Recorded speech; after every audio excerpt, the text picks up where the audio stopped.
Chapter 2836 Zero Wing's New Benefits. Chapter 2836 Zero Wing's New Benefits. The information Liang Jing provided was very detailed. According to the information, the Arctic Canyon had its back to the ocean and also served as the entrance to the top of the world. These 2 points aside, just the fact that Tier 4 legacy land spawned in the Arctic Canyon was already more than enough to drive countless Tier 3 players wild. When everyone in the room finished reading the information provided, they could already imagine the sensation Zero Wing City would cause throughout God's domain as soon as it opened to the public. It wouldn't even be strange if Zero Wing City became the most popular city in the game.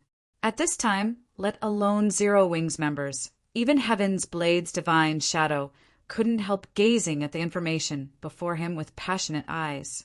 Although the World Tower's 4th underground floor was a good place to search for Tier 4 legacy lands, it was still significantly inferior to the Arctic Canyon. This was because the fortresses on the 4th floor were far from comparable to an actual city. Unlike fortresses, cities were made as rest areas for players. Cities addressed the various needs of players, such as providing a place for trade in the form of an auction house. Fortresses did not possess such functions. After reading the information, Fire Dance turned to Sherfong and asked, "Guild leader, do you mean to close Zero Wing City's access to the public and have us monopolize the map for now?" Upon hearing Fire Dance's words, everyone else looked at Sherfong curiously as well. Since today's meeting was to discuss Zero Wing City's future development, the best option would definitely be opening the city to the public right off the bat. This way, the city could rake in a fortune just from entrance fees alone. After all, with Zero Wing City's advantages, it would instantly become the most popular city in God's domain, surpassing even imperial capitals. It would become a mecca for countless Tier 3 experts.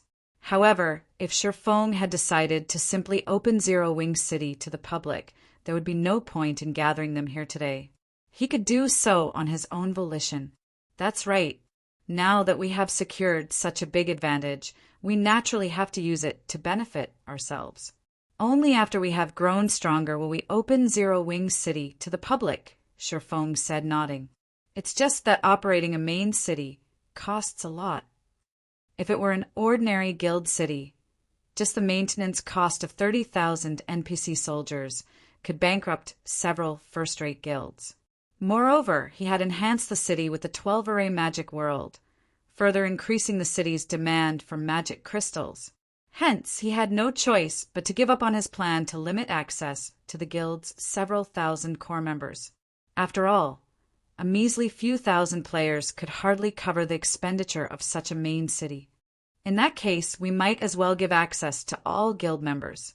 Of course, we will also have to charge an adequate fee, since running a closed city is a losing business, Flying Shadow suggested. That won't do. Shaking his head, Blackie said, "We have a lot of people joining Zero Wing recently. If the various powers successfully sneak some of their members into our guild, we'll suffer a huge loss." Everyone in the room nodded in agreement with Blackie. Currently, many guilds had already begun sneaking their members into Zero Wing just because of the benefits offered by the mobile fortress and the secret Covenant Tower.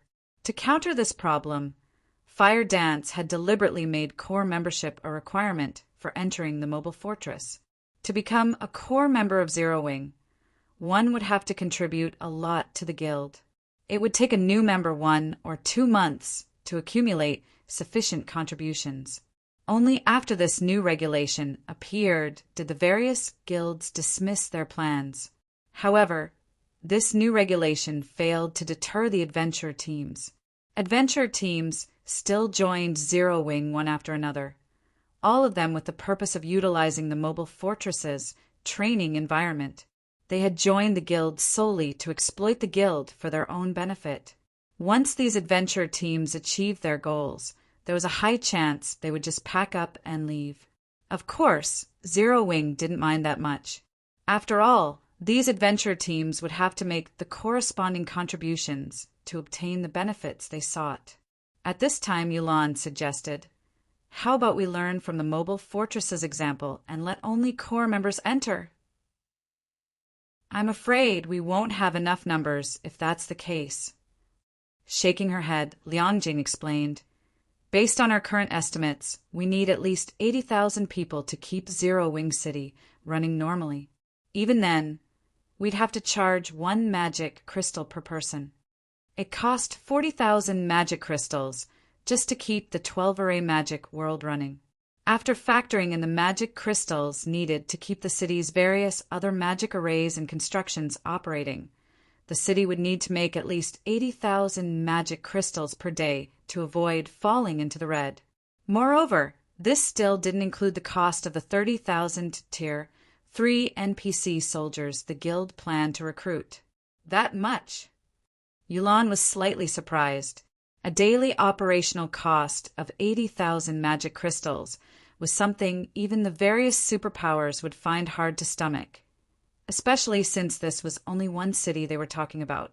"That's why Liangjing and I plan to open Zero Wing City to the elite members of Zero Wing and Zero Wing's affiliated powers as well. However, everyone will have to cover the teleportation fees themselves.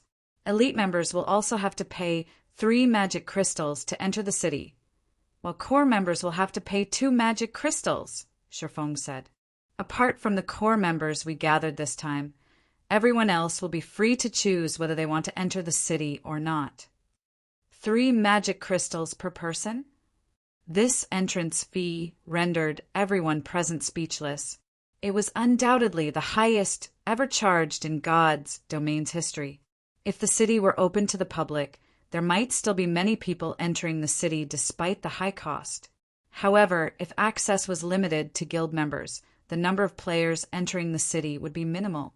After all, players had far too few sources of magic crystals.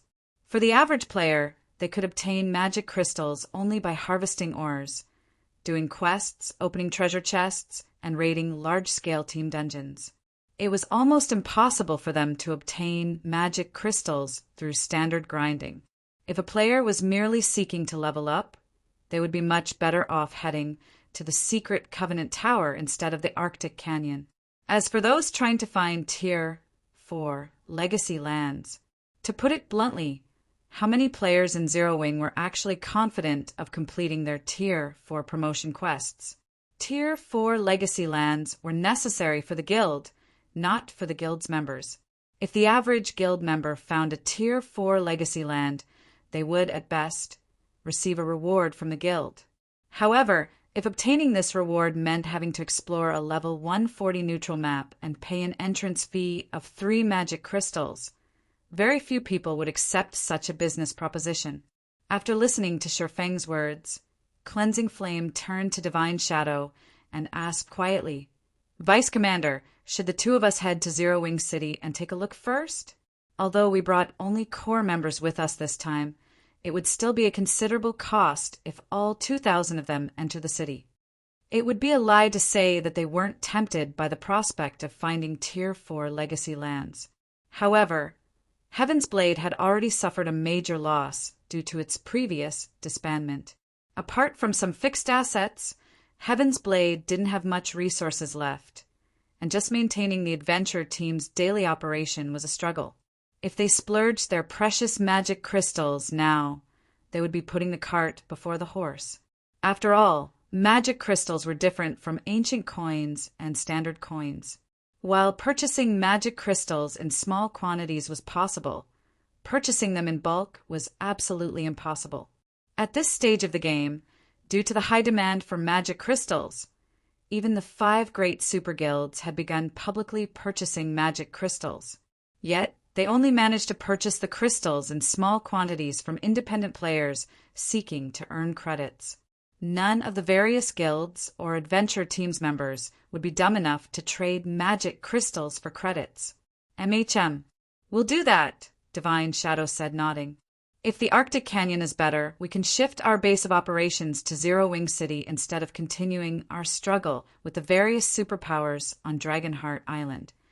Shortly after Shifeng and the others concluded their meeting, Zero Wings suddenly announced a new guild benefit on its notice board. The announcement included information on Zero Wings City's current location and the qualifications and cost of entering the city. A sensation immediately spread within the guild. Can this be considered a benefit? Although Zero Wings City's location is good, the guild is charging elite members 3 magic crystals to enter. Isn't the guild just trying to harvest us for magic crystals? That's right. That's a level 140 neutral map we're talking about. Our average level is only level 122. Even Tier 3 players will have difficulty killing the monsters in the Arctic Canyon. If the guild really wants to give us a new benefit, it should let us enter for free. However, the Arctic Canyon is an unexplored neutral map. There will be plenty of treasure chests and dungeons waiting for us. We also won't have to worry about competing with the members of the other powers. Exploring the Arctic Canyon will definitely be more profitable than exploring level 130 neutral maps. For a time, Zero Wings members debated heatedly among themselves. While some felt that the entrance fee was too much, others felt that the benefits they could gain from the Arctic Canyon were worth the cost. "Boss, should we head to Zero Wing City?" The Tier 3 summoner youth from the Crimson Wolf adventure team asked Solitary Sword. Many of our team's members are planning to head to the Secret Covenant Tower to grind for levels first. They think that there's no need to explore the Arctic Canyon for now. Read latest chapters at Wuxia World. EU, of course. Why wouldn't we go? Solitary Sword said with a faint smile. I've always been thinking of finding a Tier 4 legacy land. Now that there's an opportunity before me, why wouldn't I take it? Besides, I'm curious to see what the guild's main city looks like. It's just 3 magic crystals. It's not like we're going to be operating out of Zero Wing City. Subsequently, Solitary Sword went to Sky Spring City's teleportation hall together with several dozen of her Tier 3 companions. At this time, hardly any players could be seen teleporting from Sky Spring City to Zero Wing City. The majority of Zero Wing's elite members didn't have much of a desire to visit Zero Wing City. Compared to spending 3 magic crystals to go sightseeing in Zero Wing City, they would rather spend 1 magic crystal to enter the Secret Covenant Tower and grind for levels. Shortly afterward, the teleportation hall's teleportation array leading to Zero Wing City flashed. The several hundred members standing on the teleportation array then disappeared and reappeared in the distant Zero Wing City's teleportation hall in the blink of an eye. Chapter 2837 Holy Land. Chapter 2837 Holy Land Zero Wing City Teleportation Hall. Accompanied by a bright flash, several hundred players suddenly appeared on one of the teleportation arrays in the teleportation hall. With the arrival of these players, the teleportation array, which was the size of a basketball court, instantly became overcrowded. However, despite this uncomfortable situation, none of the people present raised a fuss. On the contrary, they all stood blankly on the spot as if petrified. How is this possible? How can the mana here feel so dense? Cleansing Flame, who stood among the crowd, was shocked and confused when she sensed the mana surrounding her. The ambient mana clearly wasn't a mist, yet she felt as if she had sunk into a lake the instant she arrived. This was the first time she found mana heavy. Even mana that had taken on a mist form could not compare to the density of the mana she was experiencing. The two were worlds apart from each other. After thoroughly experiencing the calm and empty feeling brought about by the surrounding mana, the astonished Cleansing Flame muttered, "Training in this magical environment will probably yield double the results compared to training in other guild cities." Although there were many items in God's domain that could help players clear up their minds and invigorate their thoughts, the effects of these items paled significantly when compared to the effects of Zero Wing City's mana. Double? You're severely underestimating this place. The mana here isn't just incredibly dense, Divine Shadow said, shaking his head. With his face blank with astonishment, he continued, "My mana affinity feels like it doubled or more. I can perceive the operating principles of mana with much greater clarity. If we train here, our training efficiency will quadruple at the very least.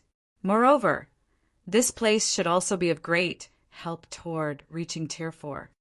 What made the Tier 4 promotion quest challenging wasn't just the troublesome process of finding a Tier 4 legacy land. Having to learn a Tier 4 skill or spell within a short time was also a huge hurdle. This condition placed an incredibly high demand on players' understanding of and familiarity with mana. This was akin to asking a programmer to create a game of epic proportions within a limited period. While most programmers knew the programming language necessary to create the game, not every programmer had the skill and understanding to complete the game within the time limit. Hence, apart from a small number of geniuses gifted in this regard, everyone else would face great difficulty completing this condition. In this situation, the only thing players could do to remedy this problem was improve their familiarity with and control over mana. Only doing so was easier said than done, as very few external items in God's domain could help in this regard. Now, Zero Wing City made this possible. Upon hearing Divine Shadow's words, Cleansing Flame also focused on her affinity with the surrounding mana. Immediately afterward, an indescribable sense of shock overwhelmed her. At this time, her perception of the operating principles of mana had undergone a massive transformation. Previously, whenever she tried perceiving the operating principles of mana, it was as if a dense layer of fog hindered her perception. Without assistance from legacies and graphical introductions, she wouldn't have understood anything. Now, when she tried perceiving how mana operated, her perception was no longer as foggy as before. Instead of a dense layer of fog, it was more like a thin gauze hindered her perception. Even without concentrating, she could still perceive the operating principles with great clarity. With this improvement in her perception, she quickly found answers to the problems previously plaguing her. Now I know why Guild Leader Black Flame dared to collect magic crystals so wantonly and even called this city a guild benefit. When Divine Shadow perceived his improved control over mana, he couldn't help a bitter smile. With the mana density here, he doesn't need to worry about nobody visiting the city at all. In fact, countless Tier 3 experts will probably want to enter the city. The special nature of Zero Wing City's mana simply couldn't be found in any other guild city in God's domain. This was especially true for the improved perception of the operating principles of mana. This effect could hardly be found anywhere in the continent. It also wasn't something that training could offset. At this time, Divine Shadow wasn't the only person with such thoughts. The other people standing on the teleportation array shared his outlook. Amazing! This is simply amazing. If I can stay here long term, aside from improving my combat standards, I can probably rapidly unlock my mana body to 100% completion rate, too. The Tier 3 summoner youth from Crimson Wolf exclaimed. Although he had already reached Tier 3 for some time now, he was still far from fully unlocking his mana body's potential. Meanwhile, the difference between fully unlocked and partially unlocked mana bodies was significant. Previously, he was already at the brink of despair over fully unlocking his mana body. However, he saw hope again after arriving in Zero Wing City. Moreover, he felt that his odds of success were excellent. So, this is why Zero Wing isn't afraid of making enemies of the various superpowers. With this city, Zero Wing will have to mess up very badly to fail in its development, Solitary Sword said. She, too, felt incredibly excited when she realized Zero Wing City's benefits. Previously, she had anticipated that Zero Wing City would only provide temporary shelter while she searched for Tier 4 legacy lands. Now, however, she could also use Zero Wing City to improve herself and increase her chances of promotion to Tier 4. After a brief silence, the several hundred players standing on the teleportation array could no longer suppress the restlessness in their hearts. They charged out of the teleportation hall, curious to see what the situation in Zero Wing City was like. As soon as everyone exited the building, they were dumbfounded by the sight that greeted them. Zero Wing City was practically more developed than NPC cities. Not only was the city filled with high-rises, but there were also all sorts of high-end buildings. Most importantly, this city had a battle arena. This was a place where players could conduct PvP to their heart's content. Originally, the battle arena held very little attraction for Tier 3 players. This was because the battle arena provided very little benefit to Tier 3 players, apart from the opportunity to spar against powerful experts. Only Tier 2 players and below preferred to visit the battle arena for sparring. In the present Zero Wing City, however, the battle arena had undoubtedly become the place everyone paid most attention to. All of the new arrivals in the city wished they could charge into the battle arena and start sparring immediately. As more and more players arrived in Zero Wing City, news about the city quickly spread in Zero Wing's guild channel. In less than half an hour, Zero Wing's elite members started flocking to Sky Spring City like a bunch of madmen, crowding the city's teleportation hall. Many of these elite members had to wait for several dozen minutes before they could teleport to Zero Wing City. Naturally, the mass gathering of Zero Wing's elite members resulted in information about Zero Wing City reaching the ears of the various powers and independent players. The various powers couldn't help wishing they could head to Zero Wing City and take a look at the situation there for themselves. Unfortunately, with Zero Wing's regulations, they could only watch from the sidelines. Contact Zero Wing immediately. Tell them that the Wind Valley Guild is willing to partner with them so long as they open Zero Wing City to us. Contact Zero Wing and say that the Draconic Adventure team is willing to join Zero Wing. But Zero Wing must make all our members elite members. For a time, various guilds contacted Zero Wing for partnership, while adventure teams sought to join the guild as a whole. There were even superpowers that made overtures to Zero Wing. Guild leader, over 40 first-rate guilds and 200 adventure teams have contacted us already. We even received calls from 5 superpowers. All of them are either looking to form partnerships or join us with the condition of receiving access to Zero Wing City. Fire Dance reported excitedly when she read the statistical data her subordinate sent her. Some guilds are even willing to pay an entrance fee of 10 magic crystals per player. According to our current estimates, we can get an additional 500,000 players entering the city. Should we let them in? If they charge 10 magic crystals per person, they could gain an additional income of 5 million magic crystals per day. Even superpowers would go crazy from jealousy if they saw Zero Wing City raking in so many magic crystals. After all, the average superpower would have a stockpile of only several million magic crystals at this stage of the game, while Zero Wing City could earn that amount every day. Read latest chapters at Wuxia World. EU, now still isn't the time to let them enter the city, Shifeng said, shaking his head. However, you can tell them that Zero Wing is willing to conduct some preliminary partnerships. We will offer 1 million entry slots for now. Only 1 million? Fire Dance asked, confused.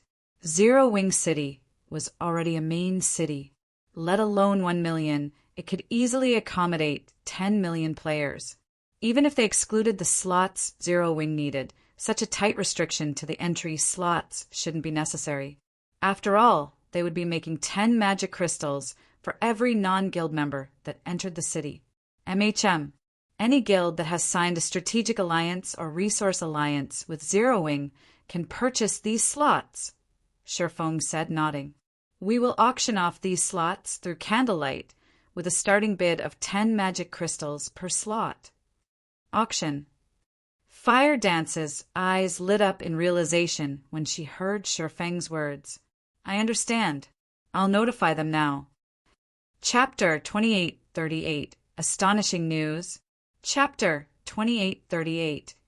Astonishing news when Fire Dance announced Zero Wing's plan to sell 1 million entry slots for Zero Wing City. A commotion broke out throughout the Eastern continent. Almost every power operating on the Eastern continent promptly held a meeting among their executives to discuss the entry slots. Orc Empire, Crimson Flame Fortress. How arrogant of Zero Wing. Aren't they afraid of suffering a backlash for pulling such a stunt? Snowscar, who is now a level 130, Tier 4 Berserker, sneered as he looked at the information displayed on the conference table. They probably aren't aware that Saint's Hand has already established a city in the Black Hills, together with over a dozen superpowers. The Black Hills. This was a level 130 neutral map connected to the Valley of Death, a forbidden land. Meanwhile, the Valley of Death was also the map that current players had the best chances of exploring successfully.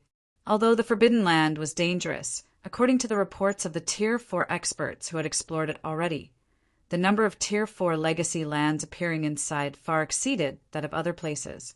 There were also plenty of ancient ruins hidden in the map, which were of significant help with getting promoted to Tier 4. In fact, even Tier 4 players could reap a lot of benefits from these ancient ruins. In response to Snowscar's words, Jingyang, who is now a level 131, Tier 4 Great Wizard, turned to the woman exuding a heroic and charming aura, seated at the table's seat of honor. In a respectful tone, he said, "Vice Guild Leader, Saint's Hand has sent us an invitation as well. They say they will offer us 10% of their new city's shares once it is constructed. However, we will need to garrison the city with 1 Tier 4 player and 20,000 Tier 3 players in return." How calculative of Saint's Hand. They must be aiming to have us help them deal with Zero Wing in the Orc Empire, a level 128, Tier 4 female assassin said, smirking.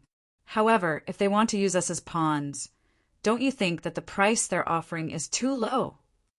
Snowscar also nodded in agreement with the female assassin. The Blackwater Guild was no longer the same as it was before. Under Xuanwuqi's lead, the guild had grown to a point where it could rival even super guilds. Moreover, unknown to the public, the guild even had 6 Tier 4 experts already. Jingyang, tell Saint's Hand that they need to show more sincerity if they want to partner with us. We want at least 30% of the city's shares, Xuanwuqi said, opening her eyes. Also, notify Zero Wing of Saint's Hand's actions. Tell them that Blackwater is willing to partner with Zero Wing to go up against Saint's Hand's alliance. However, in return, they must allow all of Blackwater's elite members into Zero Wing City. Vice Guild Leader, you know how Zero Wing operates. There's no way they will agree to such a condition, Jingyang argued, feeling a headache incoming. He had negotiated with Zero Wing for partnership many times in the past, yet he had faced rejection every time. Now that Zero Wing had the potential to rival the 5 great super guilds, it had even less need to heed Blackwater's demands. It doesn't matter if they don't accept it now, Xuanwuqi said nonchalantly. Once Saint's Hand opens their city and that side arrives, Zero Wing will have no choice but to agree to our demands. I understand. Jingyang nodded. The current Zero Wing indeed had the qualifications to be arrogant. However, once Saint's Hand opened its city in the Black Hills, the situation would quickly reverse. After all, mainstream players were currently only at level 120. Although the Arctic Canyon was also an excellent location, it simply wasn't a place mainstream players could visit. At most, they could only make use of Zero Wing City's incredible mana environment. Not to mention, Saint's Hand's alliance consisted of more than a dozen superpowers. With the manpower and resources available to them, the alliance would soon become an existence that even the 5 great super guilds had to be wary of. At that time, Zero Wing's advantage in Tier 4 players would also disappear. However, Saint's Hand's alliance still wasn't the biggest problem Zero Wing would have to face, but the world-shattering war looming over the main continent. A guild like Zero Wing, which had established a base in a level 140 neutral map, would definitely head the list of cannon fodder for this war. Currently, though, very few people in God's domain actually knew of this upcoming war. The only reason Blackwater knew about it was Xuanwuqi's special identity. Just when Blackwater was about to notify Zero Wing of Saint's Hand's actions, Saint's Hand actually announced its astonishing plan to the entire eastern continent. Moreover, Saint's Hand even declared that it would open its city to everyone and charge a cheap entrance fee of only 1 magic crystal or 50 silver coins. As soon as this news came out, many of the first-rate powers considering partnering with Zero Wing promptly changed their minds. After all, although Zero Wing City possessed an excellent environment, the entrance fee it charged was simply beyond the various first-rate powers' means. Not to mention, the city's entry slots would be auctioned. In other words, the entry slots wouldn't cost just 10 magic crystals. By the end of the auction, each slot might actually go for 15 or even 20 magic crystals. Moreover, this was only the price to enter the city. Once inside the city, they were bound to incur all sorts of other expenditures as well. Rather than spending all those magic crystals, it would be much better to head to Saint's Hand City and explore the Valley of Death for ancient ruins and Tier for legacy lands.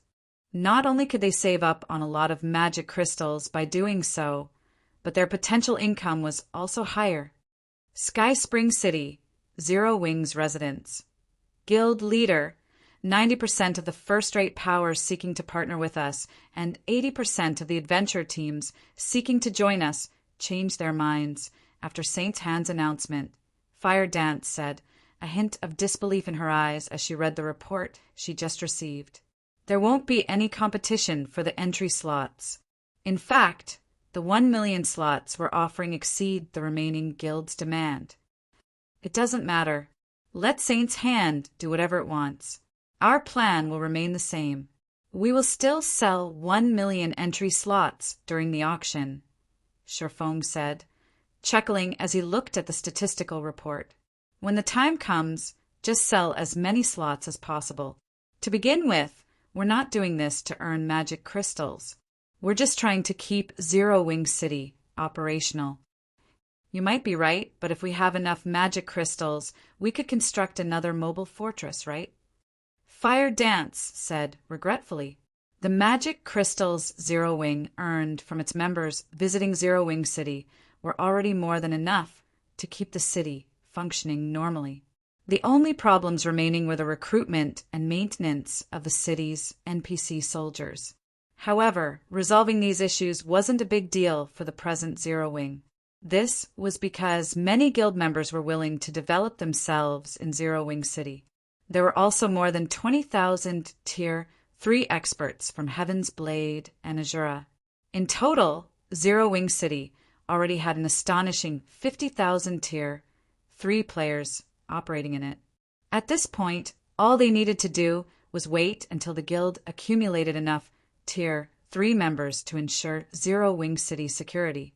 Once the city's security was no longer a concern, they could open up the city to NPCs and begin recruiting NPC soldiers in large numbers.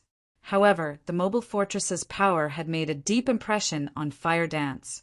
She believed it would be wonderful if Zero Wing could gain another mobile fortress. Let's not talk about getting another mobile fortress, Sherfong said, chuckling. What we can do is further increase the number of Tier 4 players we have to improve the guild's strength. Read latest chapters at Wuxia World. EU further increase? Fire Dance parroted, confused by Sherfeng's words. Is that even doable? Producing Tier 4 players was easier said than done. Finding Tier 4 legacy lands was one thing. Mastering a Tier 4 skill or spell within the allotted time was another thing altogether.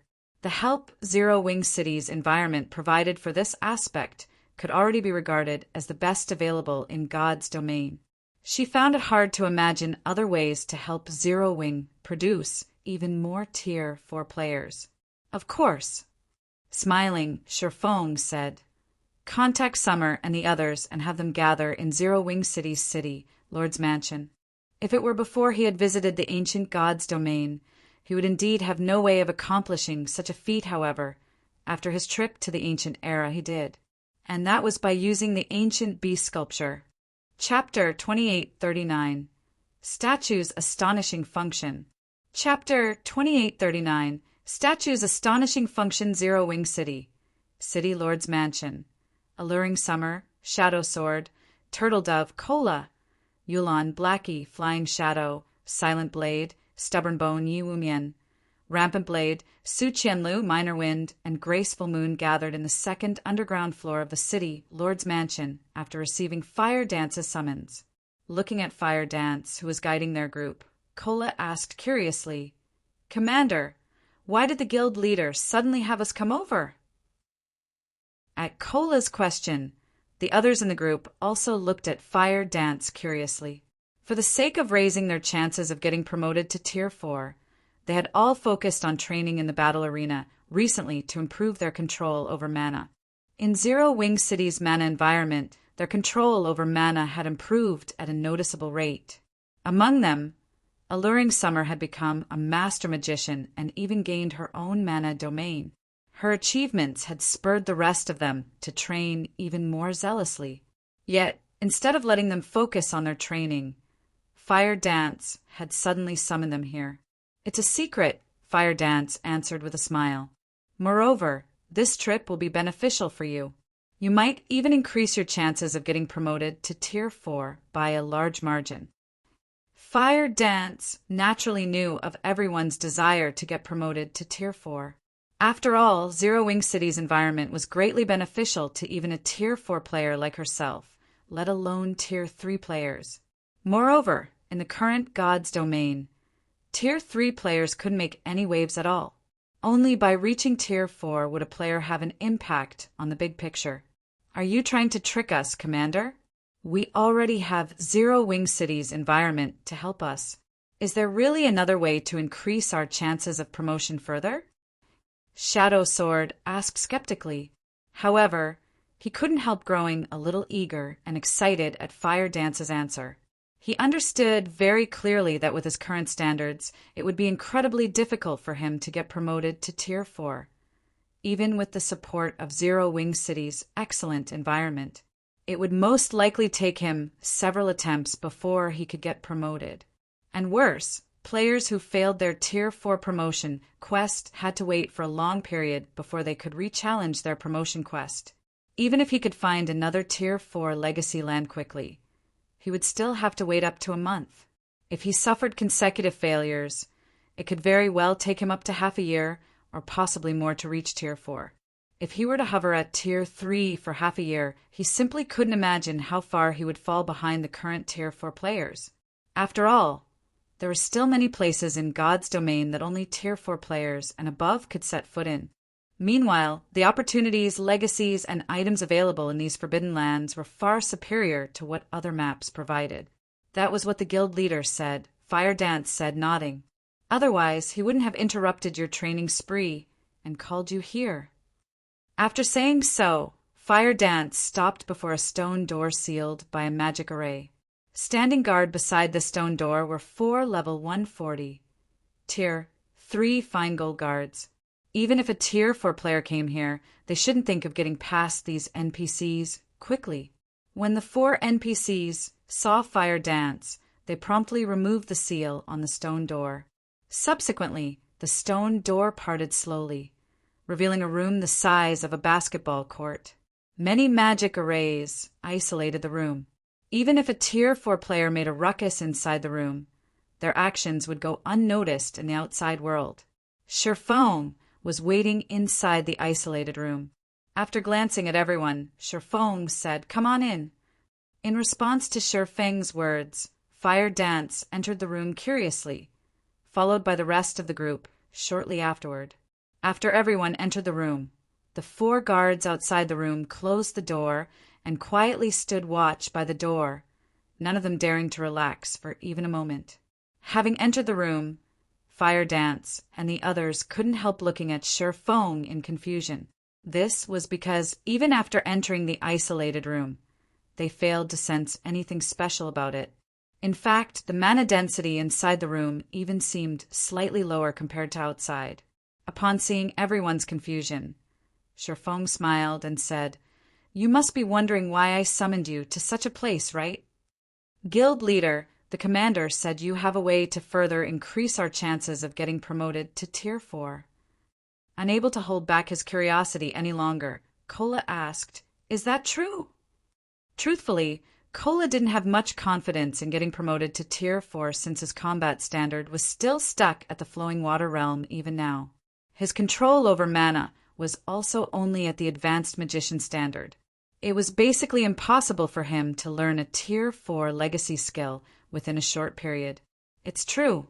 However, how much improvement you gain will depend on yourselves, Shifeng said, nodding. He then pointed at the ancient beast statue set up in the center of the room and continued, "This thing is the key to your promotion to Tier 4.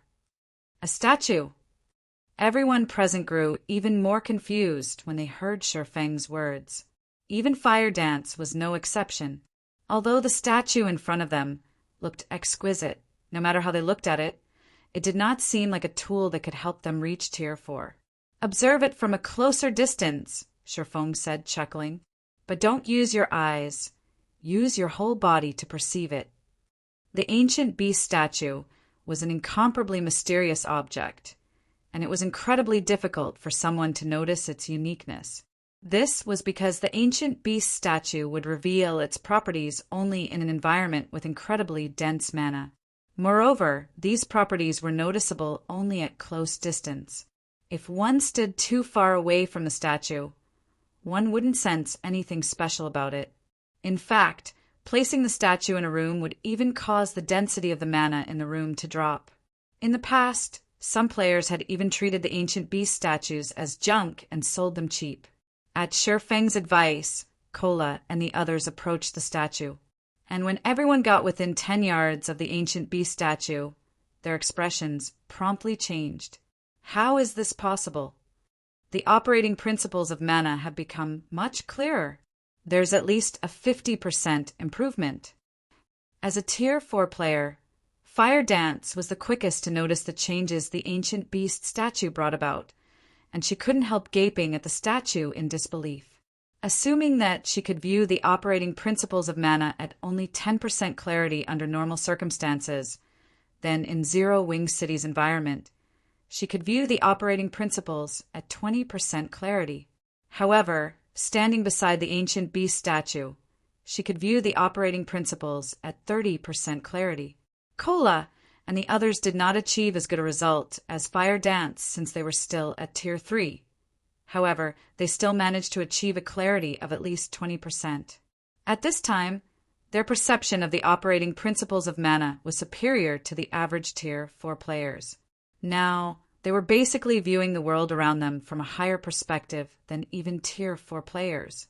As Tier 3 players, the benefits they could gain from such an experience were immeasurable. If this situation leaked to the public, the various powers of God's domain would most likely go crazy. Fire Dance finally understood why Shifeng had instructed her to be extremely careful when coming to this place and even limiting the people she could invite to only the guild's core executives. The next moment, the isolated room fell indescribably quiet. This was because Kola, Alluring Summer, and everyone else had wholeheartedly thrown themselves into their enhanced perception with no intention of exiting this immersion. Shifeng did not find this situation surprising, either. After obtaining world authority, his perception of the operating principles of mana had reached an incredibly high level. Within the ancient beast statue's vicinity, he could even achieve a 40% clarity. Back when he was controlling Ferbero, a half-step demon king, he had only managed to achieve a 50% clarity, yet he already had a feeling of invincibility. Of course, this was only a misconception arising from suddenly obtaining so much power. Even so, the brief experience of viewing the world through Ferbero's senses had provided him with immense help in developing his mana body and improving his control over mana. Although he didn't get the same feeling when standing next to the ancient beast statue, he was relatively close to that feeling already. And while subject to this sensation, even he couldn't help wishing he could disregard all his duties and focus solely on researching the operating principles of mana. So what more Kola and the others? Shortly after Fire Dance immersed herself in her enhanced perception, the mana around her body began rampaging. It was evident that she was trying to break through her mana body's 100% threshold. Shifeng was slightly surprised to see this. He then took out a colorful crystal from his bag and handed it to Fire Dance, saying, "Don't rush to break through yet. Do it after you finish learning the legacy inside this thing." In response to Shifeng's words, Fire Dance halted her attempt to break through and accepted the memory crystal. However, after checking the memory crystal, she was stunned. She never thought that Shifeng would actually possess such a precious legacy. Moreover, the legacy recorded in the memory crystal even contained information on how to reconstruct one's mana body. For Tier 4 players like herself, this information was priceless. Guild leader, this is a Sword Saint's legacy. Giving it to me would be wasteful, Fire Dance said hesitantly. She was no fool.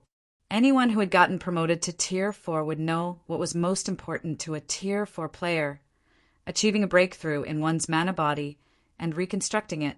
This was the basis of getting promoted to Tier 5. However, Shifeng simply chuckled and said, "Relax. This is a complete legacy crystal. It can be used up to 9 times. Every person will get the best result from the crystal only on their first use. Using it more than once would be a waste. Now that you are one of Zero Wing's key combatants, it will be of great help to the guild if you can further improve yourself." Teresa had given him a complete Tier 5 legacy crystal that could be used 9 times. And although it was a Sword Saint's legacy, as the swordsman and assassin classes were both physical classes, an assassin could still gain significant help from the legacy. Read latest chapters at Wuxia World. EU if Fire Dance could elevate her mana body's potential to 105% due to this legacy crystal, it would be of significant help to the present Zero Wing.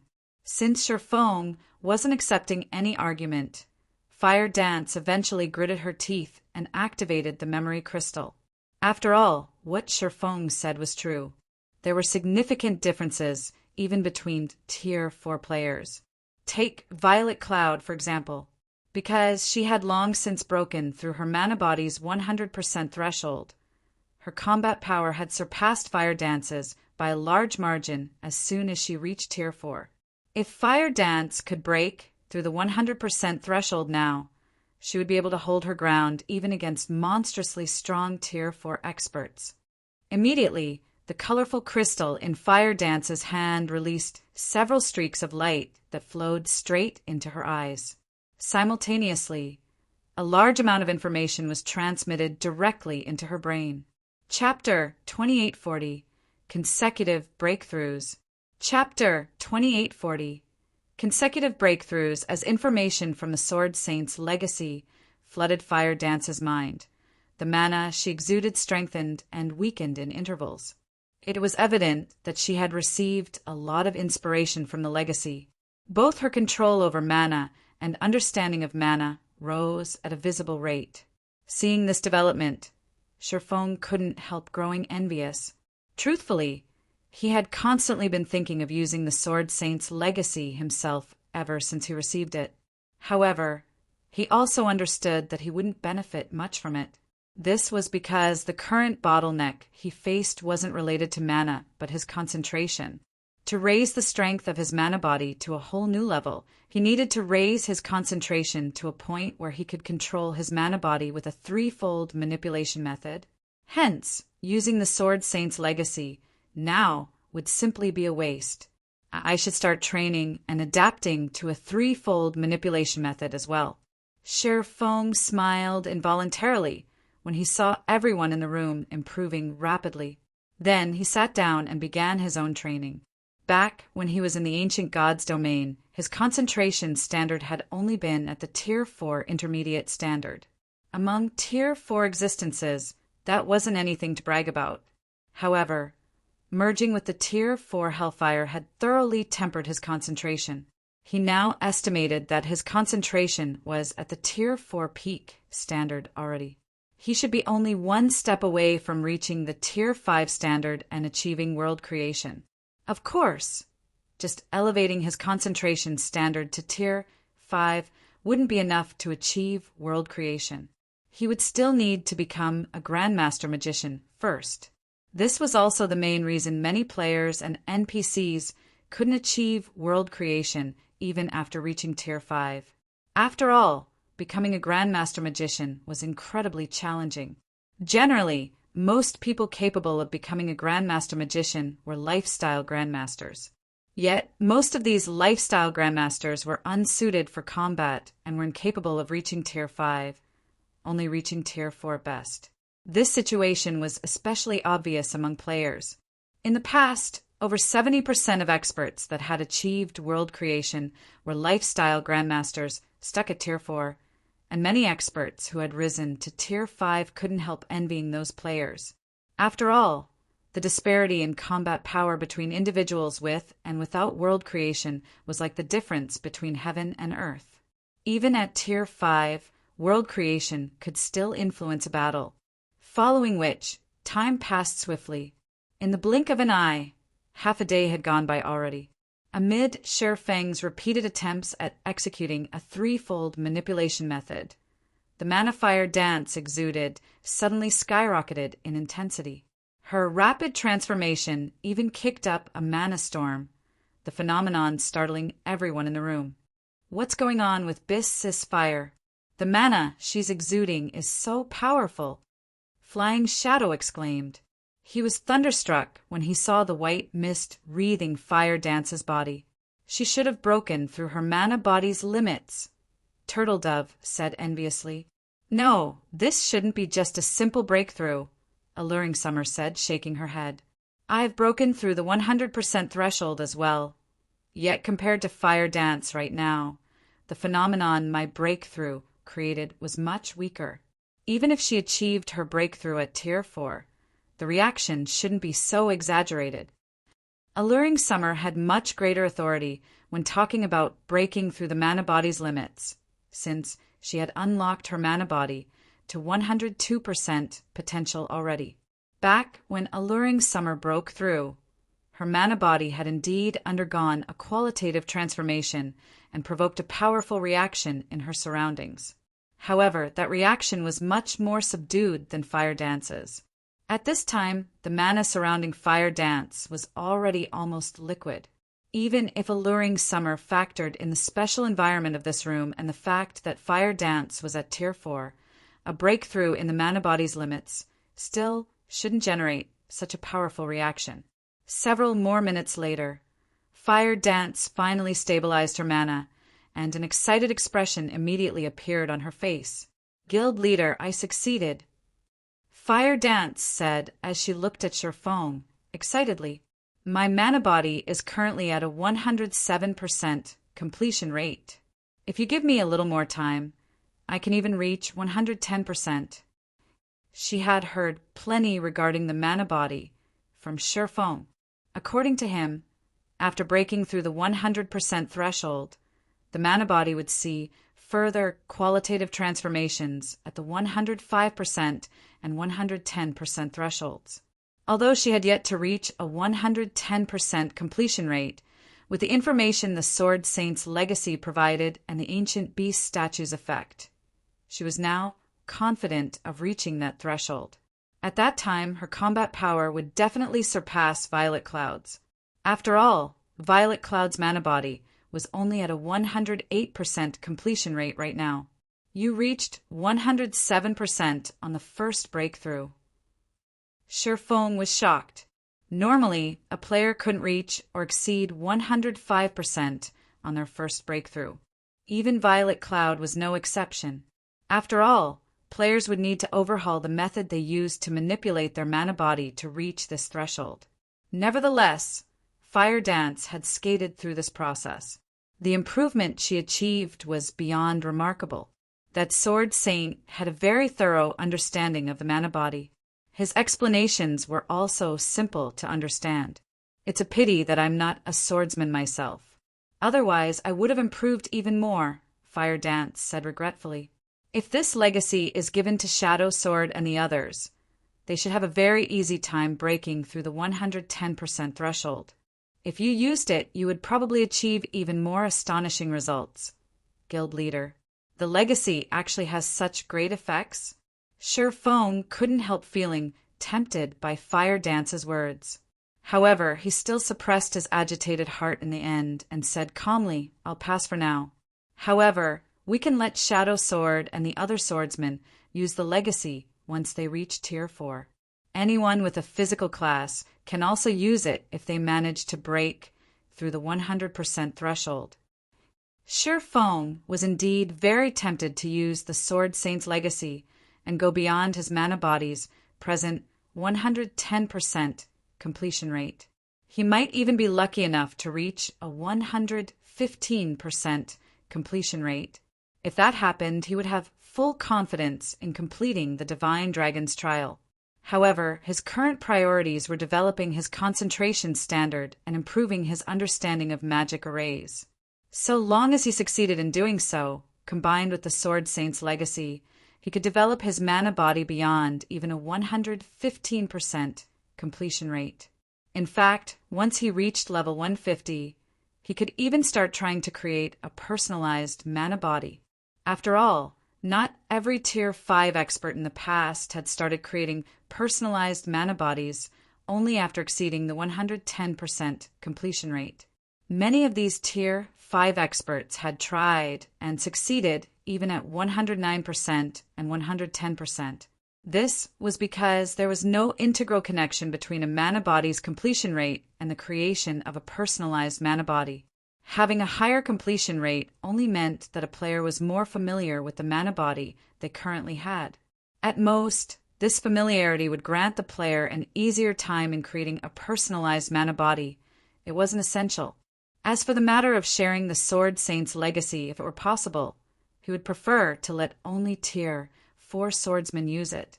However, given the circumstances, Zero Wing didn't have 7 more Tier 4 swordsmen suitable. Hence, he had no choice but to loosen the condition. That way, the guild could produce more above-average Tier 4 players. "I understand." Fire Dance nodded. Over the next 10 days, Zero Wing's core executives achieved significant breakthroughs, one after another, thanks to the ancient beast statue. In addition, as the guild had discovered quite a number of Tier 4 legacy lands in the Arctic Canyon, everyone began challenging their Tier 4 promotion quests.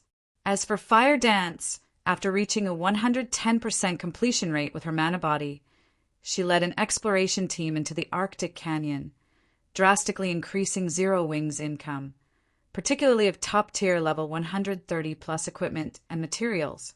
The amount of equipment and materials Zero Wing was currently raking in surpassed even that of ordinary superpowers.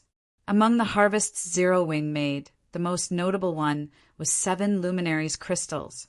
Because the Arctic Canyon's team dungeons dropped small quantities of 7 Luminaries crystals, Zero Wing earned over 600 units of 7 Luminaries crystal in just 10 short days. Even Shi Feng was astonished by this harvest. He never thought that the Arctic Canyon would be so rich in resources.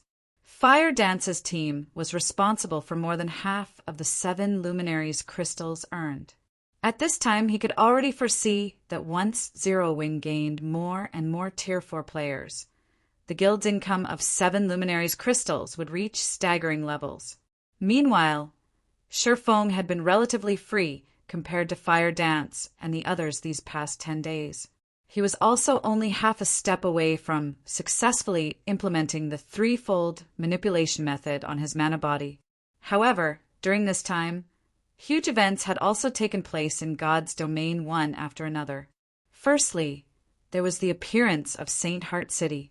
Secondly, the various superpowers had received news that Lu Xinglua had his qualifications as the Starling Corporation's heir stripped due to his numerous failures, and that his game account had gotten crippled. This unexpected development placed heavy pressure on the heirs of the major corporations, leading the various superpowers. Thirdly, the first batch of players belonging to Zero Wing's allies had entered Zero Wing City. When these 20,000 players entered the city, Zero Wing's allies instantly understood Zero Wing City's value. For a time, Zero Wing City's entry slots enjoyed even greater popularity. However, the best piece of news for Zero Wing was Gentle Snow, Aqua Rose, Zhao Yueru, Yan Tianqing, and Iluofei's successful promotion to Tier 4. Their success had instantly boosted Zero Wing's overall combat power by a large margin, and exploring the Arctic Canyon became a lot easier. Zero Wing City, candlelight trading firm, special forging room. Sure enough, breaching the Grandmaster Magician threshold isn't an easy task. A pale-faced Shifeng smiled bitterly as he looked at the Tier 3 mana set equipment he had just produced. After several days of research, he concluded that only 2 methods would let him achieve threefold manipulation: developing his concentration to the Tier 5 standard and becoming a Grandmaster Magician. For the time being, developing his concentration to the Tier 5 standard was nigh impossible since it required fortuitous encounters and undergoing tempering. This left him with raising his magician rank. Producing Tier 3 mana set equipment was one of the ways that could help him do so, because the most difficult aspect of producing the set was engraving its magic array.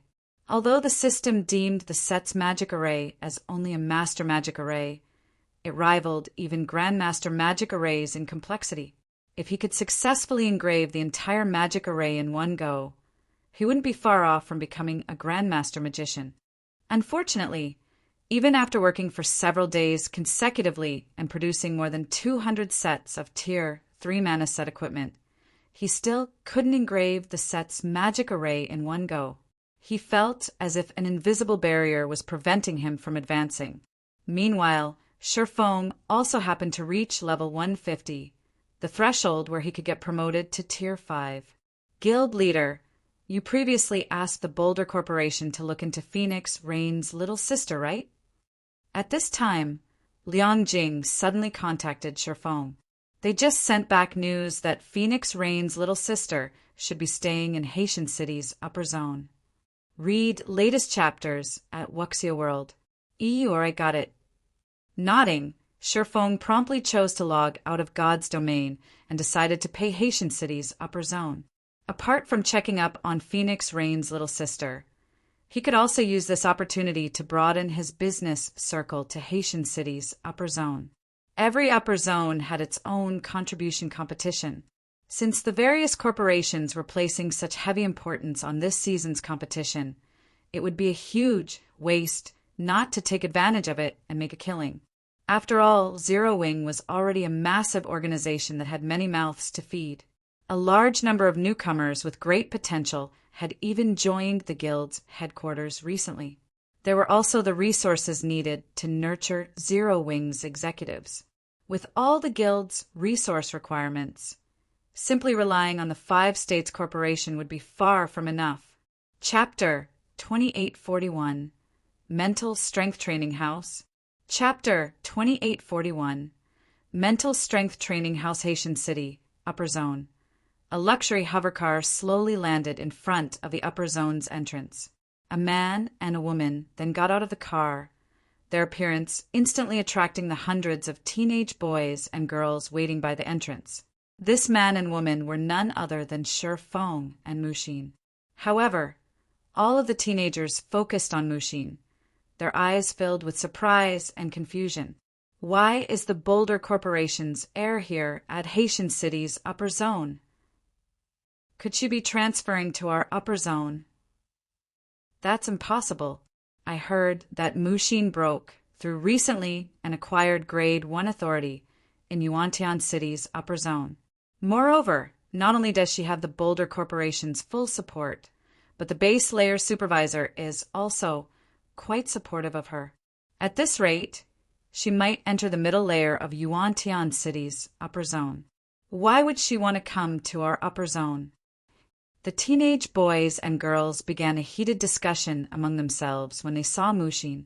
They couldn't understand why a big shot like her would suddenly come to Haitian City's upper zone. Mushin, on the other hand, paid no attention to the teenagers discussing her. She behaved as if these people did not exist at all. Why are there so many people taking Haitian City's test? It's more than 10 times the number I saw at Yuantian City, Shifeng asked, astonished when he saw the crowd thronging the entrance. When he took the test to enter Yuantian City's upper zone, there had only been several dozen other people taking the test with him. Such a huge difference between upper zones was incredible. Haitian City's upper zone is more populous than Yuan-Tian City's upper zone. It was also constructed a little earlier. Looking at the teenagers waiting by the entrance, Mushin shook her head and explained, "However, these people aren't talents the Green God Company is nurturing internally. They were born inside Haitian City's upper zone. Also, this place is holding its annual evaluation, which is why so many people are here. The corporations behind these people will use the test results to determine their future successors and daily resource allocations. For these people, this period will most likely be the most competitive period of their lives." At this point, a hint of frustration darkened Mushin's eyes. It was precisely because of this competition that her relationship with Krué wasn't particularly good. Compared to life in the outside world, life in an upper zone was much harsher. "I see. So that's why these children have such astonishing physical fitness," Sherfong commented. When he looked at the teenagers before him, he couldn't help sighing ruefully. He had to admit that the upper zone's children were indeed amazing. From what he could see, every one of these teenagers could easily beat up martial artists below the master standard. This wasn't a standard the youths born and living in the outside world could match. Having such amazing physical fitness at such a young age, these teenagers would become even more amazing once they entered God's domain. Let alone reaching Tier 4, they could very well reach Tier 5. At this moment, Sherfong finally understood why the various superpowers had so many Tier 4 and Tier 5 experts. He could produce many Tier 4 experts just from the group of youngsters in front of him. "Let's hurry inside." Taking a look at the time, Mushin said, "If we wait until the mental path activates, like last time, it'll be even more difficult to find that girl you mentioned. After all, we are residents of Yuan-Tian City's upper zone, not of Haitian City's upper zone." Sherfong nodded in response and followed Mushin straight into Haitian City's upper zone. Although a person could freely visit all upper zones once they had a registered ID, the upper zones operated like independent organizations and competed with each other. In fact, some of the tasks the Green God Company assigned to the various upper zones were dependent on the performance of each upper zone. Hence, the residents of every upper zone were somewhat hostile toward the residents of other upper zones. Under normal circumstances, an upper zone's resident wouldn't visit another upper zone. After all, one mistake could easily result in a fight. Upon seeing Mushin and Sherfong walking straight into the upper zone, the teenagers standing by the entrance couldn't help envying them. This was because people older than 20 who could enter the upper zone directly had already obtained IDs in the upper zone. These people wouldn't have to struggle to enter the upper zone, unlike themselves. Who's that man? Why is a person like Mushin escorting him? He might be the son of some big shot living on the middle layer. Otherwise, why would someone of Mushin's stand and guide him? Damn it, this is too enviable. If I were the son or nephew of a mental strength master, I wouldn't have to struggle here so desperately. I could even enter one of the middle layer's mansions for training. At this time, the teenagers waiting by the entrance couldn't help gazing at Sherfong with jealous eyes. As children of major corporations, they might be objects of envy for the people living in the outside world, but they were nothing in the upper zone. Only the big shots living in the upper zone's middle layer would garner respect from the upper zone's residents. After entering Haitian City's upper zone, Sherfong found that this place was indeed more populous than Yuan-Tian City's upper zone. In fact, one could even consider it more prosperous. Not only were there high-rises all over the upper zone, but there was also something called the Mental Strength Training House here. Such a facility did not exist in Yuan-Tian City's upper zone. The Mental Strength Training House wasn't particularly large. The entire building was only 2 stories tall, with the footprint of a basketball court. Yet, a crowd waited to enter this small building, including children of major corporations and the Green God Company's talents. There were even direct successors of major corporations standing in line. This was a sight that definitely couldn't be found in Yuantian City's upper zone. In fact, even Mushin felt an urge to enter the mental strength training house when she saw it. However, she could only let this urge fade away. This was because the notice outside the training house very clearly stated that only those with Grade 2 authority or above in Haitian City's upper zone could use the training house. People of other upper zones would not be allowed entry at all. Aren't upper zones open to all residents with ID? Shi Feng was confused when he saw the notice. Why is there such a rule in Haitian City's upper zone? Isn't this unfair to people of other upper zones?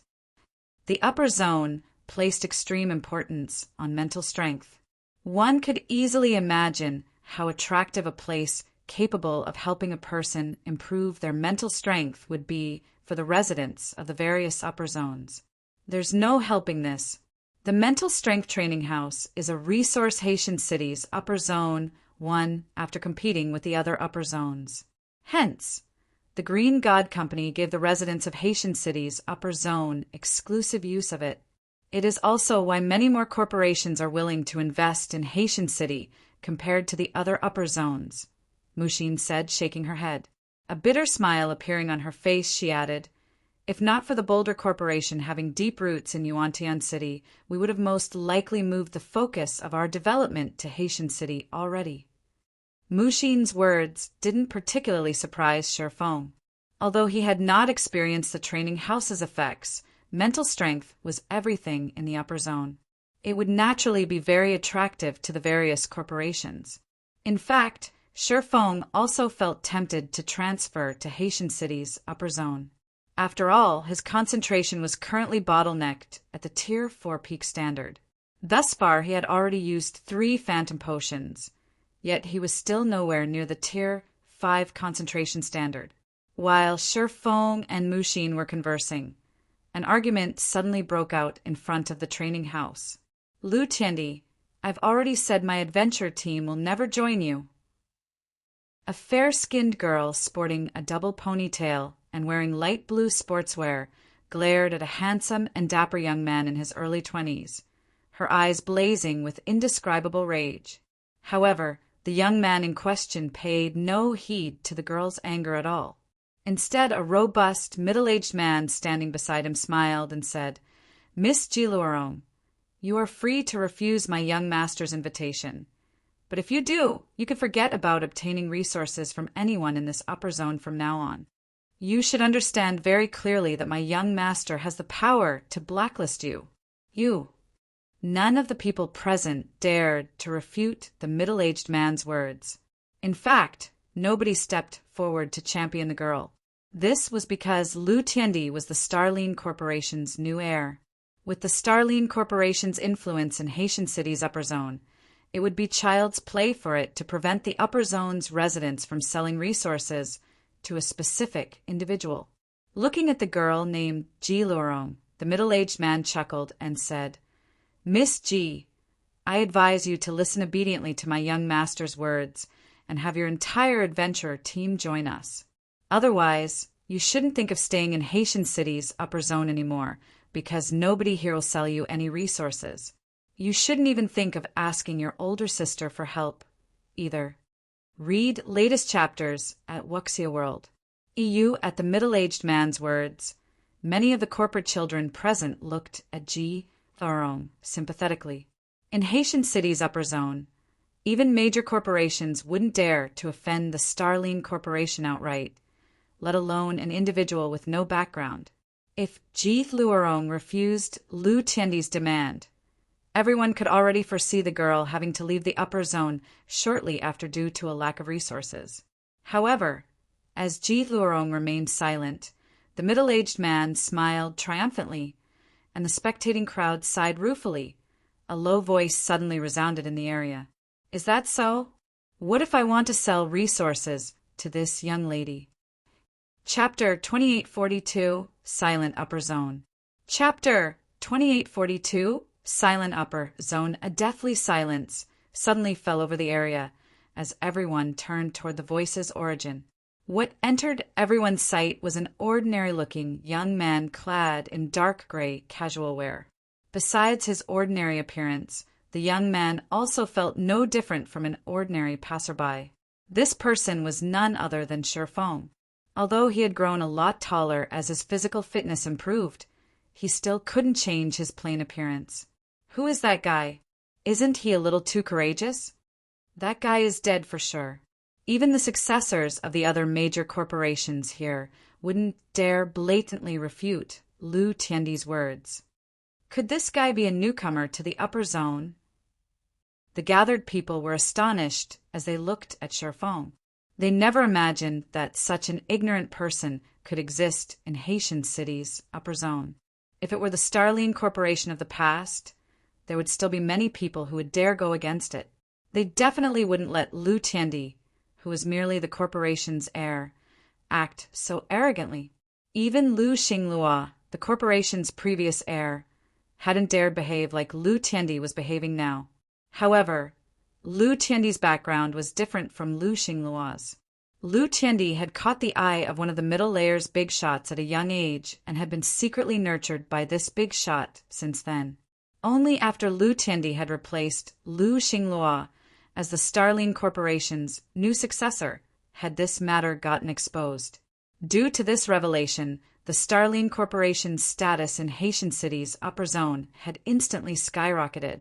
Now, even the other major corporations operating in the base layer had no choice but to tuck their tails in front of the Starline Corporation.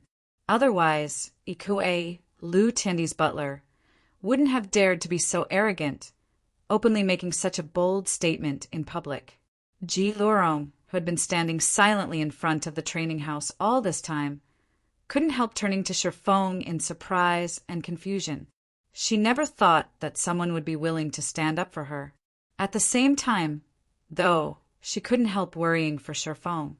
This was because she was well aware of Lu Tiandi's extraordinary identity. He was destined to live in the middle layer, and even the Green God Company would have to show him a certain degree of respect. "Kid, it seems you're quite courageous, huh? Do you not know who my young master is?" Ikue asked as he looked at Shifeng, coldly. "Or do you intend to make an enemy of the Starline Corporation?" Ikue had just stated that so long as Lu Tiandi gave the word, nobody in Haitian City's upper zone would dare trade resources with Ji Lurong. Yet, no sooner had he made this declaration than Shifeng announced his intention to trade with Ji Lurong. Shifeng had basically slapped the Starline Corporation's face. Upon hearing Ikue's words, many people present frowned at Shifeng worriedly. Everyone could tell that Ikue was up to no good. The middle-aged man was escalating a trivial matter into a problem that concerned the reputation of the entire Starline Corporation. If Shifeng dared to say anything more now, the consequences were unimaginable. He might even face a similar end as Ji Lurong's and get kicked out of the upper zone eventually. After all, it was incredibly difficult to live in the upper zone without resources. When Ji Lurong heard Ikue's words, she gritted her teeth and resolved to stop Shifeng from championing her.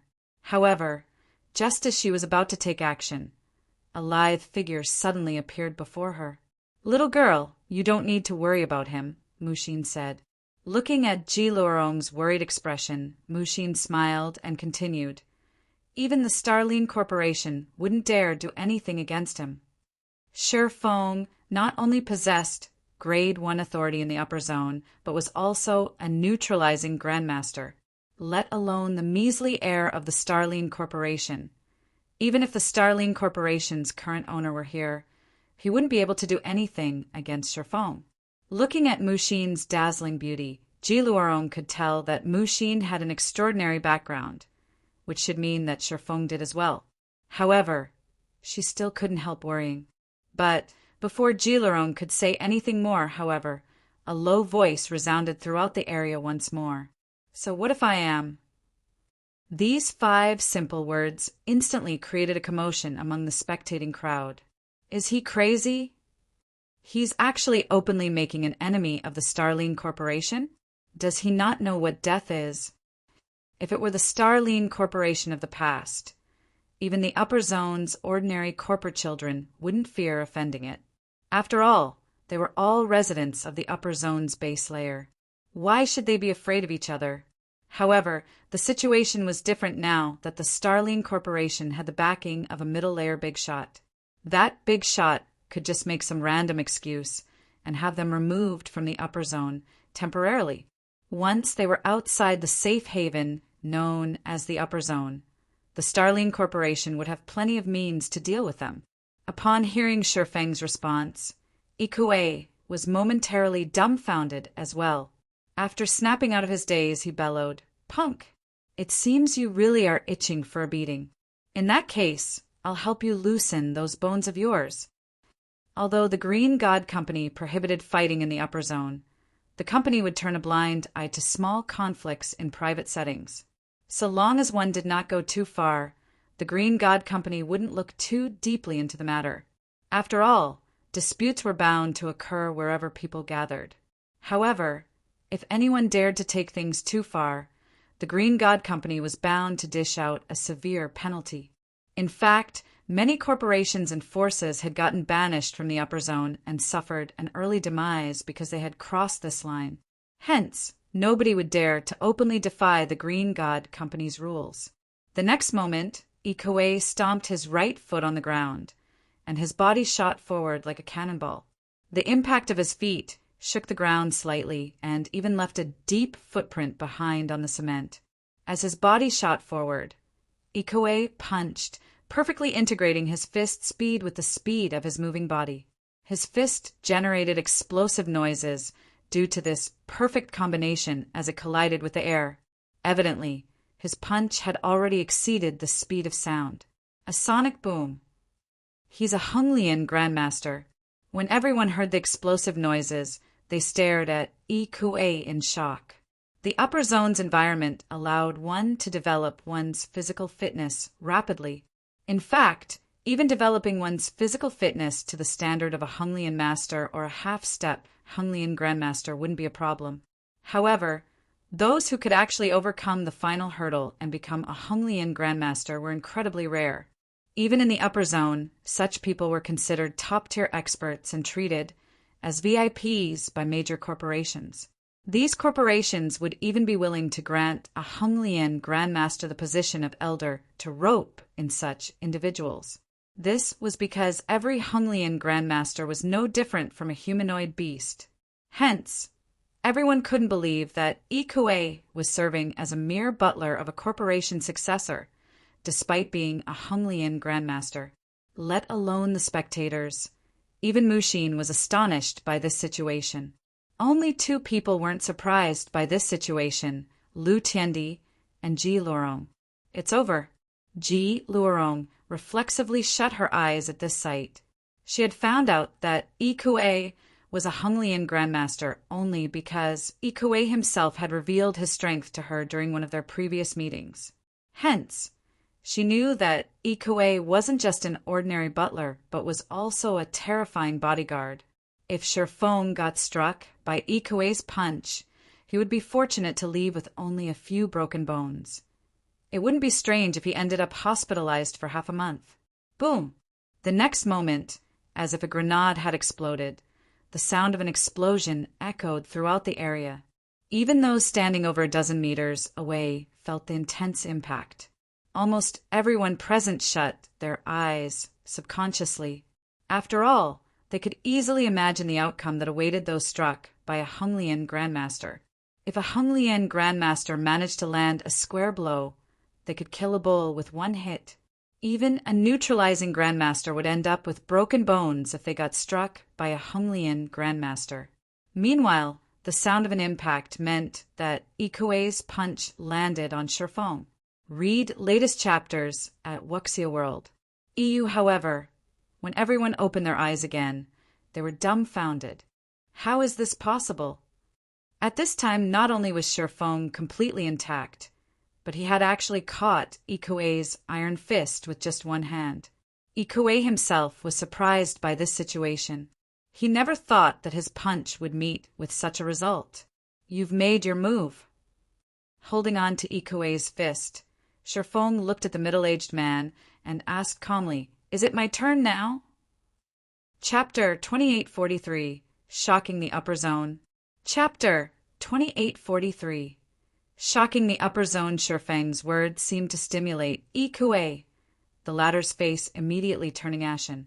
Ikue was indeed surprised that Shifeng had blocked his punch, but that was merely because he had not expected that Shifeng would actually be a neutralizing grandmaster. Moreover, although his previous punch seemed fierce and domineering, he had actually used only about half of his strength. After all, he would be in big trouble if he created too much of a scene. At that time, even Lu Tiendi wouldn't be able to protect him. However, Ikue never thought that Shifeng would take advantage of this fact and turn him into a laughingstock in the eyes of the crowd. He was a dignified Honglian grandmaster. Even the owners of international corporations would have to be polite to him and treat him as a VIP when meeting him. As for neutralizing grandmasters, they could only cower in fear in front of him. He had never once suffered such humiliation before. "You bastard!" Ikue took a step forward and punched with his other hand. Half-step collapsing punch. This time, Ikue did not hold back at all. The only thing on his mind was to make Shifeng regret his words. Shifeng responded to this second attack in a similar manner, extending his other hand to catch the punch. He didn't seem to have noticed that Ikue's present punch was different from the one before. Upon seeing this, Ikue sneered. A punch carrying 50% of his strength indeed wouldn't pose a threat to a neutralizing grandmaster. A neutralizing grandmaster could easily block the attack by relying on technique. However, it was a different story for a punch carrying his full strength. A neutralizing grandmaster who tried blocking such an attack would definitely end up with broken bones. Yet, Shifeng was ignorantly trying to receive his punch using the exact same method. Boom! A loud explosion rang out as Ikue's fist collided with Shifeng's palm. The shock wave generated by the impact this time was much stronger than before. Nevertheless, Ikue was still dumbfounded as he looked at Shifeng. This was because the result of his second punch was exactly the same as his first. Shifeng had still caught his fist without fail. Did I subconsciously hold back in fear of getting into trouble? Inevitably, such a thought occurred to Ikue. After all, this was the only reasonable explanation he could think of for the situation. Otherwise, how could a neutralizing grandmaster possibly receive his full-powered punch? However, Shifeng did not give Ikue any time to react at all.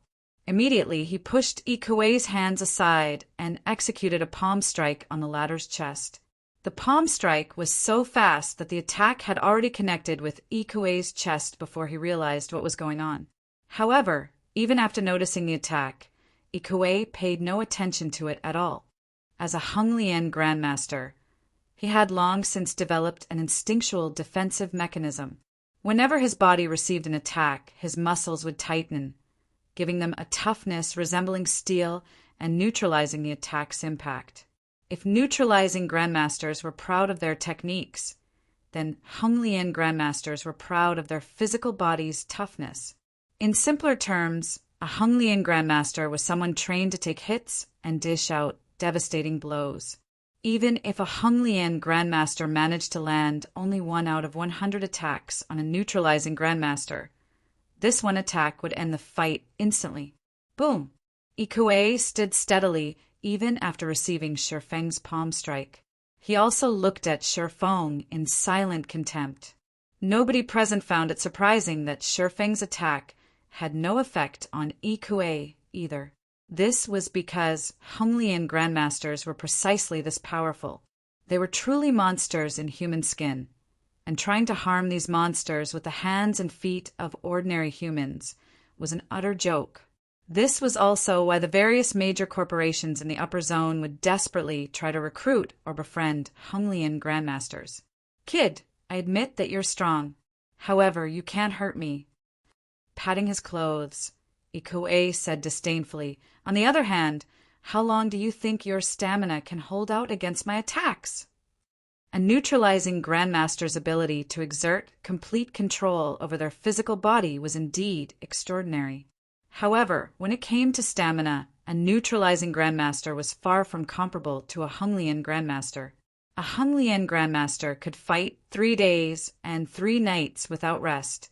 In contrast, a neutralizing grandmaster would be fortunate to last even half a day. Hence, neutralizing grandmasters would frequently curse Hunglian grandmasters as merely a bunch of simple-minded brutes with well-developed bodies. Spectating from the sidelines, Mushin grew worried when she saw this situation. She never thought that Lu Tiendi would have a Hunglian grandmaster as his bodyguard. The Boulder Corporation had to pay a great price just to get a Hunglian grandmaster to become one of its elders. Moreover, apart from the Boulder Corporation's master, everyone else in the corporation treated this Hunglian grandmaster with awe and respect. Yet Lu Tiendi actually had such a powerful expert working as his henchman. It was ineffective. Shifeng also couldn't help looking at Yi Kuei in surprise. Ever since his concentration had reached the Tier 4 peak standard, his control over his body in the real world had improved by a significant margin. After factoring in his improved physical fitness, he now even dared to apply some of the techniques he used in God's domain in the world. This was also why Shifeng had provoked Yi Kuei. He was very curious to find out where his current limits lay. When Shifeng was catching Yi Kuei's second punch, he hadn't just caught the attack with an open palm. Instead, he had executed 3 rapid palm strikes against Yi Kuei's fist. In other words, he had used the 3 extreme slashes technique, a simplified version of Miracle Dragon's 6 extreme slashes. As Shifeng had executed his 3 palm strikes against Yi Kuei's fist almost in the same instant, it was practically impossible for the human body to tell that it wasn't just 1, but 3 separate attacks. Thus, Shifeng had succeeded in blocking Yi Kuei's full-powered punch. Otherwise, even if his physical fitness had improved a lot after he began living in the upper zone, he would still have to avoid Yi Kuei's full-powered attack. Meanwhile, the offensive palm strike Shifeng executed against Yi Kuei was currently his strongest attack. 4 extreme slashes.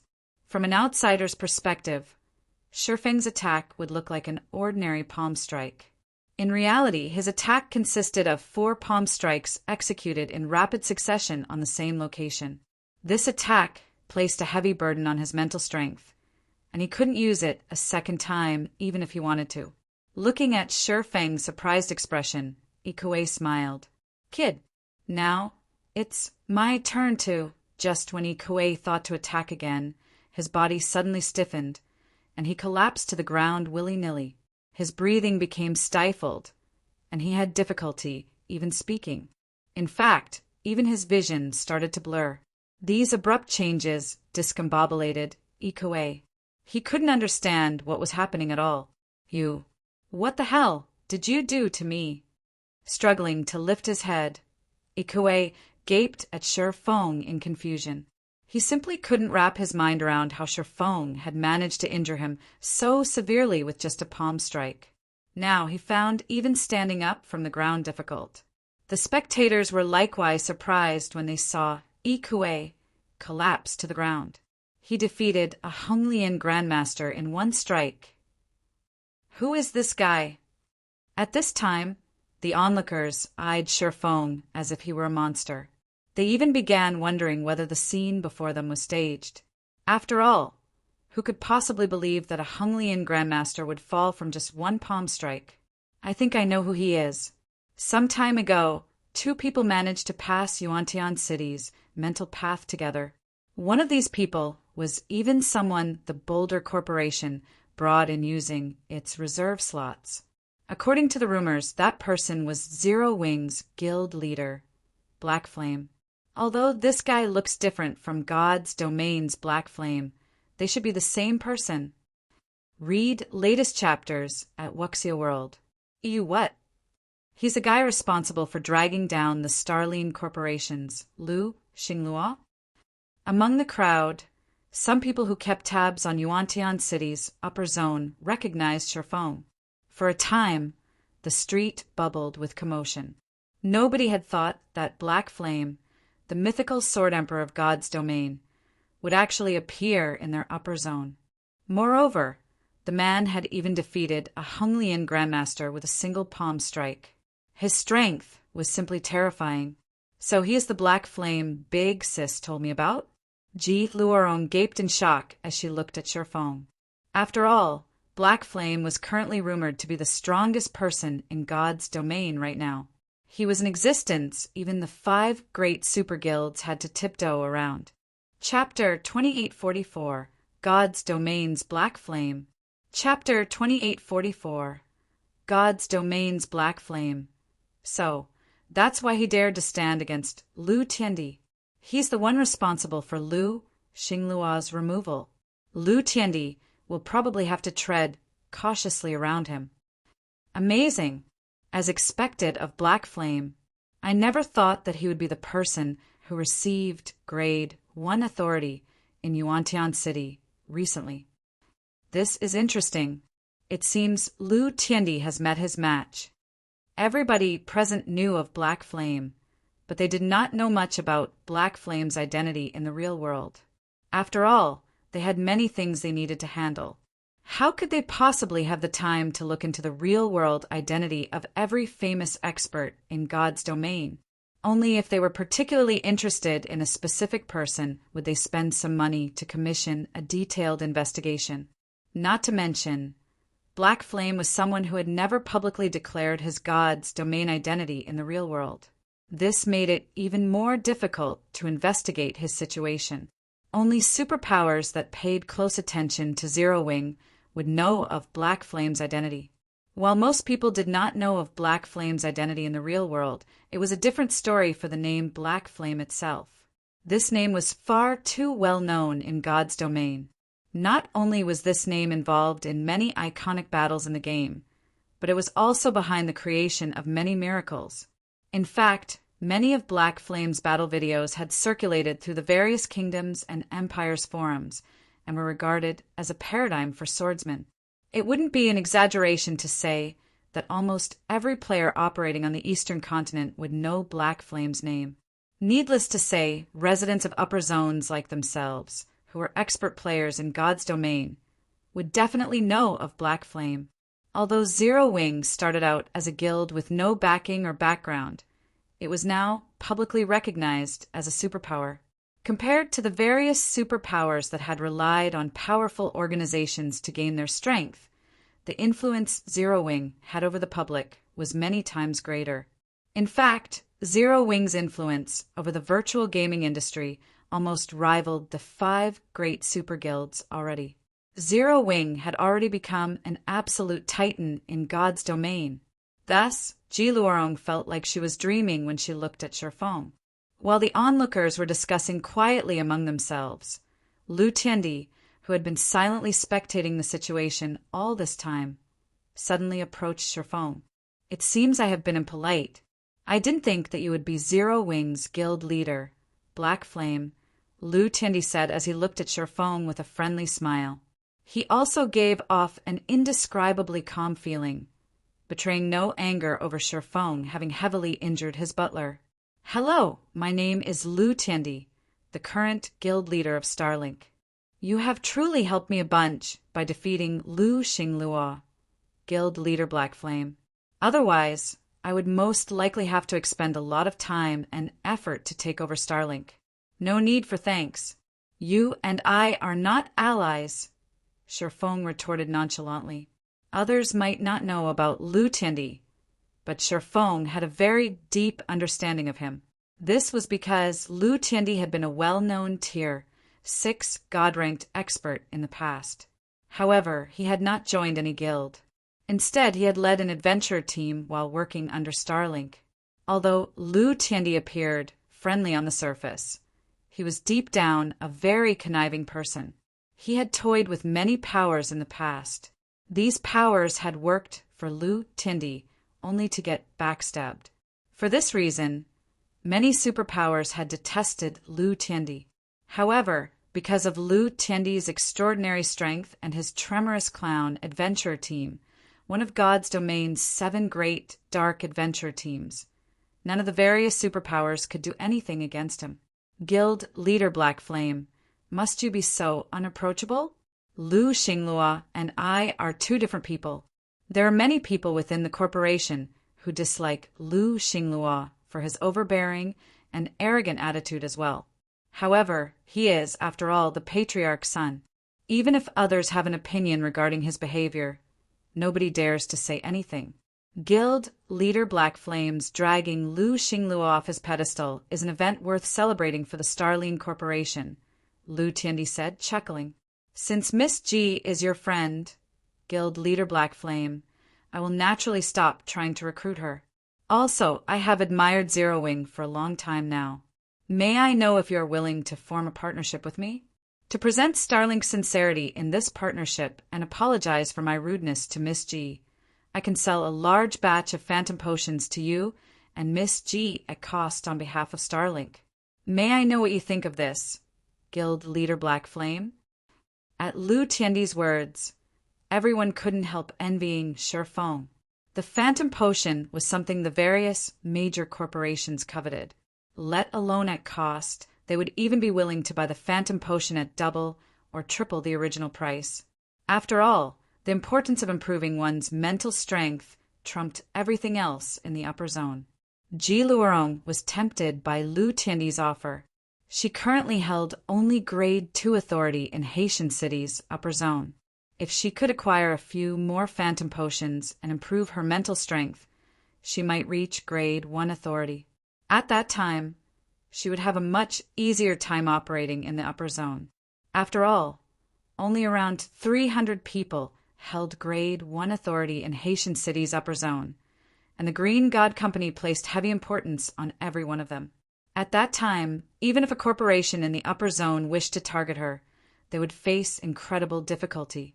She also wouldn't be tight for resources, as the tasks offered to Grade 1 authority holders would sometimes award phantom potions. Thank you for your goodwill, Guild leader Lu. But Zero Wing already has its own collaborators.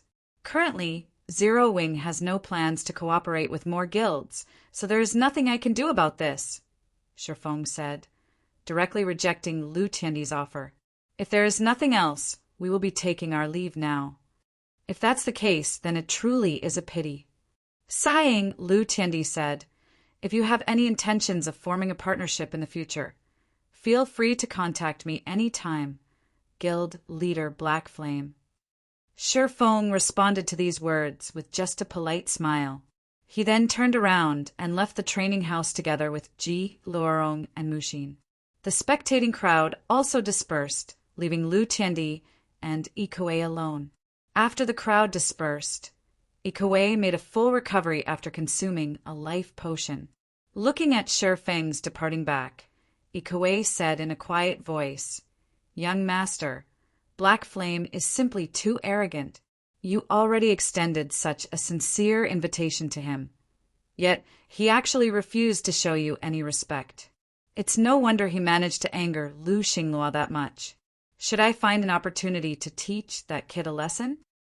Ikoue was furious over Shifeng's successful surprise attack on him.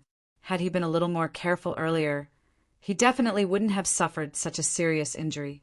Moreover, he had also noticed that Shifeng looked a little pale after attacking him. Shifeng had probably suffered a significant backlash from his own attack. If that were the case, landing a fatal blow on Shifeng would have been entirely possible. I don't know why, but he seems to be extremely wary of me, although this is clearly our first meeting. It seems it'll be impossible to use him for our own purposes. If that's the case, let's teach him a small lesson. However, I'm afraid you alone won't be enough, Lu Tiandi said, shaking his head. That Shifeng actually managed to execute Miracle Dragon's trademark move in the real world. Evidently, he has reached an incredibly high level in both his physical fitness and mental strength. It'll be tough for you to take care of him by yourself. I'll ask Brother Wang to accompany you. You'll have Mr. Wang come as well. Ikoue was momentarily surprised by Lu Tiandi's words. However, he quickly revealed an ecstatic expression and said, If this is the case, that kid is dead. Read latest chapters at Wuxia World. EU, the brother Wang Lu Tianyi mentioned, was a Honglian grandmaster who was only half a step away from becoming a mental strength master.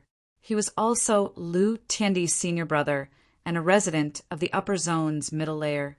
It would be child's play for such an expert to take action against someone living in the base layer. By the way, when you head back, notify the others in the team to take action against Ji Luorong's adventurer team immediately. Make sure to destroy them as quickly as possible, Lu Tianyi instructed calmly. Since I can't have Ji Luorong's adventure team, there's no reason why I should let Shifeng have it. Rest assured, young master, we have long since been keeping track of those people. If not for your love of talent, they would have been doomed already. Ikoue responded, smiling. Nodding, Lu Tianyi then entered the mental strength training house. Chapter 2845, Soon to Break Seal. Chapter 2845, Soon to Break Seal, Haitian City Upper Zone, Northern Mountain Villa Community. Shifeng couldn't help doubting his eyes as he stared at the 3-story mansion before him. You've been living in this place all this time? Shifeng asked as he looked at Ji Luorong strangely. The mansion before him not only looked luxurious, but also occupied an area as large as 2 basketball courts. It was even larger than the Boulder Corporation's mansion in Yuantian City's upper zone, which had cost 30 million trade points to exchange. Meanwhile, Ji Luorong lacked both influence and authority in the upper zone. In fact, she was even living in the upper zone by herself, apart from her family's corporation operating in the outside world. She did not possess any backers or background whatsoever.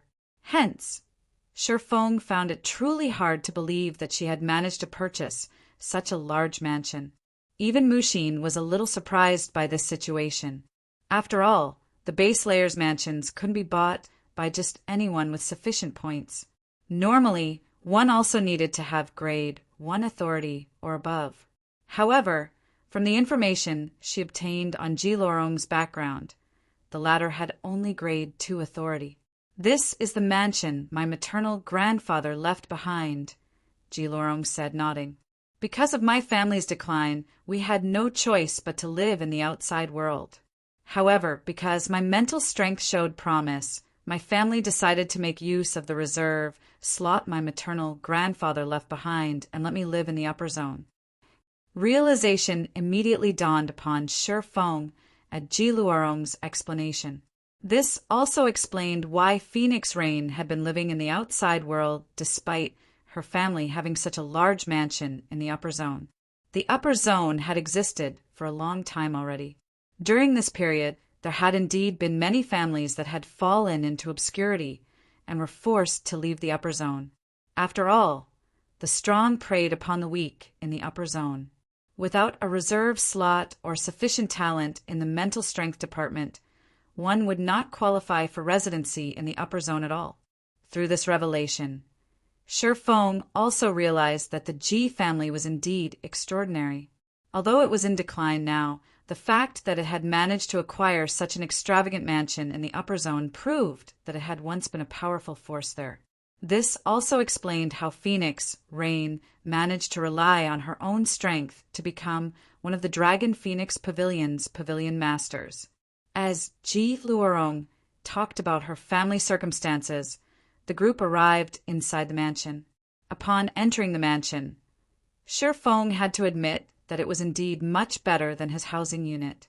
Not only was the place much more spacious, but it also provided much greater help toward the improvement of one's mental strength. After entering the mansion, Shifeng turned the conversation to Ji Luorong's current circumstances and Phoenix Rain's brief reappearance in God's domain after her disappearance. Upon hearing news of her older sister, Ji Luorong breathed out a small sigh of relief. She had been incredibly worried when she found out that her older sister had disappeared. When she heard that her older sister had been brought to Haitian City's upper zone, she had repeatedly searched the base layer for clues of her older sister. Despite her efforts, she had come up empty. The only possibility she could think of was that her older sister had been transferred to the middle layer. Hence, she had been anxiously trying to enter the middle layer to verify her older sister's condition. Hearing that her older sister had once appeared in God's domain after her disappearance, and even expressed that she was safe, had lifted the stone weighing on her heart. Now, she could finally relax a little bit. By the way, why did Lu Tianyi come to find you? Do you have any grudges with him? Shi Feng asked curiously as he looked at Ji Luorong. His main goal in coming to Haitian City's upper zone was to check Ji Luorong's situation. After all, he had promised Phoenix Rain to take care of her little sister. Meanwhile, Lu Tianyi wasn't a kind person. Catching his attention was akin to catching the attention of a fox. One was bound to meet with misfortune. I don't have any grudges with him. In fact, today is only our second meeting, Ji Luorong sighed. As for why he is approaching me, it is because he wants Eternal Glory, the adventure team I established, to join his adventure team, Tremorous Clown. He wants to annex your adventure team? Shi Feng was surprised by this answer. Tremorous Clown was an extraordinary dark adventure team. According to his past knowledge, the team had been active on the Western continent and possessed powerful members. At its peak, the team had even had 3-tier SIXS and 9-tier 5s. Even the various superpowers dared not casually offend the adventure team. Back then, many experts operating on the dark side of God's domain had sought to join Tremorous Clown. However, only a small minority had succeeded because Tremorous Clown's entry requirement was Tier 4. Normally, only peak experts who had reached Tier 4 could join the team. Shi Feng also knew a little about Ji Luorong's adventure team since Ji Luorong had also been relatively famous in the past. Although not on the level of the demon Queen Phoenix Rain, Ji Luorong had still been a bona fide Tier 5 apex expert, only half a step from reaching Tier 6. Eternal Glory had also been a famous top adventure team. At its peak, the team had had not only a Tier 6 God-ranked expert, but also 3 Tier 5 experts. However, Eternal Glory was currently merely a well-known adventure team. Its overall strength was still incredibly weak. This included Ji Luorong, the adventure team's commander.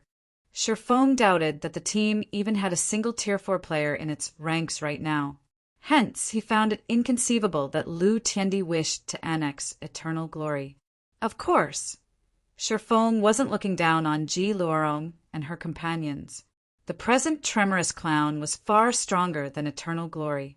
Tremorous Clown probably rivaled the average superpower in the number of its peak combatants. Now that Lu Tianyi had acquired Starlink as well, the overall strength of the forces under his command should be at an astonishing level. My team is indeed incapable of catching Lu Tianyi's attention. The only reason I can think of for his efforts to annex us is the special legacy we obtained, Ji Luorong said after giving the matter some thought. Some time ago, we visited a very special secret land and found a massive world passage sealed there. We even came across a person who might be a Tier 6 god. According to that person, the seal on the world passage would soon break and the War of Worlds would soon begin. Our team received a special legacy from that person. Recorded inside the legacy was a sealing magic array. If we sacrifice EXP to the magic array, we can isolate a specific area from the rest of the world for a long period. It can be considered a means to resist the War of Worlds. However, at that time, other players aside from our team entered that place as well. In hindsight, those people might have been Tremorous Clown's members. Ji Luorong's words shocked Shi Feng. This was because he had never heard of a War of Worlds happening at this stage of the game in his previous life. However, he also doubted that Ji Luorong was lying. After all, he had visited the ancient God's domain. He wouldn't find it strange if there were other timelines of God's domain. This was especially true after seeing 100 Ghosts' members.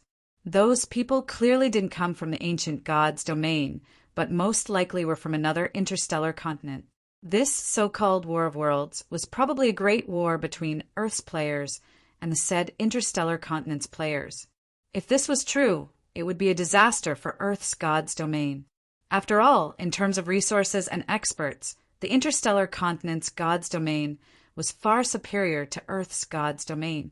If the two sides were to wage war against each other, it wouldn't take a genius to imagine that Earth's side would suffer a catastrophic defeat, with many superpowers getting annihilated.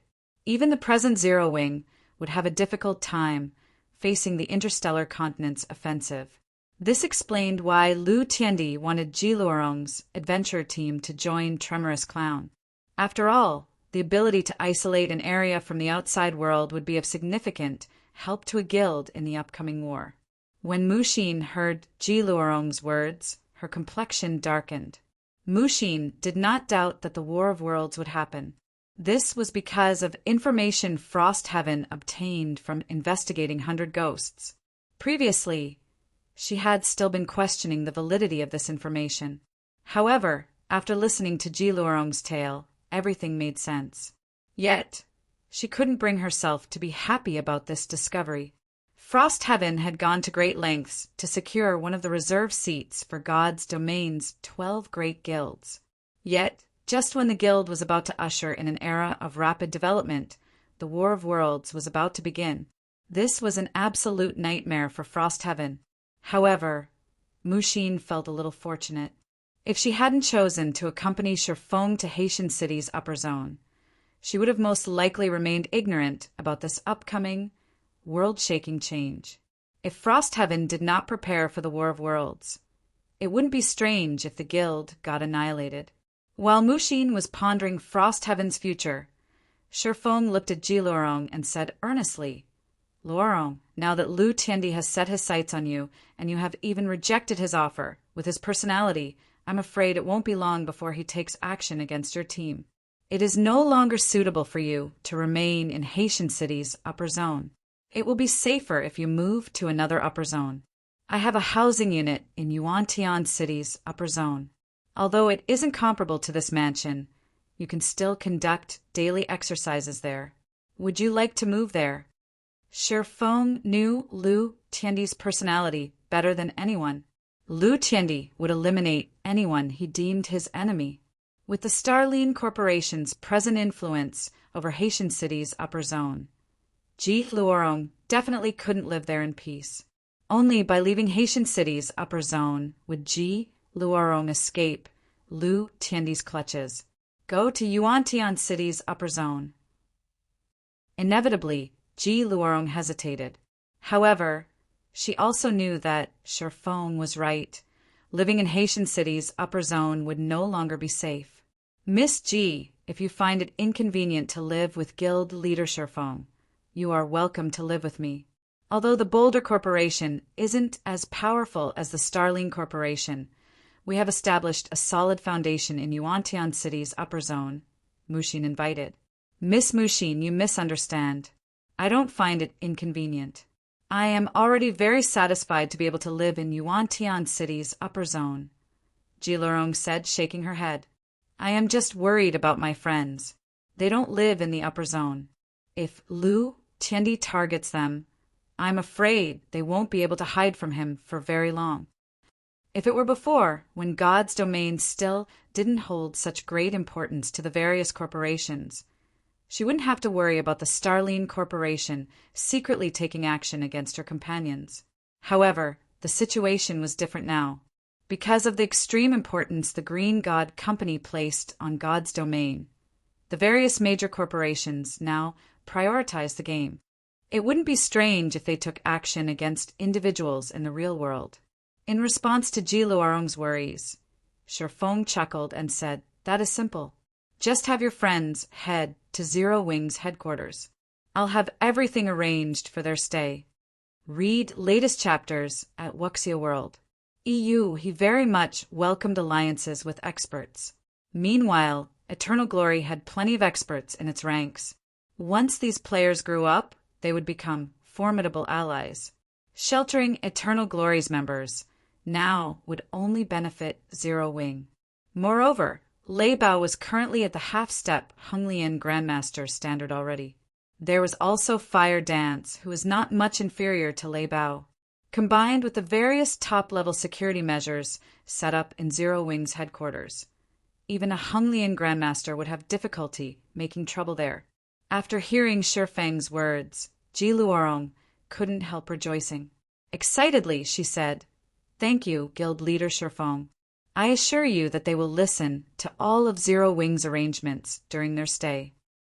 The fact that her adventure team's members could stay in Zero Wing's headquarters was definitely good news.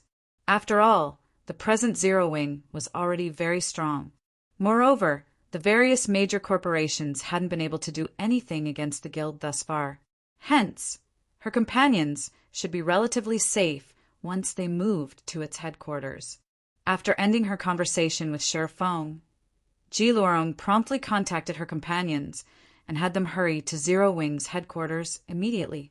Chapter 2846 Frightening Headquarters.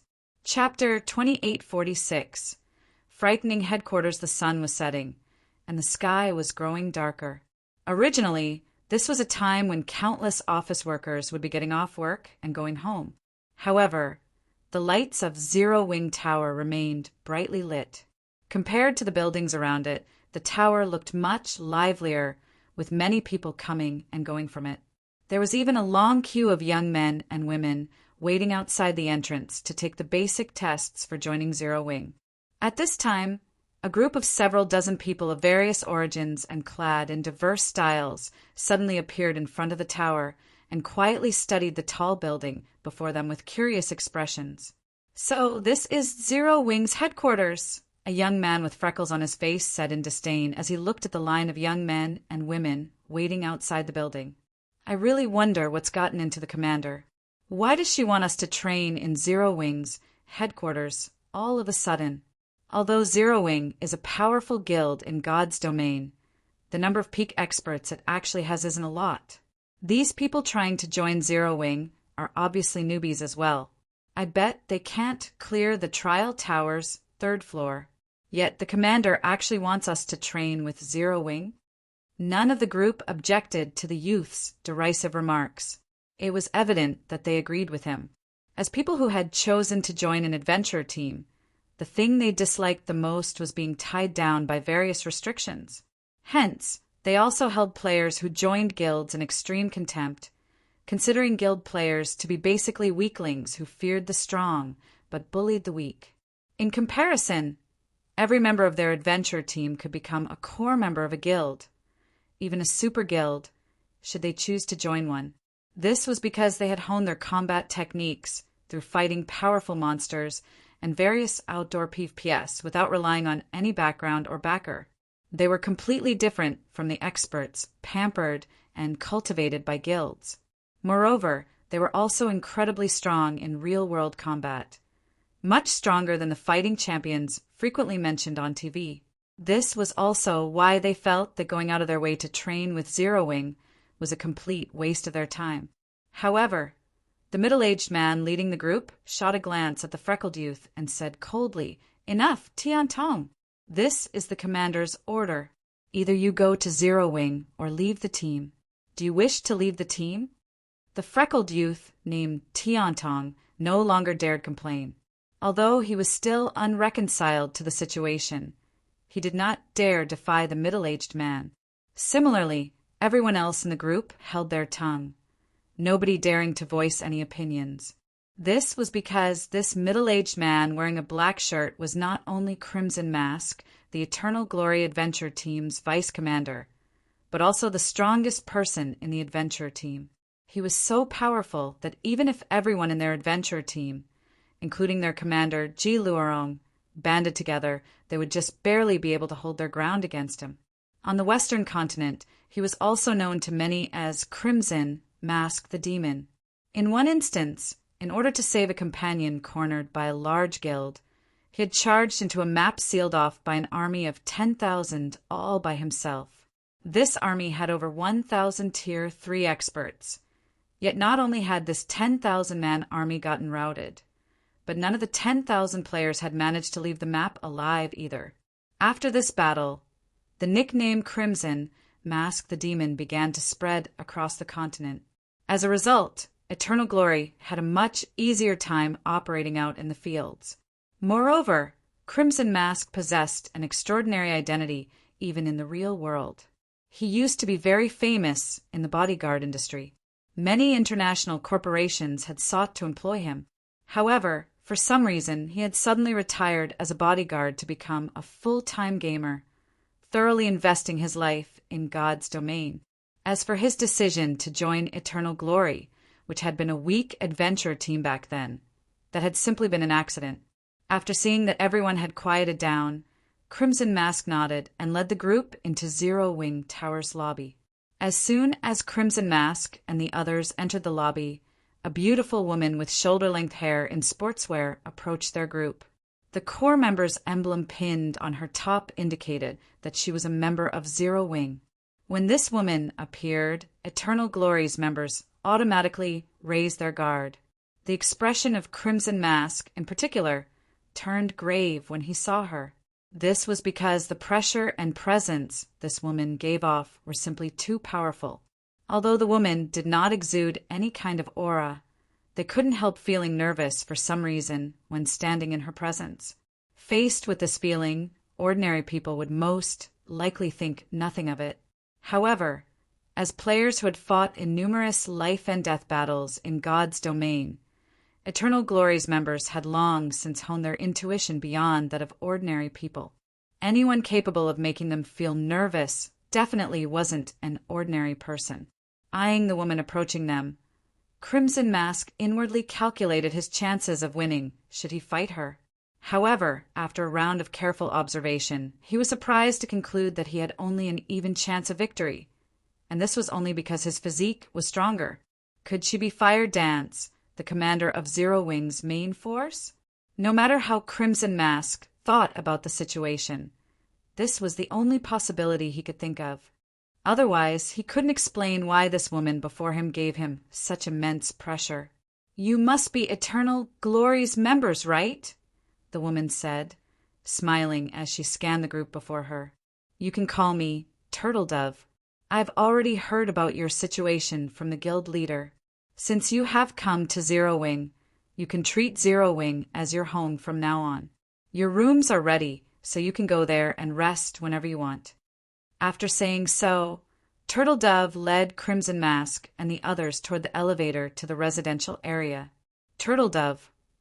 While following after Turtle Dove, Crimson Mask and the others revealed confused expressions. This was especially true for Crimson Mask. Before going to Zero Wing's headquarters, he had looked into the peak experts under Zero Wing's command. However, there was no one named Turtle Dove on the list. Even Tier 4 experts don't give off such powerful mental pressure. Could she be one of the trump cards Zero Wing is secretly cultivating?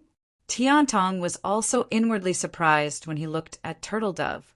Tiantong had met many experts, but this was the first time he had come across someone capable of giving such powerful pressure in the real world. Moreover, this was merely a pressure Turtle Dove was radiating subconsciously.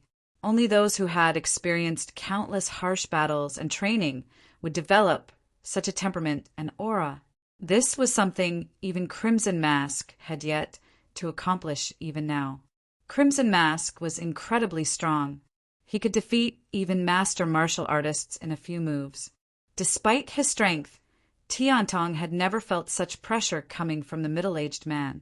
As the group was waiting to enter the spacious elevator, two men walked out of it. These two men were clad in sportswear similar to Turtle Dove's. They also wore the emblem for Zero Wing's core members on their tops. The instant these two young men appeared, Crimson Mask and the others broke out in a cold sweat. This was because, in their eyes, the two men that just exited the elevator were no different from beasts.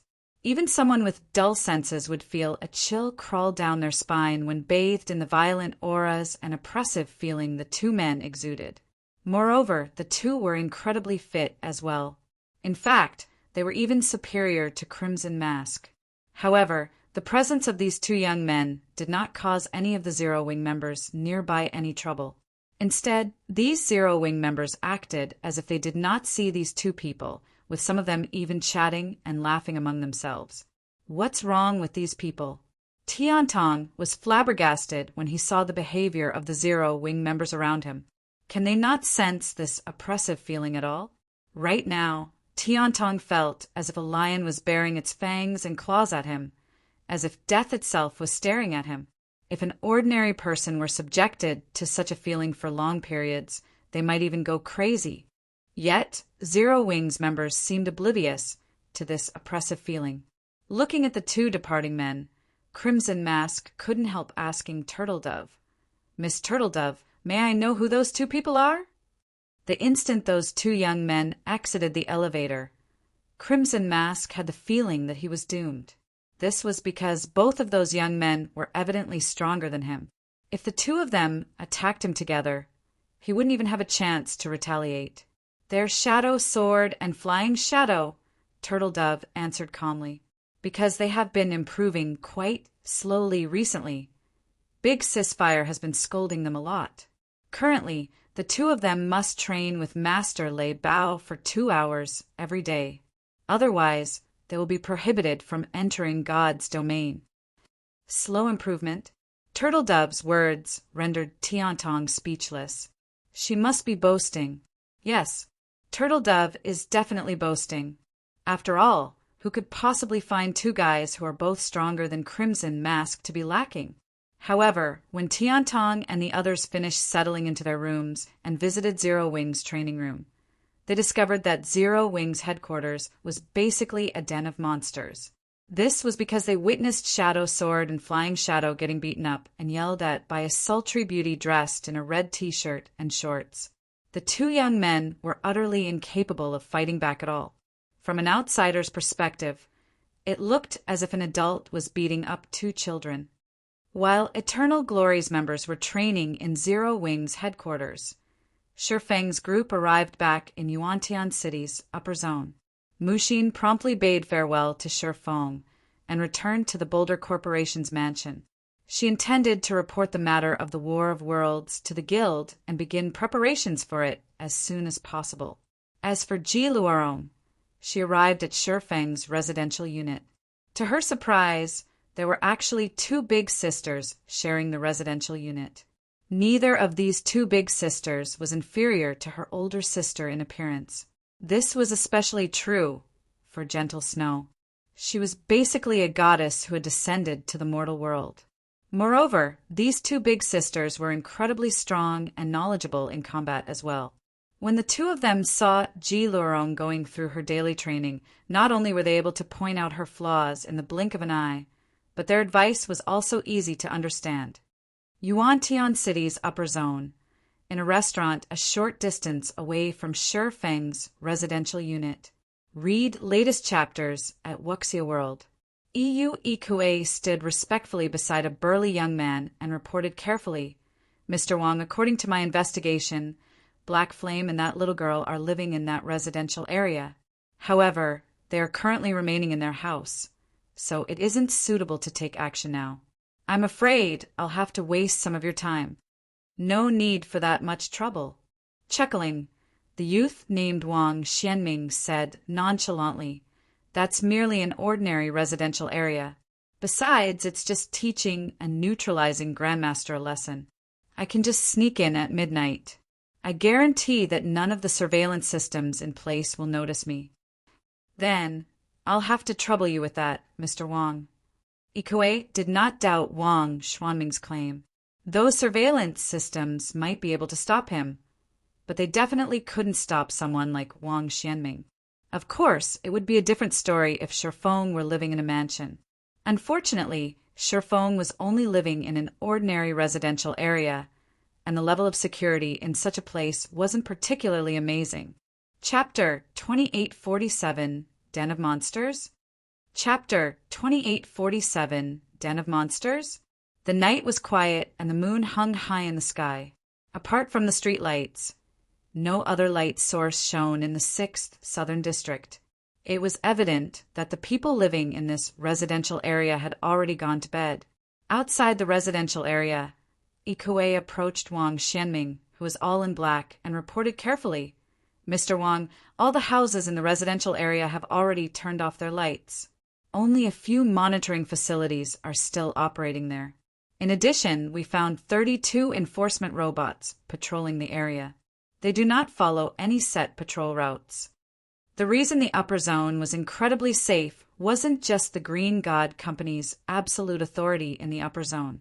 Apart from that, there was also the fact that anyone who had lived here for some time would gain a physique rivaling that of Hunglian masters in the outside world. Moreover, while the upper zone prioritized mental strength above all, every resident living in the upper zone still possessed exceptionally high combat standards. Defeating such people within a short period would be incredibly difficult. Most importantly, enforcement robots constantly patrolled every corner of the upper zone. Not only did these enforcement robots operate using state-of-the-art artificial intelligence, but their bodies were also made of titanium alloy and other special alloys. Even if they received a hit from a cannon of ancient times, they would at most suffer minor damage, although it was highly unlikely that a cannon could ever land a hit on these enforcement robots. This was because these robots possessed inhuman reaction speeds and physiques. Thanks to these factors, they could rival neutralizing grandmasters. Before these enforcement robots, both neutralizing grandmasters and Hunglian grandmasters were nothing. Hence, Hunglian grandmasters dared not take any covert action in the upper zone. At most, they would openly cross hands with their opponents.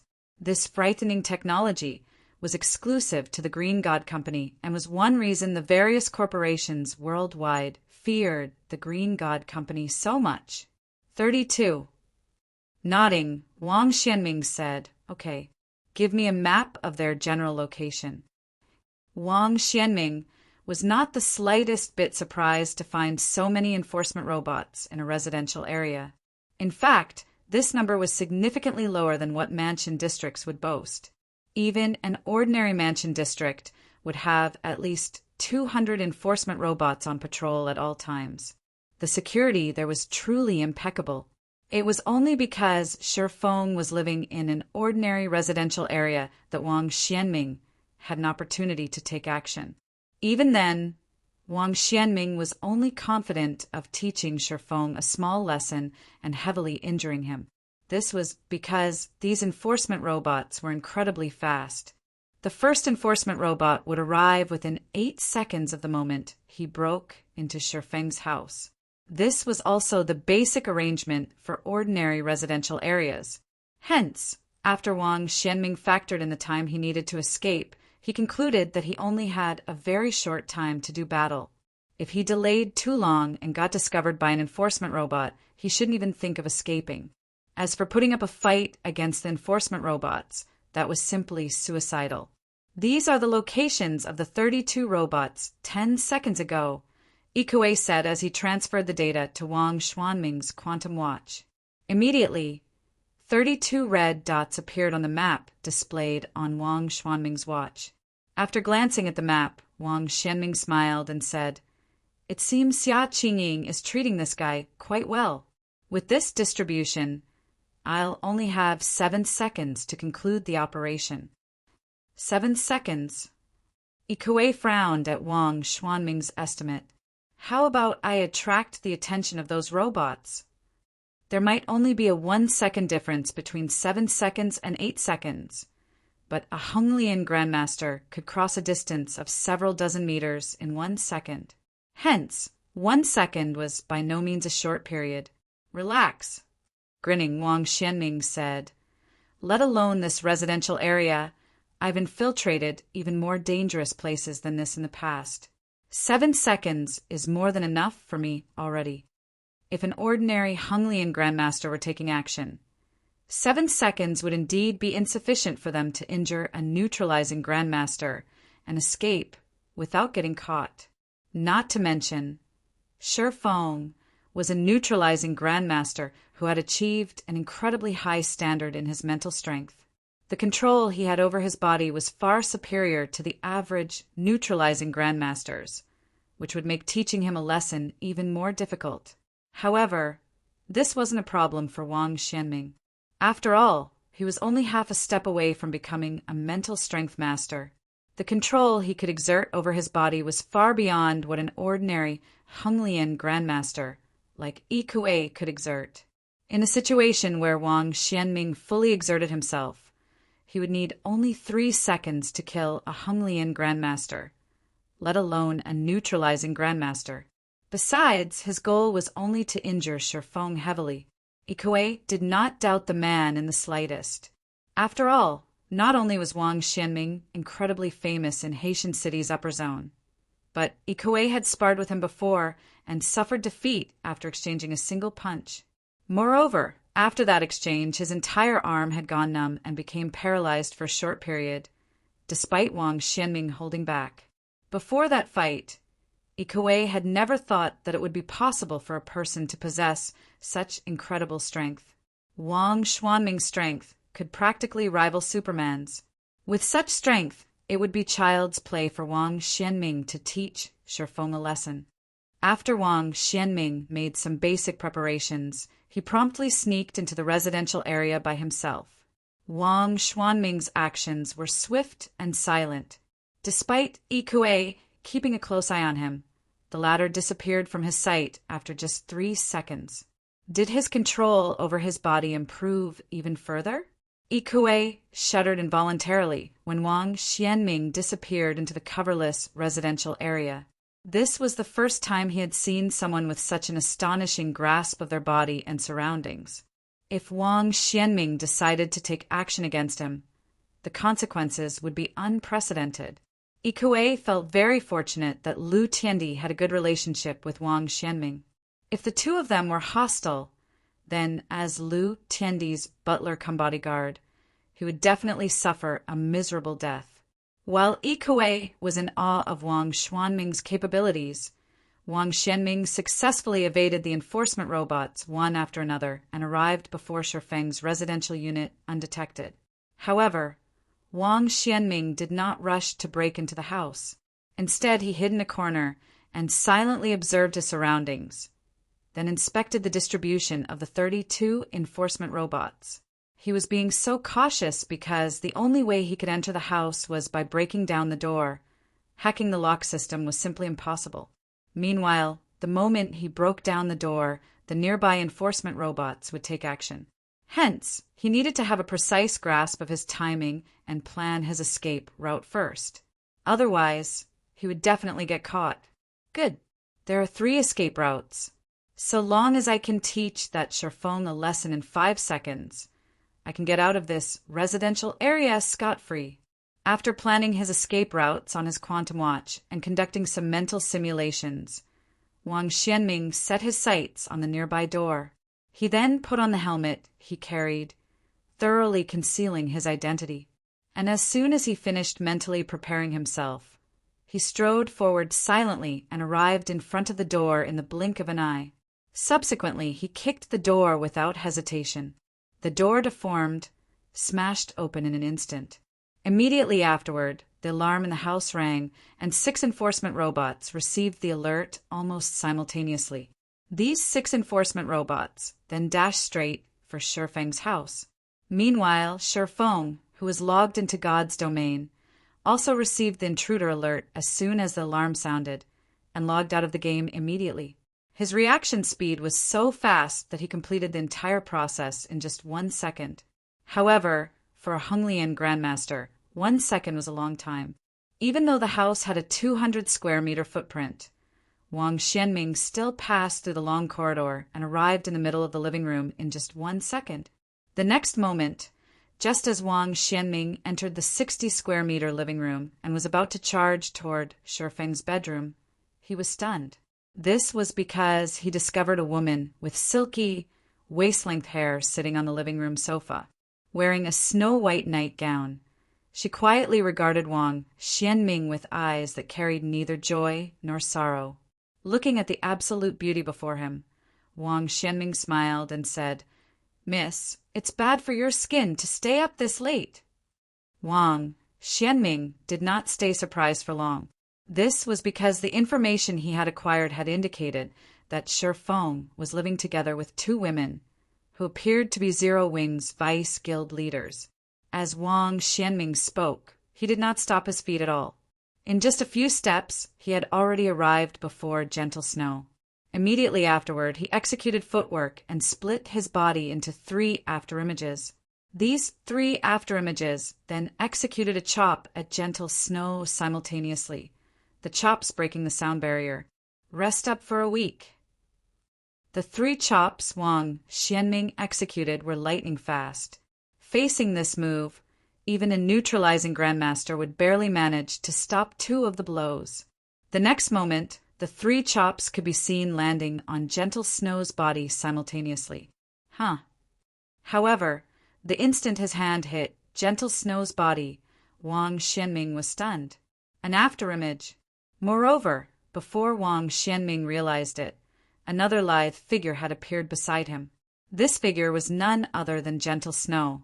At this time, Gentle Snow still regarded him with the same emotionless gaze, apparently unaffected by his attack. Damn it! Where did that guy find such a monster?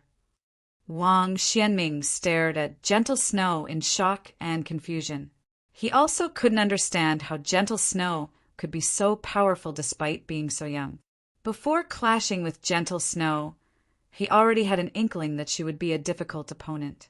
Hence, he had gone all out right off the bat to end the fight quickly. However, when he exchanged moves with Gentle Snow, he understood just how terrifying the woman was. No, she's not just terrifying. She's practically inhuman. He could clearly tell that Gentle Snow's physical fitness was only at the standard of Honglian masters, which was far inferior to his own.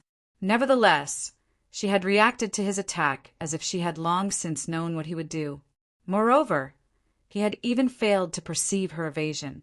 While he was executing his earlier attack, the figure he saw sitting on the sofa had merely been an afterimage his mind had fixated on. The moment he began his attack, Gentle Snow herself had already disappeared from the sofa. The ability to evade a Honglian Grandmaster's mental perception wasn't something that could be gained overnight. It was a high-level technique that had to be cultivated through rigorous training and countless battles involving life and death. While Wang Xianming might look like a 25-year-old man, he was in reality nearing 35 already. Yet even at his age, he had just barely touched upon the threshold of this technique. In contrast, not only had this young woman before him learned this technique, but she had also mastered it to the point where she could dodge the attack of a half-step mental strength master with ease. Upon thinking up to this point, Wang Xianming rushed to the door almost immediately. He had no intention of staying here for even a second longer. If he were to clash against such a monster, it would be impossible for him to produce any results within the limited time available. If he stayed any longer, the enforcement robots would catch him. However, when Wang Xianming reached the entrance, he found another lithe figure standing by the door. This person was none other than Aqua Rose. Scram! Looking at the woman dressed in a light blue nightgown before him, Wang Xianming grew enraged. Not only had he failed to accomplish his mission, but there was even a monster behind him. If he wasted any more time here, he would definitely fall into the enforcement robot's hands. Hence, Wang Xianming's first reaction when seeing Aqua Rose was to attack her with everything he had. The next moment, over a dozen fists could be seen punching at Aqua Rose, every punch carrying the full strength of a Honglian Grandmaster. Even a Honglian Grandmaster would suffer internal injuries and lose consciousness if they got hit by such a barrage of punches. However, Wang Xianming was dumbfounded once he finished executing his attack. When his fists had landed on the woman before him, he felt as if he were shadowboxing. Not only did his attacks fail to repel the woman, but the woman had even moved closer to him. By the time Wang Xianming had executed well over 100 punches, Aqua Rose stood only half a step away from his 2-meter-tall body, her delicate palm smacking his chest. Despite Aqua Rose only executing a gentle strike, Wang Xianming felt an intense pain in his chest. The pain was so unbearable that he stumbled 2 steps back. How is this possible? Wang Xianming gaped at the woman before him in disbelief. A monster. Read latest chapters at Wuxia World. EU another monster. At this time, Gentle Snow arrived behind Wang Xianming and was quietly looking at the burly man. Wang Xianming revealed an incomparably ashen expression as he switched his gaze between Aqua Rose and Gentle Snow, wishing he could kill Yi Kuei. How did that man conduct his investigation? Two inhuman monsters actually lived inside an ordinary residential unit. Even the security level at the mansion areas couldn't compare to the security of this little house. Chapter 2848, Uproar. Chapter 2848, Uproar at the entrance of the 6th Southern District. 10 minutes have gone by already. Looking at his quantum watch, Yi Kuei smiled in delight. Mr. Wang should be taking action right about now. Yi Kuei did not doubt Wang Xuanming's strength in the slightest. If not for the enforcement robots being too powerful, Yi Kuei would have wanted to spectate the fight at a close distance and see how terrified and helpless Shifeng was against Wang Xianming. After all, a neutralizing grandmaster like Shifeng would be utterly incapable of resisting Wang Xuanming's strength. The most he could do was run away. Once Shifeng was taken care of, dealing with Ji Lorong would become a lot easier. Just as Yi Kuei was entertaining such thoughts, a loud noise suddenly came from the residential area. As he started taking action, Yi Kuei grew excited when he heard the noise, and he couldn't help taking a few steps toward the residential area.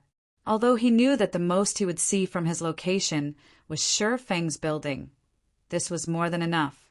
He was only curious to find out how many seconds Shifeng would last against a monster like Wang Xianming. 3 seconds? Or perhaps 4 seconds? Based on the strength Shifeng had displayed previously, Yi Kuei admitted that the younger man was indeed stronger than himself. However, if it came down to an all-out fight, he would have a great chance of victory. After all, Honglian grandmasters did not possess just incredible defensive capabilities, but also recovery abilities far superior to the average person's. Yi Kuei might have suffered significant damage from Shifeng's palm strike, but he had also recovered from the injury very quickly. One could say that the only advantages Shifeng had over the average Honglian grandmaster were speed and destructive power. However, in front of Wang Xianming, these advantages would be negligible. Hence, Shifeng would probably last against Wang Xianming roughly as long as an average Honglian grandmaster would. After leaving his hiding spot, Yi Kuei immediately noticed Wang Xianming charging into Shifeng's house. Wang Xuanming's speed was so fast that Yi Kuei didn't even catch a clear sight of him. However, 2 seconds after Wang Xianming disappeared into the house, he actually reappeared at the entrance. He's done already. Yi Kuei was dumbfounded when he saw Wang Xianming back at the entrance of Shifeng's house. He never thought that Wang Xianming would be so powerful as to end the fight in just 1 second. With such strength, calling Wang Xianming a monster wouldn't be an exaggeration at all. Wang Xianming was on a whole different level from Honglian grandmasters like himself. However, in the next moment, Yi Kuei was stunned once more. A woman wearing a light blue nightgown had actually appeared before the entrance, without him realizing it. Meanwhile, as if agitated by this woman's appearance, Wang Xianming promptly launched a flurry of punches at her. Even from several hundred meters away, Yi Kuei could clearly sense the terrifying aura Wang Xianming exuded. Madness, violence, destruction. Nobody could possibly survive Wang Xuanming's chaotic punches. Has he lost his mind? Yi Kuei was horrified. If Wang Xianming had simply taught Shifeng a lesson and landed the latter in the hospital for several months, the Green God Company wouldn't look too deeply into the matter. At most, it would strengthen the residential area's security and give Shifeng some compensation. However, if Wang Xianming took a life in the upper zone, he would touch the Green God Company's bottom line. At that time, the company would definitely conduct a thorough investigation into the matter until it found the culprit. Once Wang Xianming was caught, even the big shots living in the middle layer wouldn't be able to help him.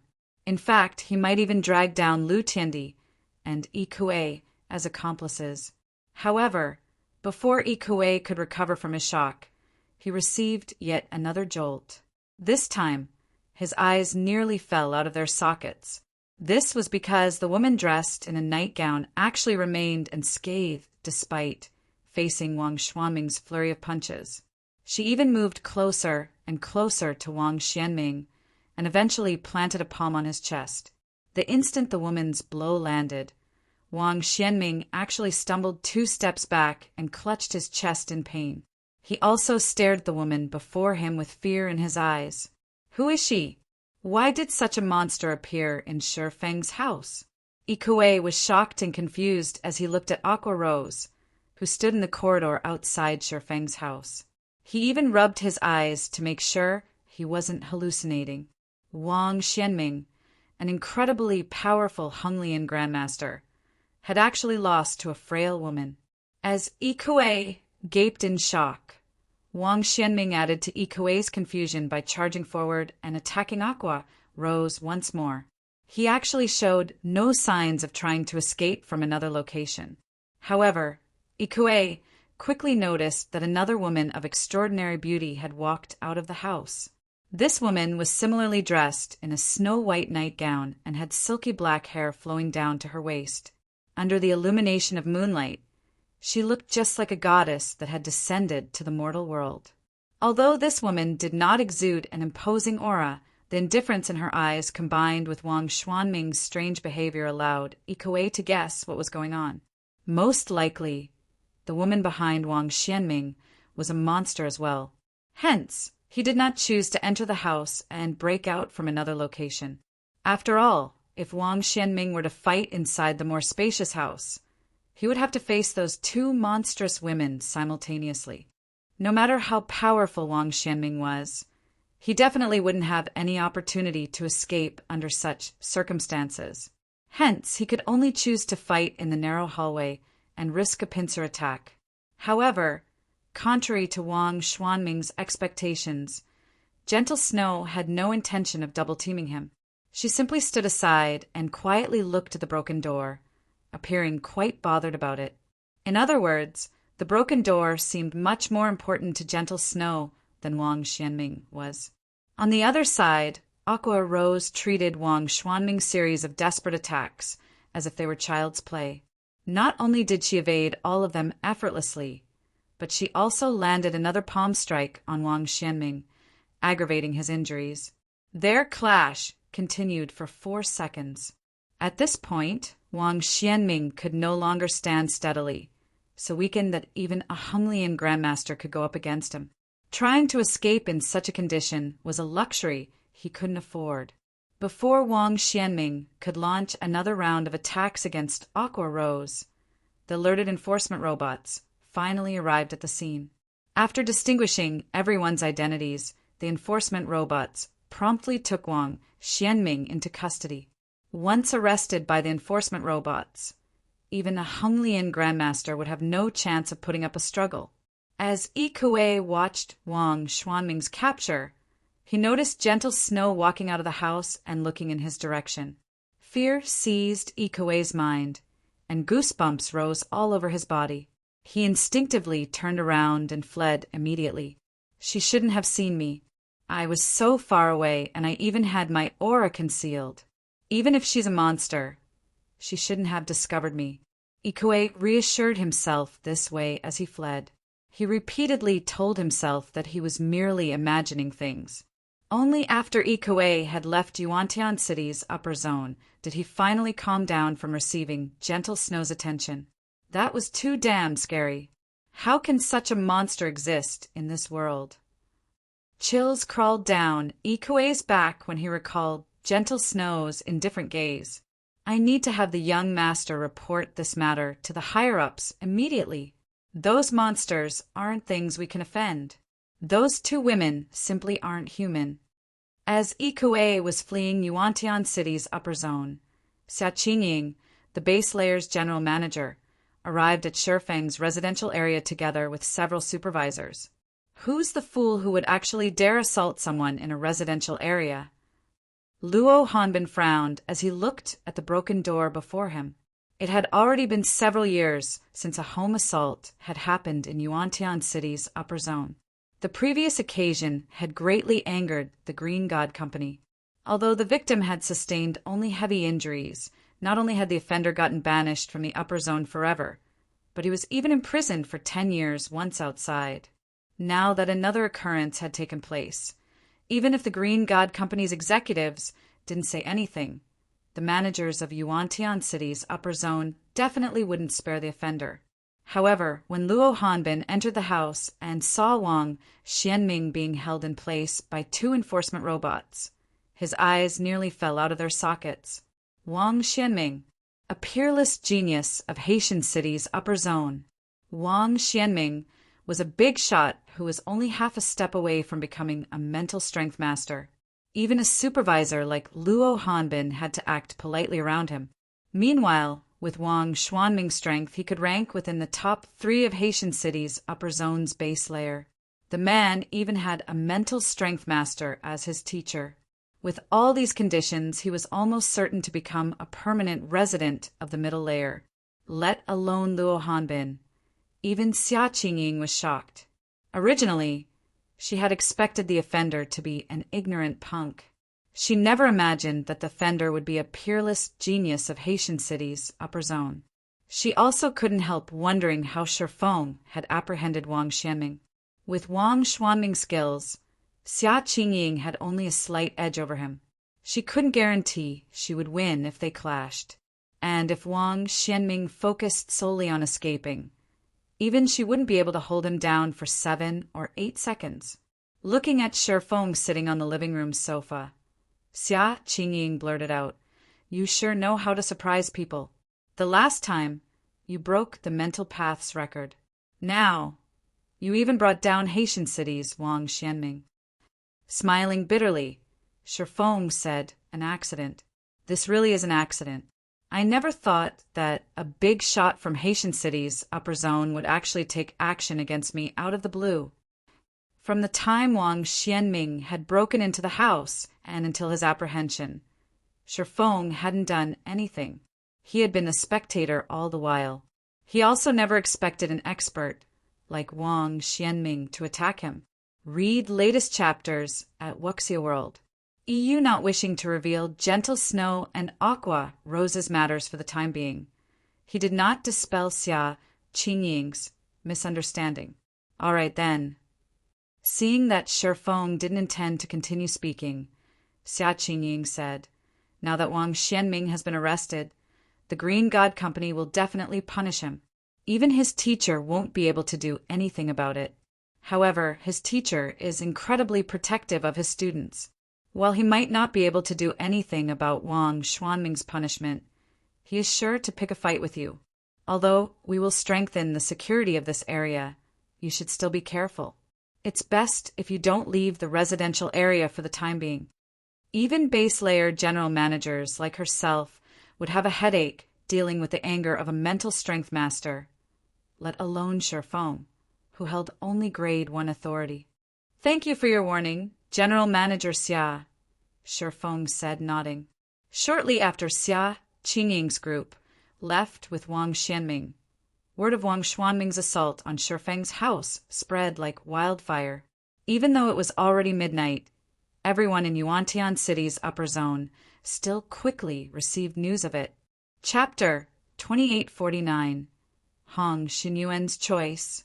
Chapter 2849, Hong Xinyuan's Choice in one of Yuantian City's upper zone's mansion districts. "Uncle Hong, did something happen? Why did you suddenly call for me?" Muxin asked in confusion as she looked at Hong Xinyuan, who was standing by a French window and looking at the night view outside. She was just about to explore an ancient ruin. She had gathered her subordinates already. If she were lucky, she might discover a Tier 4 legacy land or a legacy guidance there. These things were incredibly important for the current Frost Heaven. The War of Worlds would be starting soon. Although her investigation had turned up very little information about the war, she had managed to deduce that they would face players of another world. At that time, the only options left for them would be to conquer or be conquered. It would be different from when players of other worlds entered the main continent. There would be no third option available to them. Hence, Frost Heaven needed to make as many preparations as possible before the War of Worlds began. Naturally, increasing the number of Tier 4 players the guild had was a top priority. Kurue, who stood beside Mushin, was also confused by Hong Xinyuan's summons. She had just fallen asleep. Yet before she could get any rest, she was rudely roused out of bed. Hence, she was still incredibly sleepy and wanted nothing more than to crawl back into her bed right now. "Take a look for yourselves," Hong Xinyuan said as he passed a document to Mushin and Kurue. The document was none other than a summary of Wang Xinyuan's home assault in the 6th Southern District. How is this possible? Mushin couldn't help doubting her eyes when she read the report. She had heard of Haitian City's upper zone's Wang Xianming. An expert of his caliber could definitely rank as the number 1 or number 2 expert in the base layer of Yuantian City's upper zone. If such an expert decided to take covert action, even the Boulder Corporation would be powerless. All the corporation could do was have its members take shelter in its mansion temporarily. Nevertheless, Wang Xianming had not only failed in his attack on Shifeng, but even gotten apprehended. How could anyone possibly believe this? He was actually that powerful. After reading the report, Kurue was now wide awake. Simultaneously, a hint of confusion had appeared in her eyes. Everything is as the report states. Looking at Mushin's surprised expression, Hong Xinyuan said, "I have to admit that I indeed underestimated Shifeng. It seems that he has kept a lot more secrets than we thought." After pondering on the matter for a moment, Mushin asked, "Uncle Hong, do you mean for us to deepen our relationship with Zero Wing?" "That's right.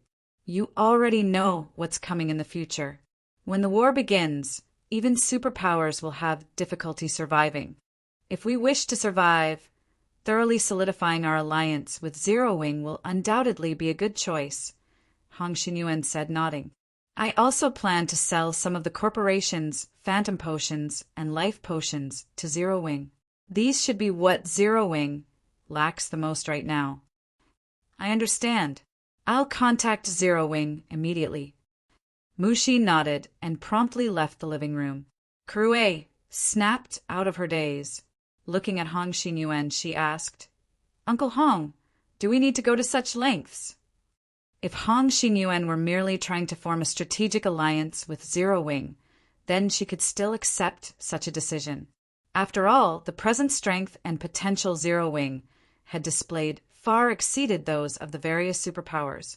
In fact, Zero Wing might even become in existence, rivaling the 5 great super guilds. The only things the guild lacked now were time and talents. However, Hong Xinyuan's decision to sell some of the Boulder Corporation's phantom potions and life potions to Zero Wing greatly confused her. These items served as the foundation for the various corporations. Even the successors of major corporations could get their hands on only a limited number of them. You don't understand. Wang Xianming isn't someone who can be defeated so easily. The cards and secrets Shifeng has hidden are absolutely extraordinary. Shaking his head, Hong Xinyuan said, "Deepening our relationship with him now will be beneficial for both the corporation and you two sisters." In reality, apart from Shifeng's great potential, another reason behind Hong Xinyuan's decision to go to such lengths to befriend Shifeng was an astonishing piece of information Xia Qingying had leaked to him. Shifeng wasn't the person who defeated Wang Xianming. Hong Xinyuan knew that Wang Xuanming's combat power was only slightly beneath Xia Qingying's. Hence, defeating Wang Xianming was an incredibly challenging proposition. Needless to say, defeating him in just a few seconds would be even more difficult. Only the big shots living in the upper zone's middle layer could defeat Wang Xianming that fast. If the Boulder Corporation could befriend such big shots, it would bring much greater benefits to the corporation than simply silently developing its foundations on the base layer. At the same time, inside a mansion in the distant Haitian city's upper zone. "Young master, what should we do?" Ikue asked in a worried tone as he looked at Lu Tiandi, who had just exited his gaming cabin. Yuantian City's upper zone has already apprehended Mr. Wang. If your teacher blames you, Wang Xianming was a bona fide peerless genius. Finding a student like him was difficult, even for the middle layer's big shots. Now that Wang Xianming had been caught conducting a home assault, he would definitely be banished from the upper zone. Without the upper zone's various resources, any further improvements would be utterly impossible for him. After hearing Ikue's report, Lu Tiandi smiled and said, "We don't need to do anything. Although the outcome is different from what I imagined, things are still progressing according to plan. Now all we need to do is sit back and wait." Wang Xianming had always been their teacher's favorite pupil, receiving the best resources available. Hence, Lu Tiandi had always gotten shortchanged in terms of resources. If not for Lu Xinglua suffering a major failure, his teacher wouldn't have started placing importance on Lu Tiandi at all. Lu Tiandi's original plan had Wang Xianming and Shifeng forming a grudge against each other. In his opinion, with Shifeng's abilities and potential, Wang Xianming probably couldn't do anything significant to Shifeng. Once Wang Xianming failed in his attack, Shifeng would definitely retaliate and create a lot of problems for Wang Xianming. Naturally, Wang Xianming wouldn't sit still and would retaliate against Shifeng as well. Shifeng had exceeded Lu Tiandi's expectations and defeated Wang Xianming.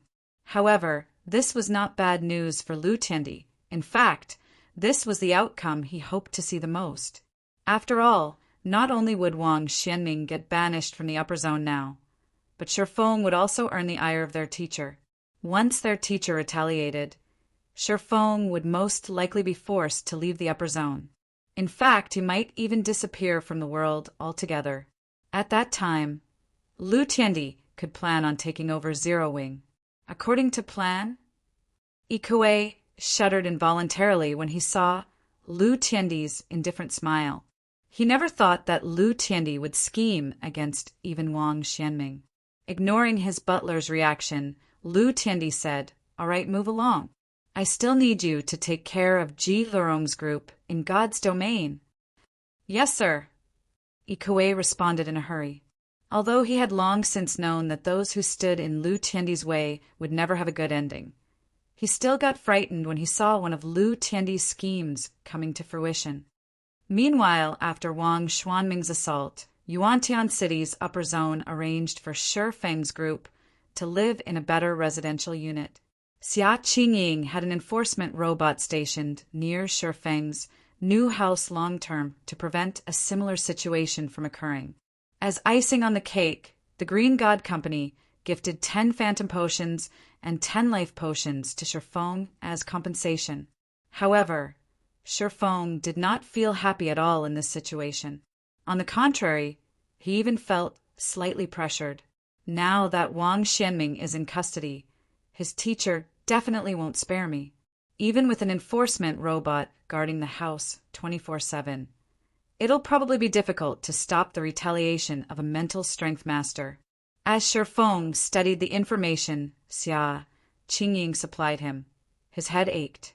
Fu Jiuzhong, Wang Xuanming's teacher, was no ordinary individual.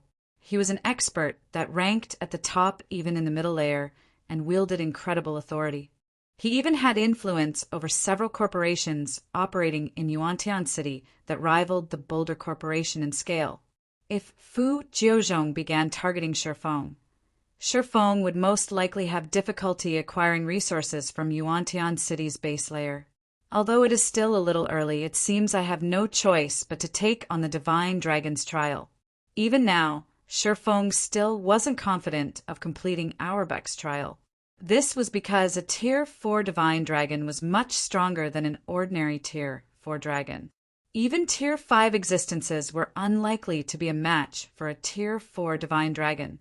Originally, Shifeng had planned to challenge the trial only after further improving his mana body. Read latest chapters at Wuxia World. EU, however, it seemed that he had no choice but to push his plans forward. It was of utmost importance that he completed the Divine Dragon's trial now. This was because only by completing Auerbach's trial would he become the Divine Dragon's true companion. If that happened, Zero Wing could thoroughly solidify its position on the Western continent, and the Starlight Fortress could serve a much greater purpose. At that time, Zero Wing would be able to not only recruit talents from the Western continent in large numbers, but also acquire large amounts of 7 Luminaries crystals. After all, a Heaven Mode regional dungeon produced an astonishing amount of 7 Luminaries crystals. With the 7 Luminaries crystals he acquired, he would then be able to exchange for a bunch of Phantom Potions and Life Potions. Only by securing Phantom Potions and Life Potions in bulk could he achieve a breakthrough in his mental strength in the real world and his concentration in God's domain. After returning to his room, Shifeng promptly consumed a Phantom Potion and a Life Potion. He then lay in his fearless cabin and logged into the game. Chapter 2850, Divine Dragon's Trial. Chapter 2850, Divine Dragon's Trial, Zero Wing City, Zero Wing's residence. After Shifeng came online, the first thing he did was assign tasks to Liang Jing and Yulan, particularly the distribution of the Tier 3 mana set equipment he had produced. He had made more than 200 of these sets, and he tasked Yulan with secretly gathering a batch of Tier 3 experts who could equip them. Once these experts were geared with the Tier 3 mana set equipment, Zero Wing would gain an additional trump card. Although the modified Tier 3 mana set equipment wasn't as powerful as the original version, there was only a 15% decrease in the basic attributes provided. A Tier 3 player equipped with the modified set could still go up against mythic monsters of the same level. In addition, Shifeng passed the Treasure of Fire to Melancholic Smile and had her procure as many mysterious flames as possible. They could offer the Seeds of Flame converted as an award for the Candlelight trading firm's forgers and alchemists. By doing so, they could not only increase Candlelight's productivity, but also attract more lifestyle players to join the firm. After all, a lifestyle player's promotion was largely influenced by their production success rates. When Melancholic Smile received the Treasure of Fire from Shifeng, she was shocked. Then, uncontrollable excitement welled up inside her. She had always had a passion for mysterious flames. However, incredibly powerful mysterious flames weren't easy to find. And even when the guild did find some, she didn't have the ability to make it her own. Thus, the mysterious flame she currently used was only a Tier 2 mysterious flame. No lifestyle player had managed to absorb either of the 2 Tier 3 mysterious flames, sitting in the guild warehouse even now. However, the Purification Crown resolved the hurdle preventing lifestyle players from absorbing stronger mysterious flames, and could even produce mysterious flames using various types of flames. Melancholic Smile could already envision the swarms of lifestyle players fighting to join the Candlelight trading firm. At that time, be it the construction of the Crimson Dragon flying ships or another mobile fortress, Candlelight wouldn't have to worry about lacking talents and manpower. At the same time, with Gentle Snow and Aqua Rose's return, Zero Wing no longer lacked apex combatants to protect it. Hence, Shifeng tasked Fire Dance with secretly gathering information on the 7 treasures and collecting them directly if possible. The 7 treasures were not only crucial for his quest, but their various supportive functions were simply heaven-defying, providing incredible help to both individuals and guilds. Previously, when players in God's domain were still low-leveled and weak, the likelihood of them encountering the 7 treasures was low. However, now that more and more Tier 4 players had begun appearing, the chances of players stumbling over the 7 treasures were much greater. Not to mention, the present Zero Wing was already far stronger than before. After its recent rapid development, Zero Wing now had more than 50,000 Tier 3 players under its command, a number that rivaled what the various superpowers had. In addition, the number of partners Zero Wing had continued to increase. Recently, Frost Heaven had thoroughly solidified its alliance with Zero Wing. drastically increasing Zero Wing's influence on the eastern continent. At this point, Zero Wing could expand its territory already. Hence, his hunt for the 7 treasures was no longer an impossible task. Moreover, he had to get his hands on the 7 treasures to elevate Zero Wing's strength further. This was because only by gathering all of the 7 treasures could he fully utilize their power. In fact, the 7 treasures could even suppress the endless abyss. If Zero Wing could acquire this power, thoroughly making an enemy out of the 5 great super guilds wouldn't be a problem. It also wouldn't have to fear the invasion of other gods' domains. After Shifeng finished assigning tasks, he promptly teleported to the Starlight Fortress to take on the Divine Dragon's trial so that he could solidify Zero Wing's position on the western continent. At that time, even if the World Seal broke and the War of Worlds began, Zero Wing would have the ability to defend itself against the attacks of the foreign gods' domain's powers. Western Continent, Starlight Fortress. The summoning array at the top of the summoning tower lit up, and Shifeng appeared in the summoning hall a moment later. Standing atop the summoning tower, Shifeng had a full view of the Starlight Fortress's situation. At present, the Starlight Fortress was no longer the same as before. Not only had the number of players visiting the fortress increased massively, but even the weakest among them was at Tier 3. There were even quite a number of Tier 4 experts roaming the streets. After briefly scanning the fortress, Shifeng discovered at least 10 Tier 4 players, nearly outnumbering what Zero Wing City had. If not for the Divine Dragon's presence, even if the Starlight Fortress had Divine Tribe and Netherworld Empire's assistance, it would still be very difficult to keep all these players in check, not to mention the large number of visiting NPCs and NPC forces greedily eyeing the fortress. Yet, due to the Silver Divine Dragon, these players and NPCs had no choice but to lie low. After checking the fortress's situation, Shifeng went to the Summoning Tower's summoning altar, which was also the Silver Divine Dragon's resting place.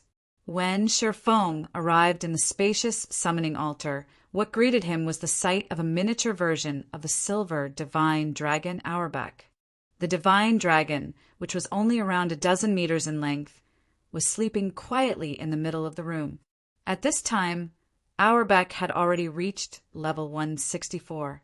The aura it released now was on a whole other level. It was also much stronger than the dragon Shifeng had slain in the ancient god's domain. In fact, Shifeng found it quite difficult to stand in the aura Audiobook exuded. If an ordinary Tier 4 player were in his place, they wouldn't even be able to approach the Divine Dragon. Looking at the fully recovered Silver Divine Dragon, Shifeng gained further understanding of divine dragons. He had to admit that divine dragons truly weren't existences humans could offend. Despite Audiobook being only at the Tier 4 mythic rank, it was still strong enough to defeat ordinary Tier 5 existences. As for Tier 4 existences, they were nothing but ants in front of a Tier 4 divine dragon. Little human, you've come. Audiobook woke up upon sensing Shifeng's arrival. Looking at Shifeng with its golden eyes, it said in satisfaction, "It seems you have made your preparations to challenge the trial." "Yes, esteemed divine dragon," Shifeng agreed, nodding. Both his mana body and concentration standards had already reached a bottleneck, and it was unlikely he could make a breakthrough within a short time. If he wished to elevate his strength further, the only way to do so would be by obtaining a legendary weapon or equipment. However, this evidently wasn't a feasible plan, as every legendary weapon and equipment required a lot of time and manpower to acquire. Good. Since you're confident in taking on the trial, I will let you challenge it as per our previous agreement. However, let me make this clear. You only have 3 opportunities. If you fail to pass the trial in 3 tries, the contract between us will be dissolved, Audiobook said as it rose from the ground. As for the trial you will be undertaking, it is the trial that has been passed down through generations among the dragon race. Originally, this trial was created for dragons. However, since you wish to become my companion, You will have to complete the Tier 4 Infant Dragons trial at the very minimum. A trial for Tier 4 Infant Dragons? Sher Feng was astonished by Auerbach's words. Although he had long since known that the Divine Dragon's trial wouldn't be simple, it would seem that he had still underestimated it. A Tier 4 Infant Dragon could fight even Tier 5 existences, yet he was supposed to face a trial created for Tier 4 Infant Dragons. I will teleport you to the Dragon Temple. Remember, you will not be able to use external tools there. You must rely on your own strength to conquer the trial. If you die within the trial, you will be teleported back here automatically. After saying so, Auerbach began chanting an incantation in Dragon Tongue, generating divine runes around Sher Feng one after another. 5 seconds later, Sher Feng was cocooned in countless golden divine runes. He then transformed into a streak of light and disappeared from the summoning altar, leaving Auerbach by itself in the spacious room once more. After briefly getting dazzled by runes, Sher Feng gradually recovered his sight and found that he stood before a majestic temple.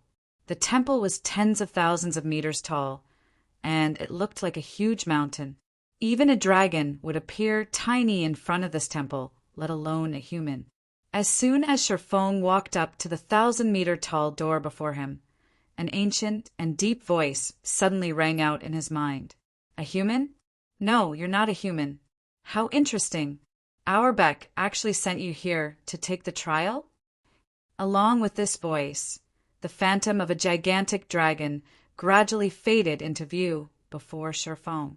This dragon was well over 1,000 meters tall, and when it appeared, Sher Feng immediately felt stifled. For a moment, he wondered if he was standing before a Tier 6 god. It seems that little fellow has a really favorable opinion of you to actually let you take the trial, the dragon said as it looked at Sher Feng. Smiling, it continued, very well. I will abide by the old contract, since Auerbach has sent you here. You should prepare yourself. You might not be able to pass this trial, but if you do your best, you will still receive great benefits. So make sure to cherish this opportunity. After the dragon finished speaking, Sher Feng found that the view in front of him had changed completely. Now, what was before him wasn't a massive temple, but a broken bridge covered in gray mist. Meanwhile, he was currently standing on this broken bridge, and he could vaguely make out land in the distance. The instant the gray mist enveloped him, Sher Feng was stupefied. Eternal energy. No. Read latest chapters at Wuxia World. EU to be precise, its eternal energy condensed into a mist form. The moment the gray mist enveloped Sher Feng, his mind felt refreshed like never before. Numerous ideas constantly emerged from the depths of his brain, and he could also view the operating principles of the mana surrounding him with unprecedented clarity. Before Sher Feng could recover from his shock, the dragon's deep voice echoed in his mind once more. Repair the broken bridge using mana.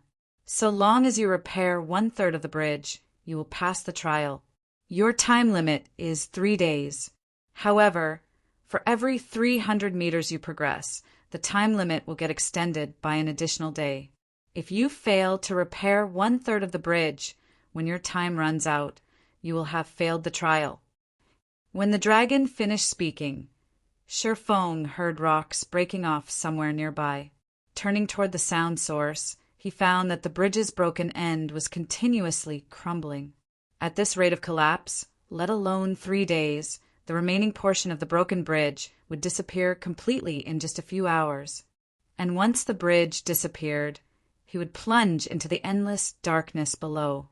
Chapter 2851, Mana Reconstruction. Chapter 2851, Mana Reconstruction. What an amazing bridge! When Sher Feng spread his senses across the broken bridge, he was astounded. This was because this bridge was actually made entirely of mana that had solidified. Although this mana was solid, it was akin to sand. He could walk on this bridge without it collapsing like a sandcastle only because of special mana constructs holding the grains of sand together. After thinking up to this point, Shurfeng promptly extended his mana domain to take control of these mana constructs and prevent the bridge from collapsing any further. However, the instant he did so, he was stunned. Manipulating solidified mana, is this taxing? Shurfeng had plenty of experience manipulating mana that had condensed into a mist or liquid. In fact, he could control liquid mana as if it were his own arms. Yet, when he tried manipulating only a small bit of solid mana, he felt as if he was trying to move arms that had been injected with lead. Not only was the process incredibly strenuous, but even the slightest distraction meant immediately losing control of the mana. Meanwhile, the difficulty of maintaining the entire bridge's integrity was akin to holding up a weight of tens of tons. Not to mention, he also had to have this solid mana move according to his will to reconstruct the collapsed portion of the bridge. Looking at the continuously collapsing bridge, Shurfeng finally understood just how difficult this trial was. Let alone reconstructing the bridge. Just keeping the bridge from collapsing any further was already a monumental task. As Shurfeng racked his brain over how to prevent the bridge from collapsing, the phantom of a gigantic dragon was quietly observing him in a distant cloud of mist. His grasp on mana is too immature. Let alone 3 days. He won't last even 3 hours at this rate. After taking a look at Shurfeng's understanding and control over mana, the dragon shook its head and wings, disappearing silently from the mist. Time passed quickly. Now, less than half of the broken bridge, which was originally over 20 meters long, remained. Moreover, the bridge's rate of collapse was even accelerating as it grew shorter. This won't do. At this rate, the entire bridge will be gone in less than half an hour. I need to think of a way to stabilize a small portion of the bridge first. Shurfeng had a headache as he looked at the collapsing bridge. He gave up on manipulating the entire bridge and chose to secure only a 2-meter length of the bridge. This was also the maximum amount of solid mana he could currently manipulate. Any more, and the solid mana would challenge his control. Everything progressed just as Shurfeng expected. In less than 20 minutes, the portion of the bridge he had given up on collapsed completely, and only the 2-meter stretch under his feet remained relatively stable. Even so, this small portion was still disintegrating gradually. How strange! Shurfeng stared in confusion at the drastically slower collapse. The mana constructs that had been keeping the bridge together before clearly had their mana supply cut off and operations stopped after I arrived. However, the bridge's initial rate of collapse was much slower than when I started controlling it. The rate of collapse accelerated afterward. When he saw the broken bridge starting to collapse right after he appeared, he thought it signaled the start of his trial and represented his time limit. However, when he began manipulating the solid mana, he realized that he had been mistaken. The mana constructs keeping the bridge together had simply stopped operating, so the solid mana would naturally try to revert to its original form. Is there something wrong with my manipulation method? Shurfeng couldn't help entertaining such a question. However, he promptly shook his head and denied this thought. No, I was simply manipulating the solid mana according to the original mana constructs. There shouldn't be a problem with my manipulation method. Otherwise, the entire bridge would have collapsed instantly instead of breaking apart bit by bit. A mana construct was similar to a magic array. If one did not use the appropriate method to manipulate a magic array, it would not activate. This was also the case for mana constructs, except mana constructs were much more fragile than magic arrays, crumbling if manipulated incorrectly. Due to his understanding of mana constructs, Shurfeng had to wonder what exactly he had done wrong in preventing the bridge's collapse. Due to the eternal energy surrounding him, Shurfeng's mind was operating with unprecedented clarity and activity. Numerous ideas came to mind, and he considered the issue from various perspectives. When less than 1 meter of the bridge remained, Shurfeng's eyes suddenly widened in realization. I see. I've been doing things wrong from the very beginning. I shouldn't have tried to force the mana. Whether manipulating my own mana or the ambient mana, I should guide it down the desired path instead of compelling it to do so. While forcing mana does produce some results, mana has its own operating principles. Not only is forcing mana strenuous, but the bridge's mana will also conflict with my own mana. Upon thinking up to this point, Shifeng immediately began guiding his own mana into the mana constructs holding the broken bridge together. He no longer compelled it to enter the mana constructs. However, guiding mana was much more difficult than he had thought. This was because the mana in the environment was heterogeneous. Even his own mana was composed of various types of mana. Needless to say, trying to guide all these diverse types of mana to do the same thing was an impossible task. This meant that he had to refine and separate the different elements of mana in his body and have them do different things. Originally, accomplishing such a refinement would require a lot of time. After all, the disparate elements of mana in his body were all intermixed. Just separating them would already drive countless expert players to despair. To put this task into perspective, one could imagine a player's mana body as a box filled with millions of marbles of different colors, and these marbles represented mana of different elements. If players wanted to use a specific type of mana within their bodies, they would have to sort through all of these marbles and take out the ones they wanted to use. Doing so would be incredibly difficult and time-consuming. Not to mention, a mana body was much more complex than a box of marbles, which would further add to the difficulty. Fortunately for Shifeng, he had acquired a Saint's Legacy. Although the Ice World Saint's Legacy focused more on the ice element, the Legacy had provided an introduction to the other elements. Thank goodness that Saint Legacy mentioned the various elements of mana. Otherwise, I likely wouldn't have any hope of completing the trial this time. Shifeng couldn't help smiling bitterly as he sensed the jumbled mana flowing within his body. Previously, when he made use of mana, he did not bother segregating it at all. He simply used it as it was and didn't find any problem with it. Now, however, he realized that his past actions had thoroughly mixed up the various types of mana in his body and made them even more difficult to separate. Separating the various types of mana in his body without knowing their basic properties would be akin to sorting a box of colorful marbles while colorblind. That would be mission impossible. Immediately, Shifeng began classifying his mana based on the Ice World Saint's introduction on the various elements. Fire-type mana was violent, scorching hot, and extremely difficult to control. Ice-type mana was quiet, cold, and hardly moved. Wind-type mana was free, refreshing, and spirited. Different elements of mana had their own habits and operating principles. If it were in the past, Shifeng would have found it impossible to distinguish them in detail. However, Shifeng was currently a half-step Grandmaster Magician. While distinguishing between the various types of mana remained difficult, it wasn't impossible. One trick he thought of to facilitate this process was constructing a single attributed elemental magic array for each of the various elements. This magic array would act as a filter and capture only the specific element of mana it was made to capture. The other elements would pass through the magic array unimpeded. This way, whenever he wished to call upon a particular element, he could immediately use the corresponding elemental magic array to gather the mana he needed.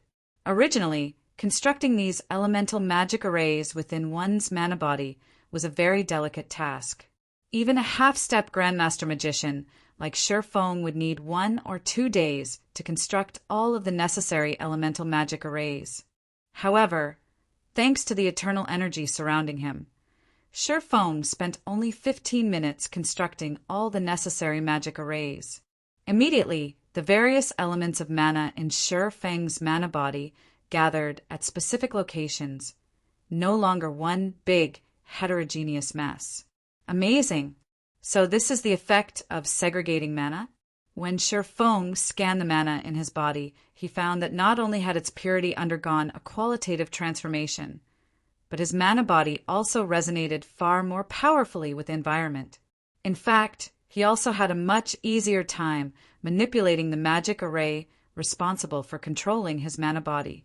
Now he could even operate his mana body with a 3-fold manipulation method. So, This is why I couldn't cross the 110% threshold despite my concentration having reached the Tier 4 peak standard. Looking at the system notification that had appeared before him, Sherfong grew ecstatic. Just a moment ago, his mana body's completion rate had hit the legendary threshold.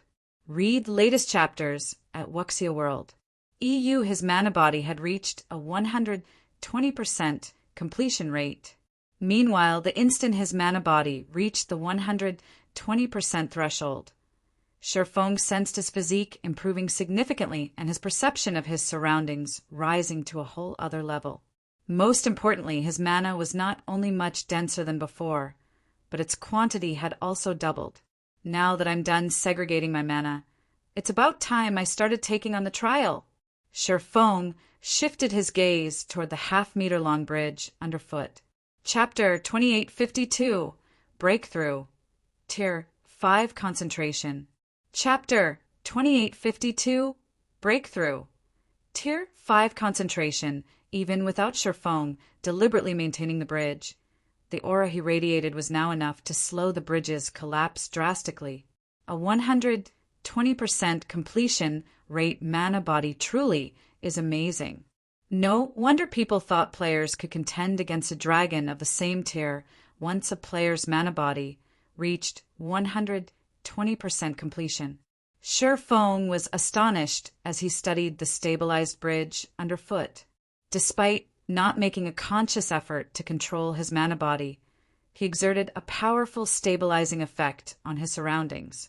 With how powerful his current mana body was, he couldn't even begin to imagine how powerful his mana domain had become.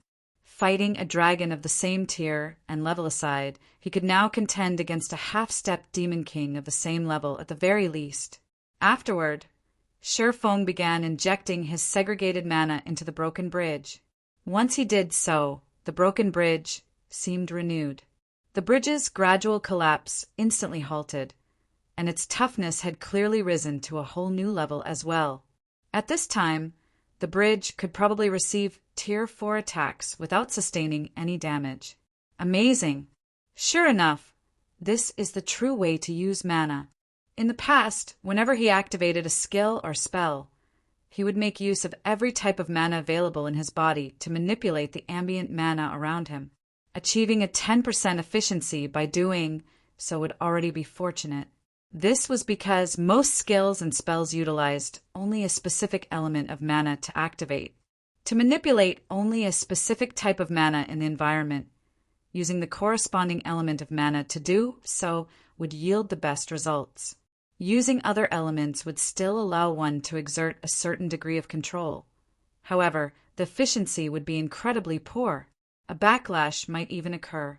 Now that Sherfong had perfectly matched his mana with the ambient mana, he could use the ambient mana's power at 100% efficiency.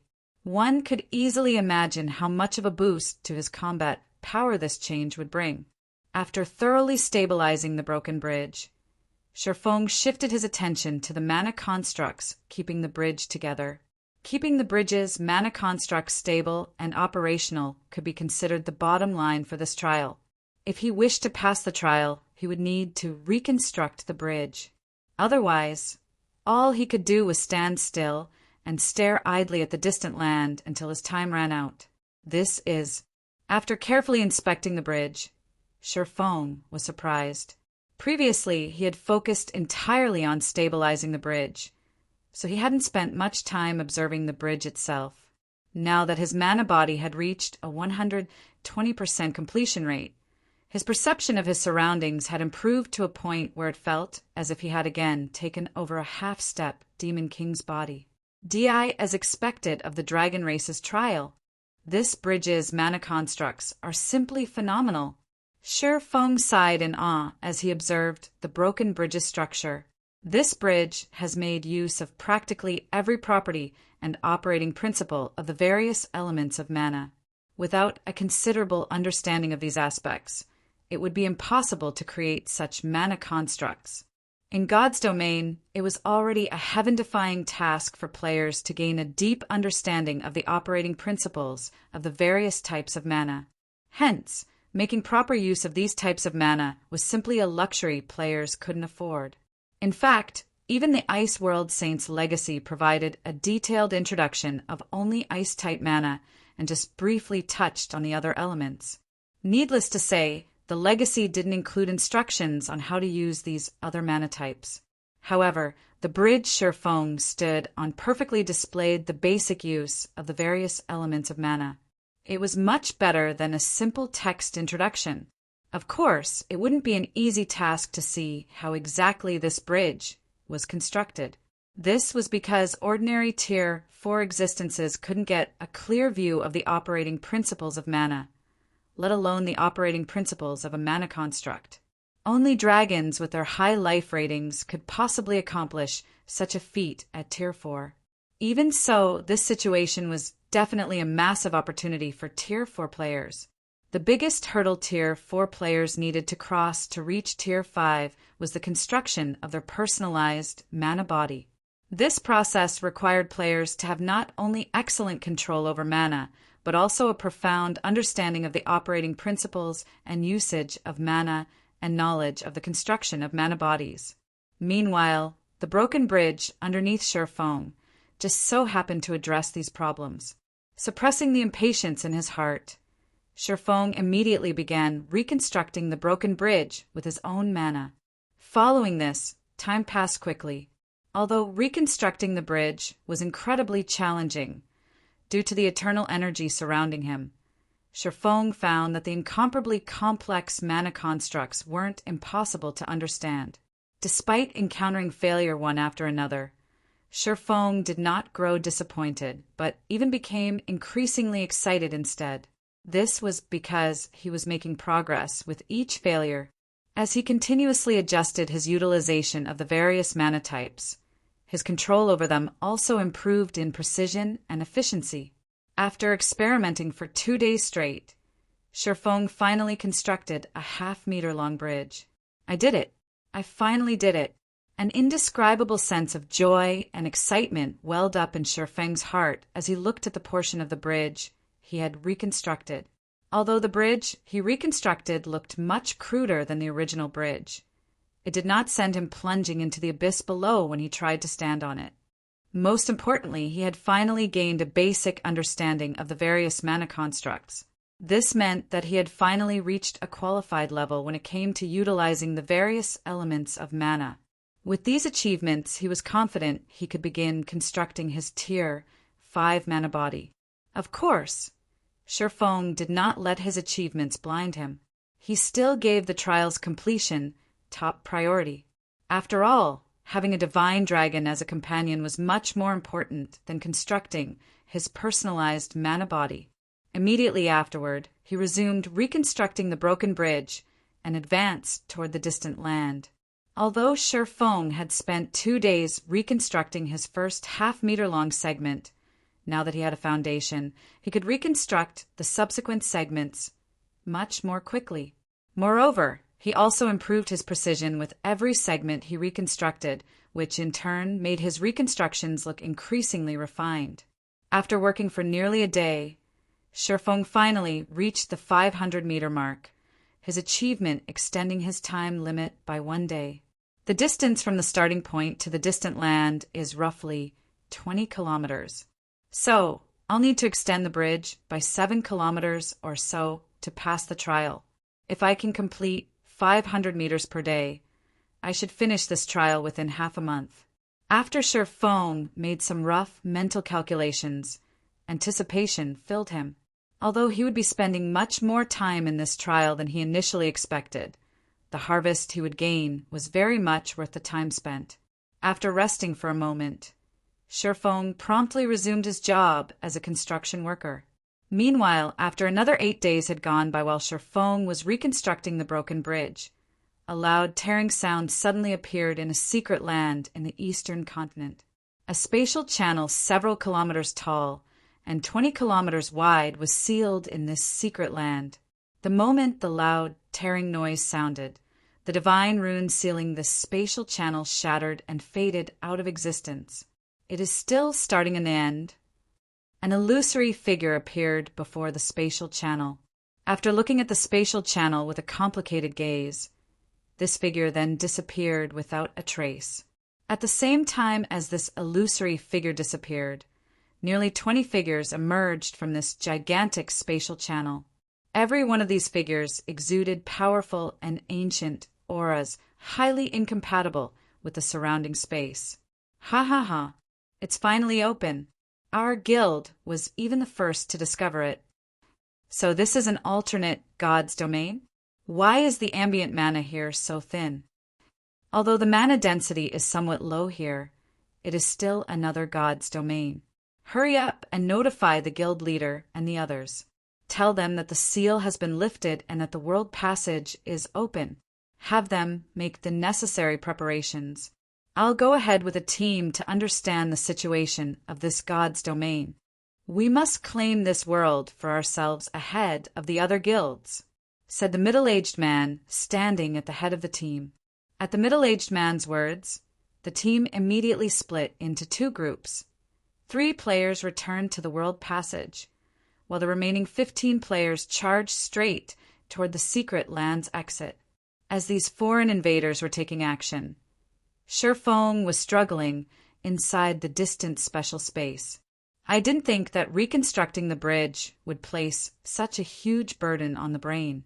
It's already been 8 days, yet I haven't even reached the 3,400-meter mark. I've also exhausted more than half of my concentration already. Shifeng smiled bitterly as he looked at the distant land. Read latest chapters at Wuxia World. EU at this time he more or less understood why the giant dragon had such low hopes for him. Originally, he thought that he could progress 500 meters a day. However, the more time he spent in the trial, the greater the mental pressure he suffered from reconstructing the bridge. Whenever he tried manipulating the bridge's mana constructs, he felt like needles were pricking his mind. Moreover, the degree of pain intensified as he progressed, making the bridge's reconstruction increasingly difficult. Now he couldn't even manage 300 meters in a day. Despite this situation, Shifeng had no intention of giving up. After all, every moment he spent in this special space allowed him to improve his control over the various elements of mana. If possible, he even wished he could spend several months in this special space. However, this obviously wasn't allowed, as proven by the increasingly powerful mental pressure he suffered. This feature was most likely implemented to deal with anyone trying to exploit this special space's benefits. Shifeng continued pushing forward for the next 3 days. By the end of the 3rd day, Shifeng would suffer intense pain even if he only slightly manipulated his mana. After the 4th day, Shifeng's complexion had not only become deathly pale, but even his consciousness was beginning to blur. Meanwhile, as his consciousness grew increasingly hazy, he gradually understood that his time in the trial was coming to an end. This wasn't just because he was running out of time, but also because he would thoroughly exhaust his concentration and collapse after a few more attempts. The next moment, after Shifeng completed another 1-meter-long segment and was about to lose consciousness, the system's crisp and indifferent voice suddenly entered his ears. "System, congratulations. Your concentration has reached the Tier 5 standard. It is also detected that your mana body has reached the 120% completion rate. You have one opportunity to receive a world blessing and reconstruct your sea of consciousness. Do you wish to activate the world blessing now? Opportunity will be rejected by default if you do not respond in 3 minutes." Chapter 2853, Upgraded Soul. Chapter 2853, Upgraded Soul, Reconstruct My Sea of Consciousness?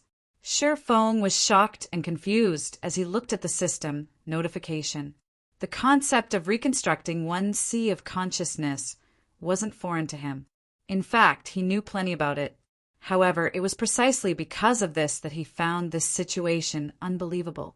The sea of consciousness, to put it simply, referred to a player's soul. It was also something related to the promotion of Tier 5 players to Tier 6, the qualitative transformation of the soul. Any player who wished to get promoted to Tier 6 needed to have not only a powerful body, but also a powerful soul. Only when both requirements were met could players get promoted to Tier 6. Of the two conditions, the requirement of a sufficiently powerful soul was more difficult to fulfill. This was because the soul was an illusory object. The only thing players could do to upgrade their soul was continuously raise their concentration standard. By doing so, their soul would automatically grow stronger over time. However, this form of improvement was incredibly slow. Even if a player's concentration reached the Tier 5 peak standard, their soul wouldn't develop that fast. If one wished to let one's soul undergo a qualitative transformation, one would need to experience numerous events that tempered the mind. Of course, there was an even quicker method to do so, raising one's concentration to the Tier 6 God-ranked standard. This was an incredibly frightening concentration standard where players could continuously modify and improve their sea of consciousness through their own will. The benefits a Tier 6 concentration provided were far superior to those of a Tier 5 concentration. In addition, there was also a third method, relying on external items to destroy one's inherent sea of consciousness and construct a new one. This method was similar to how players with Tier 6 concentration modified their sea of consciousness, only much more ruthless and thorough. Reconstructing a sea of consciousness meant destroying everything that currently existed and creating a completely new one. It was different from what players with Tier 6 concentration did. These players would gradually address the flaws of their existing sea of consciousness, refining it over time. For Tier 5 players, the opportunity to reconstruct their sea of consciousness was both rare and precious. Sherfone never even dreamed of receiving such an opportunity before getting promoted to Tier. After pondering in silence for a moment, he chose to accept the world blessing and the opportunity to reconstruct his sea of consciousness. System: the world blessing will be granted in 30 seconds. Please make the necessary preparations. The higher your completion rate, the better the reconstructed sea of consciousness will be. The higher the completion rate, the better. Not daring to be careless, Sherfone took a deep breath, stopped work on the bridge, and focused only a portion of his consciousness on stabilizing it to prevent it from collapsing. He planned to give the reconstruction process his all. 30 seconds went by in the blink of an eye.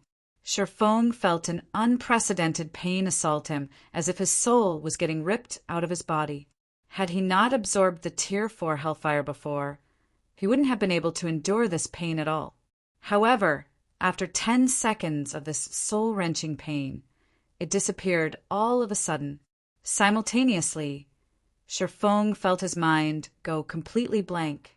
As for his soul, what remained of it were only countless soul fragments. Immediately afterward, numerous magic arrays appeared before him. These magic arrays were so complex that despite being a half-step Grandmaster Magician himself, he was still shocked. He spotted over a dozen Grandmaster Magic arrays. As for Master Magic arrays, they easily numbered over 100. Meanwhile, all of these magic arrays joined together to form an incomparably large soul array. System: you have 4 hours to reconstruct your sea of consciousness. Once 4 hours have passed, the world blessing will disappear. If you do not achieve at least a 40% completion rate by the end of these 4 hours, your sea of consciousness will not be reconstructed. Afterward, as a consequence of having your soul shattered, you will enter a weakened soul state for 20 natural days. 20 days? Sherfone wasn't particularly surprised by the penalty for failure. Opportunities and risks came hand in hand in God's domain. In fact, a 20-day penalty could even be considered very light. If a Tier 5 expert were to find out that this opportunity came with such low risks, they would do everything they could to secure it. Subsequently, Sherfone stopped thinking about other things and focused on copying the soul array into his sea of consciousness. He couldn't decide whether he was fortunate or unfortunate. The fortunate part of the situation was that he had accepted the world blessing while in this special space full of eternal energy. He would have a much easier time drawing the soul array in this environment. The unfortunate part was that, along with the destruction of his soul, he had lost the ability to stabilize the broken bridge. In other words, he didn't have 4 hours to complete the soul array at all. Despite his frustrations, Shi Feng did not give up on this opportunity. Moreover, due to the eternal energy's effects, he managed to familiarize himself with the master magic arrays and replicate them with ease. The soul array's completion rate rose at a rate visible to the naked eye. 1%, 3%, 7%. In just 1 hour, Shi Feng had already completed 16% of the gigantic soul array. At this rate, he could definitely reach the required 40% within 4 hours. Even if copying the Grandmaster Magic arrays later would slow down his progress, reaching 40% shouldn't be difficult. Another 1.5 hours went by, during which the soul array's completion rate had reached 35%. Shi Feng found his progress unbelievable. Hence, he attempted to copy his first Grandmaster Magic array. The instant he completed the magic array, his progress rose from 35% to 38%. It increased by this much? Shi Feng looked at his progress bar in surprise. Completing a master magic array didn't even increase his progress by 0.5%. Now, completing just one Grandmaster Magic array had raised his progress by 3%. Meanwhile, under the eternal energy's effects, his speed in copying the Grandmaster Magic array wasn't much slower than when he worked on the Master Magic arrays. Without my support, the bridge can last 3 hours at most. I only have about 20 minutes left now, so I can only attempt one more Grandmaster Magic array. Although Shi Feng guessed that the broken bridge would remain stable for 3 hours without his support, that was only an estimate. As a precaution, he decided to conclude his attempt after copying one more Grandmaster Magic array. The soul array was massive. However, the crucial parts of the soul array were still the dozen or so Grandmaster Magic arrays, particularly the 6 serving as the soul array's core. Originally, Shi Feng had thought to complete more Master Magic arrays to allow the core magic arrays to exhibit greater functionality. Unfortunately, he clearly did not have time for that. Now he could only grit his teeth and draw the second core magic array. Time passed quickly. 10 minutes later, Shi Feng finished drawing the second core magic array. The soul array's completion rate jumped from 38% to 41%, reaching the system's requirement. Upon seeing this, Shi Feng chose to complete the reconstruction. System: Magic array completion rate at 41%. You have met the basic requirement for reconstruction. Your sea of consciousness will be reconstructed according to the constructed magic array. Do you wish to begin the reconstruction? Reconstruct! Shi Feng promptly chose to go through with the reconstruction. Although he had more than an hour remaining before the world blessing disappeared, if he died midway, his reconstruction attempt would become forfeit as well. The next moment, after he approved the reconstruction, the soul array drawn in his sea of consciousness began operating. Although the soul array was still incomplete, just like the system stated, it was functional. As his sea of consciousness's reconstruction began, Shi Feng experienced an unprecedented mental clarity. His mind became much more active, and his reaction speed also improved significantly. After 20 seconds into the reconstruction, he discovered that his previously blurry sea of consciousness had become much more tangible. The change was akin to mist condensing into water. The change might not seem significant, but the density of his sea of consciousness had undergone a qualitative transformation. Although his sea of consciousness was still in an illusory state, Shi Feng could tell that his thinking speed had more than tripled. So long as he focused his mind, he could observe the world around him in a decelerated state. Amazing! Shi Feng was astonished as he inspected his newly reconstructed sea of consciousness. No wonder so many Tier 5 experts in the past have been so crazy about reconstructing their sea of consciousness. With my current sea of consciousness, Even though my concentration is only at the Tier 5 basic standard, the rate of my soul's improvement is probably faster than someone with Tier 5 peak concentration. His concentration remained at the Tier 5 basic standard. However, his soul's strengthening rate was superior to even that of experts with Tier 5 peak concentration. The next moment, when Shifeng opened his eyes again, his surroundings looked completely different from before. The range of his mental perception had increased from 100 yards to 500 yards, and his 5 senses had also undergone a qualitative transformation. Similarly, his body felt more flexible and sharper than ever before. At this time, even though he wasn't actively manipulating his mana, the 2-meter-long bridge under him actually remained nearly stable. Moreover, his concentration was no longer depleted. Instead, it was brimming like never before. It seems I shouldn't have any problems completing the trial now. Shifeng smiled subconsciously as he looked at the relatively stable bridge. Previously, he had to make an effort to ensure that the bridge did not collapse. Doing so had taken up a lot of his focus. Now he no longer needed to split his attention between the reconstruction and maintaining the bridge's integrity. He only needed to concentrate on reconstructing the broken bridge. This would reduce his mental stress by a large margin. Following this, Shifeng resumed reconstructing the bridge. He had a much easier time than before, which allowed him to progress at a flying pace. After just 3 more days, his progress finally reached the 1/3 mark of the entire bridge. However, Shifeng had no intention of stopping here. After all, the eternal energy in this place was simply wonderful. By staying here, he could not only further his understanding of the various mana types, but also familiarize himself with his new sea of consciousness and verify the theories he thought up for his new mana body. Hence, he did not rush to exit the trial, continuing to advance and reconstruct the broken bridge. As Shifeng got closer to the distant land, he found that he also had to improve the quality of the supports he constructed.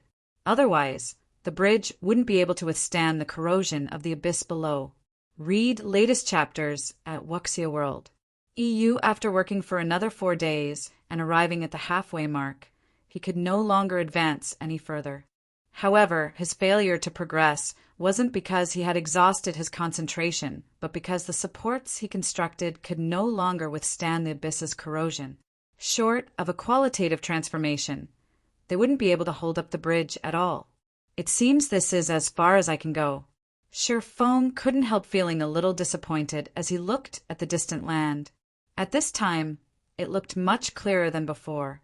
From what he could sense, he should be able to receive massive benefits in that land. However, with his current standards, it was evidently impossible to construct a bridge of a much higher quality. Shifeng immediately chose to leave this special space. Chapter 2854. Upgrading the Abyssal Blade. Chapter 2854. Upgrading the Abyssal Blade inside the ancient Dragon Temple. How surprising! The Dragon Phantom exclaimed in astonishment when Shifeng suddenly appeared before it. Despite having the body of a human, you actually managed to clear a trial made for the dragon race. Moreover, you managed to reach the halfway point. This is a rare achievement, even among the dragon race. A rare achievement. Shifeng was surprised by the dragon's words. The dragon race was an apex race. The perception of dragons was definitely far superior to his own. Not to mention, there were even divine dragons among the dragon race.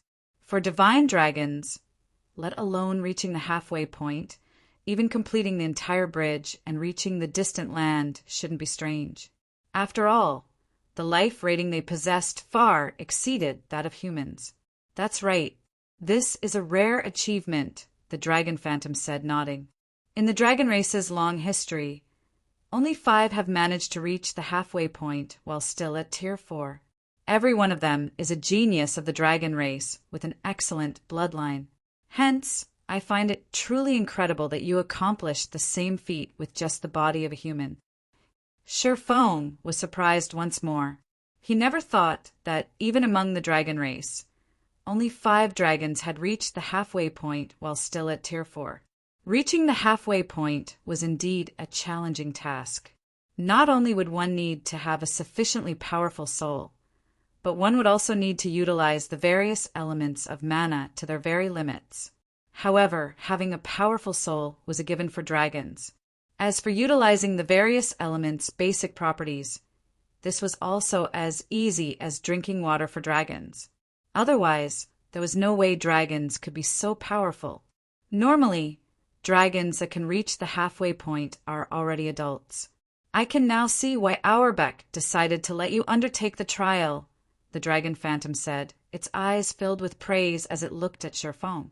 Now, according to the ancient contract, you may take one of the 3 treasure chests stored within the treasury. As soon as the dragon phantom finished speaking, 3 massive treasure chests appeared before Sherfong. The instant these treasure chests appeared, the mana within the dragon temple immediately thickened. In fact, a faint hint of divine might now wafted into the temple. As expected of the dragon race's reward, I doubt I can get such loot even from killing a tier 6 god. Sherfong was filled with an indescribable sense of shock as he inspected the 3 treasure chests before him. The trial rewards this time were simply mind-blowing. If taken to the outside world, any one of these 3 treasure chests could drive the entire god's domain wild. The first chest, named the Blackstone Treasure Chest, gave players 1 fragmented legendary weapon and 2 pieces of fragmented legendary equipment that suited them. The second chest, named the Red Crystal Treasure Chest, contained 4 items, either Tier 5 skill books or Tier 5 legacy guidances suitable for the player. The third chest, named the Purple Jade Treasure Chest, rewarded players with 10 to 12 god crystals. The Blackstone Treasure Chest aside, both the Red Crystal Treasure Chest and Purple Jade Treasure Chest provided things Sherfong greatly desired. At this time, he only needed to create a personalized mana body to get promoted to Tier 5. Hence, Tier 5 skill books were of great importance to him. If he relied only on legacy skill points, he would be able to acquire only 2 Tier 5 skills at best. God crystals were equally important to him. This was because god crystals were needed to upgrade many of the weapons and equipment he possessed, and upgrading these items would provide a tremendous boost to his combat power. Pick one. The dragon phantom smiled faintly when it saw the gleam in Sherfang's eyes. I will teleport you back in 3 minutes, so you'd best not take too long in choosing. After giving the matter some thought, Sherfong said earnestly, I've decided. I will go with the Purple Jade Treasure Chest. While the Red Crystal Treasure Chest was indeed important to him, he was, after all, still at Tier 4 right now. Moreover, the items appearing inside the Red Crystal Treasure Chest were completely random. If he were unfortunate, he might end up getting 4 Tier 5 legacy guidances. Moreover, god crystals weren't easy to come by. If he missed this opportunity, who knew how long he would have to wait before he received another opportunity to improve his weapons and equipment further? All right, this Purple Jade Treasure Chest is yours, the dragon phantom said, lifting a claw. Immediately, the barrier sealing the Purple Jade Treasure Chest disappeared. Sherfong chose to open the treasure chest without hesitation. After all, there was no way he could bring such a massive treasure chest away. The instant the treasure chest opened, divine might gushed out of it.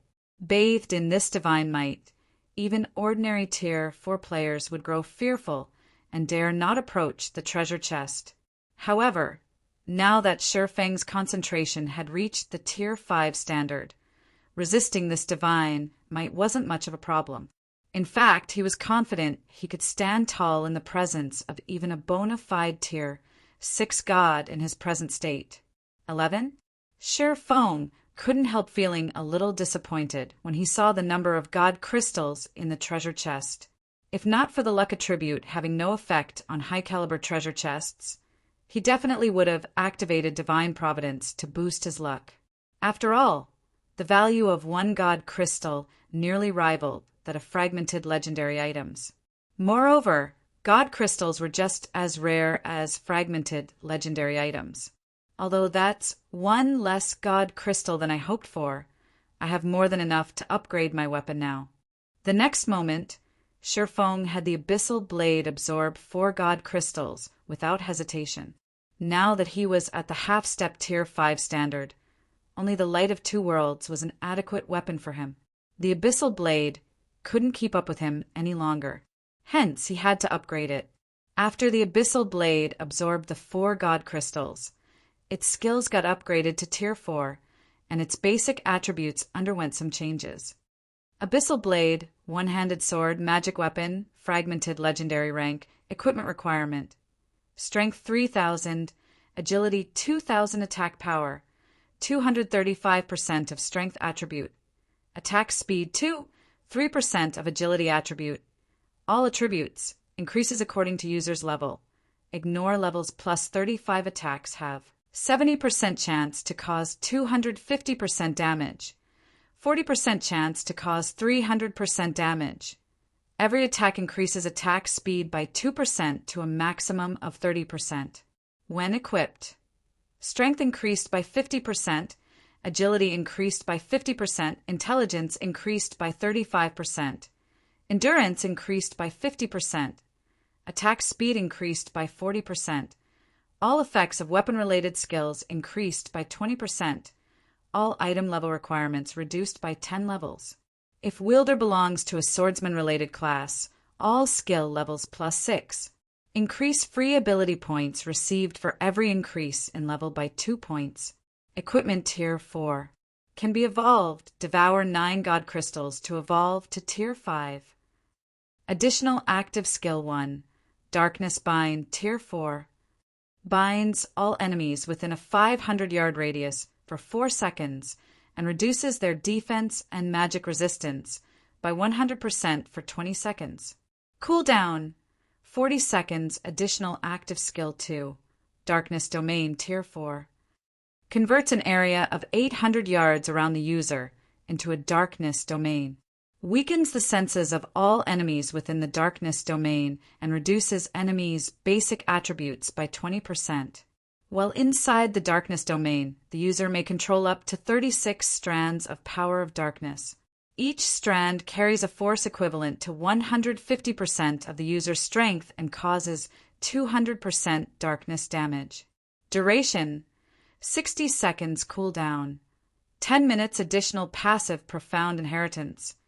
Mana Abyss tier 4. The higher the density of the mana surrounding the abyssal blade, the more power the weapon will exhibit. The power of the weapon can be increased up to 150%. Additional active profound inheritance. Black Dragon's Soul, tier 4.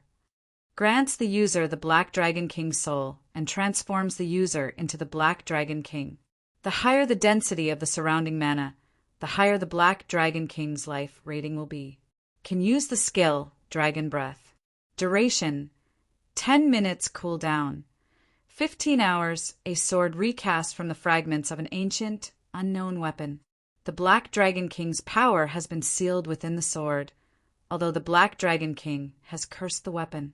Beyond the immense strength the blade offers, the wielder must face a backlash after a certain amount of time. If the wielder cannot suppress the backlash, the wielder will receive the Black Dragon King's curse, permanently reducing all attributes by 70%. Unable to be dropped, unable to be traded, unable to be destroyed. After the abyssal blade absorbed the 4 god crystals, its attributes and skills received significant improvements. Although the magic weapon was still no match for the Light of Two Worlds in terms of attack power and attack speed, it was still top tier among fragmented legendary weapons. Shifeng felt very satisfied after upgrading his weapon. Now that he had the tier 4 abyssal blade combined with his half-step tier 5 standard, he was confident he could hold his own even against a real tier 4 dragon. After all, once he transformed himself into a tier 4 dragon, his combat standards and mastery over the elements would become much superior to the average tier 4 dragons. Read latest chapters at Wuxia World. Although Shifeng also had the option of repairing the disintegration armor instead of upgrading the abyssal blade, he had decided against it. The disintegration armor was legendary set equipment. If he couldn't gather the complete set, the equipment requirement of an individual piece would be higher than normal. This would make it impossible for him to equip the disintegration armor. After all, legendary weapons and equipment were crafted for Tier 6 gods. Aside from a few unique legendary weapons and equipment, most would need players to reach Tier 5 at minimum to equip them. If he repaired the disintegration armor and ended up unable to equip it, he would definitely die of regret. Hence, he decided to upgrade the Abyssal Blade instead, to play safe. As for the disintegration armor, it wouldn't be too late to find more god crystals to repair it once he had reached Tier 5. "It's time to leave," the dragon phantom said, snapping Sherfong out of his reverie. It then raised a claw at Sherfong. Immediately, divine runes appeared around Sherfong one after another, enveloping him completely. His body then transformed into a streak of light and disappeared from the dragon temple. When the divine runes surrounding Sherfong disappeared, he found that he was back in the Summoning Tower's summoning altar. Chapter 2855 Global Transformation. Chapter 2855 Global Transformation inside the summoning altar. As the divine runes enveloping Sherfong disappeared, Auerbach snapped his eyes open and stared at him in surprise. "You succeeded?" Actually, Auerbach could tell that Sherfong had completed the trial the moment he laid eyes on the human. This was because Sherfong looked completely different in his eyes right now. Although there was no change to Sherfeng's level, the mana he radiated was completely different from before he challenged the trial. Not only did Sherfeng's mana blend much better with the ambient mana, but the quality of his mana had also undergone a qualitative transformation. The fact that Sherfong had such exquisite control over his own mana proved that he had conquered the trial. However, Auerbach still found this situation unbelievable. Sherfong would already be plenty amazing if he managed to complete the trial on his third attempt. Yet now, Sherfong had actually completed the trial on his first attempt. "MHM, I got lucky." Sherfong nodded. If his concentration hadn't broken through to the Tier 5 standard at the very last minute, which allowed him to receive the world blessing to reconstruct his sea of consciousness, completing the trial would have been a pipe dream. No, it is impossible for someone to pass the trial by relying on luck. "It is all because of your own strength," Auerbach said, shaking his head. "Since you've passed the trial according to our contract, I, Auerbach, acknowledge you as my contractor from now on." As soon as Auerbach finished speaking, Sherfong felt a scorching sensation on his left arm. Before Sherfong realized it, the symbol of a silver dragon had been branded on his left arm. Simultaneously, the system's emotionless voice rang out in his mind. "System, congratulations. You have completed the second phase of the epic quest, Void Cage, and received the Silver Divine Dragon Auerbach's acknowledgement. You have become a true dragon's contractor.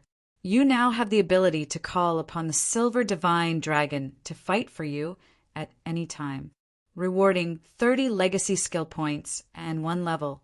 Sherfeng's level immediately rose from level 150 to level 151. His legacy skill points also increased by 30. "If you encounter any troubles in the future, call upon me," Auerbach said. "With the contractor's mark, I can teleport to your location at any time. However, you should still be cautious. The contractor's mark has limited power. I cannot sense its location in certain areas. Moreover, the current god's domain is no longer the same. Although you have made significant growth, if you behave too aggressively outside, you might still fall into a desperate situation. You might even have your soul annihilated." "Different? Has the world passage opened already?" Auerbach's words startled Sherfong. Auerbach could defeat even ordinary Tier 5 individuals. Since he was issuing such a dire warning, the current god's domain must have undergone drastic changes. That's right. The world passage is completely open now. Existences of another world have invaded this world. In fact, some of God's domain's rules have already changed. You will understand what I mean if you go out and take a look, Auerbach said, nodding. He then pointed at the door that was sealed by a magic array and continued, If you encounter trouble, it is best if you summon me immediately. Thank you for your warning, Your Excellency. I will be careful. Sherfong nodded and mentally noted to himself to be more careful. Afterward, he departed from the summoning altar. As for Auerbach, the silver divine dragon resumed its slumber in the summoning altar. The moment Sherfong exited the summoning tower, he was stunned. What dense mana! The density of the Starlight Fortress's ambient mana had more than doubled compared to before he went to the Dragon Temple. Apart from Zero Wing City, probably no other guild city in God's domain possessed such dense mana. Even Stone Forest City couldn't compare. Moreover, Sherfong could feel his affinity with mana increasing while bathed in this dense mana. He could also perceive the operating principles of mana with much greater clarity. This place was practically a weakened version of the ancient God's domain. However, compared to the mana environment, the changes to the Starlight Fortress's player population were even more shocking. Before Sherfong left to challenge the Divine Dragon's trial, the Starlight Fortress's player traffic had already reached a very frightening level. However, the present fortress's player population had more than tripled since then. Sherfong even spotted quite a few Tier 4 experts just on the street he was walking on. Moreover, he sensed the presence of at least 70 Tier 4 experts inside the Starlight Fortress. This number was simply mind-blowing. However, this still wasn't the most shocking part about the fortress. Compared to the Starlight Fortress's interior, the fortress's surroundings were much more crowded. From what Sherfong could tell, well over 1 million players were lining up to enter the fortress. These players weren't ordinary players. Even the weakest one among them was a Tier 3 player, and every one of them was at least at level 135. There were also Tier 4 experts standing in the queue. If not for these players standing in line obediently, Sherfong would have suspected that these people were aiming to capture the Starlight Fortress. However, before Sherfong could recover from his surprise, he saw a group of people charging through the main street toward the fortress's entrance. This group's leader was none other than Magic-Eye Goddess Phythalia, the commander of Divine Tribe's Divine Hymn Legion. At this time, Phythalia had reached not only Tier 4, but also level 145. Given the intensity of the mana she radiated, she had broken through her mana body's 100% threshold as well. From what Sherfong could tell, Phythalia should also have at least 2 fragmented legendary items on her. In her current state, she could probably hold her ground against a superior mythic monster of the same level. Moreover, aside from Phythalia, there were 3 other Tier 4s in the team she led. These 3 players were at the Void Realm standard and boasted 8 or more pieces of epic equipment. The only unfortunate part was that none of them had transcended the limits of their mana bodies. Even so, the strength of Phythalia's team was more than enough to raid superior mythic monsters of the same level. However, Phythalia and the others looked anxious as they rushed toward the entrance. Did something happen? Curious, Sherfong stealthily followed Phythalia's team. Divine Tribe could be considered Zero Wing's strategic ally on the western continent. Moreover, it was tasked with maintaining the Starlight Fortress's security on Zero Wing's behalf. Unless something major occurred, someone of Phythalia's status wouldn't take action. If need be, Sherfong naturally had to lend her a helping hand. Shortly afterward, Phythalia's team arrived at the Starlight Fortress's entrance. At this time, the players outside the entrance were staring curiously at a group of people standing before the fortress's checkpoint. To be precise, it was a mixed group of NPCs and players. Among these players were 5 Tier 4s. As for the NPCs, there were actually over a dozen Tier 4s among them. Why are people of the Blood Alliance here? Don't the superpowers in the Alliance mainly operate out at sea? It is indeed strange. From what I remember, they've never been active on land. Instead, they've been dominating the seas since the start of the game. Even the 5 great super guilds don't dare offend them out at sea. I heard that many naval forces have clashed with the outer world's forces at sea. Although neither side managed to secure an advantage, the Blood Alliance suffered heavy losses in these clashes.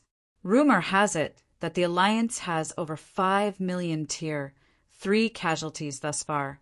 3 of the Alliance's islands were razed to the ground. The players in the queue couldn't help starting heated discussions among themselves as they looked at the Tier 4 players and NPCs. While the Blood Alliance's sphere of operations was mostly limited to the sea, the Starlight Fortress was nowhere near the sea. Just teleporting from a coastal city to the Starlight Fortress cost nearly 6 gold coins. Are they greedy for the Starlight Fortress's benefits? That's probably the case. After all, the current Starlight Fortress is simply amazing. Its mana density and the benefits the mana provides are much greater than what you can find elsewhere on the continent. Not to mention, it is also near a God Mode regional dungeon. That can't be right. Don't they know that a Tier 4 Divine Dragon is guarding this place? That's not something Tier 4 existences can go up against. While everyone wondered why members of the Blood Alliance had come to the Starlight Fortress, Phythalia's team arrived before the Blood Alliance group. Guild Leader Brute, to what do we owe this sudden visit? Phythalia asked a thin man wearing a gray robe and carrying a dark wooden staff. The Blood Alliance had arrived with more than a dozen Tier 4 NPCs and 3 of the Blood Alliance's top 10 Tier 4 experts. It definitely wouldn't be an exaggeration to say that the Blood Alliance came with bad intentions. Commander Phythalia, you don't need to be so nervous. We are not here to ask for trouble. Moreover, we aren't here to meet you, Brute said, smiling faintly. In fact, this matter doesn't have anything to do with Divine Tribe.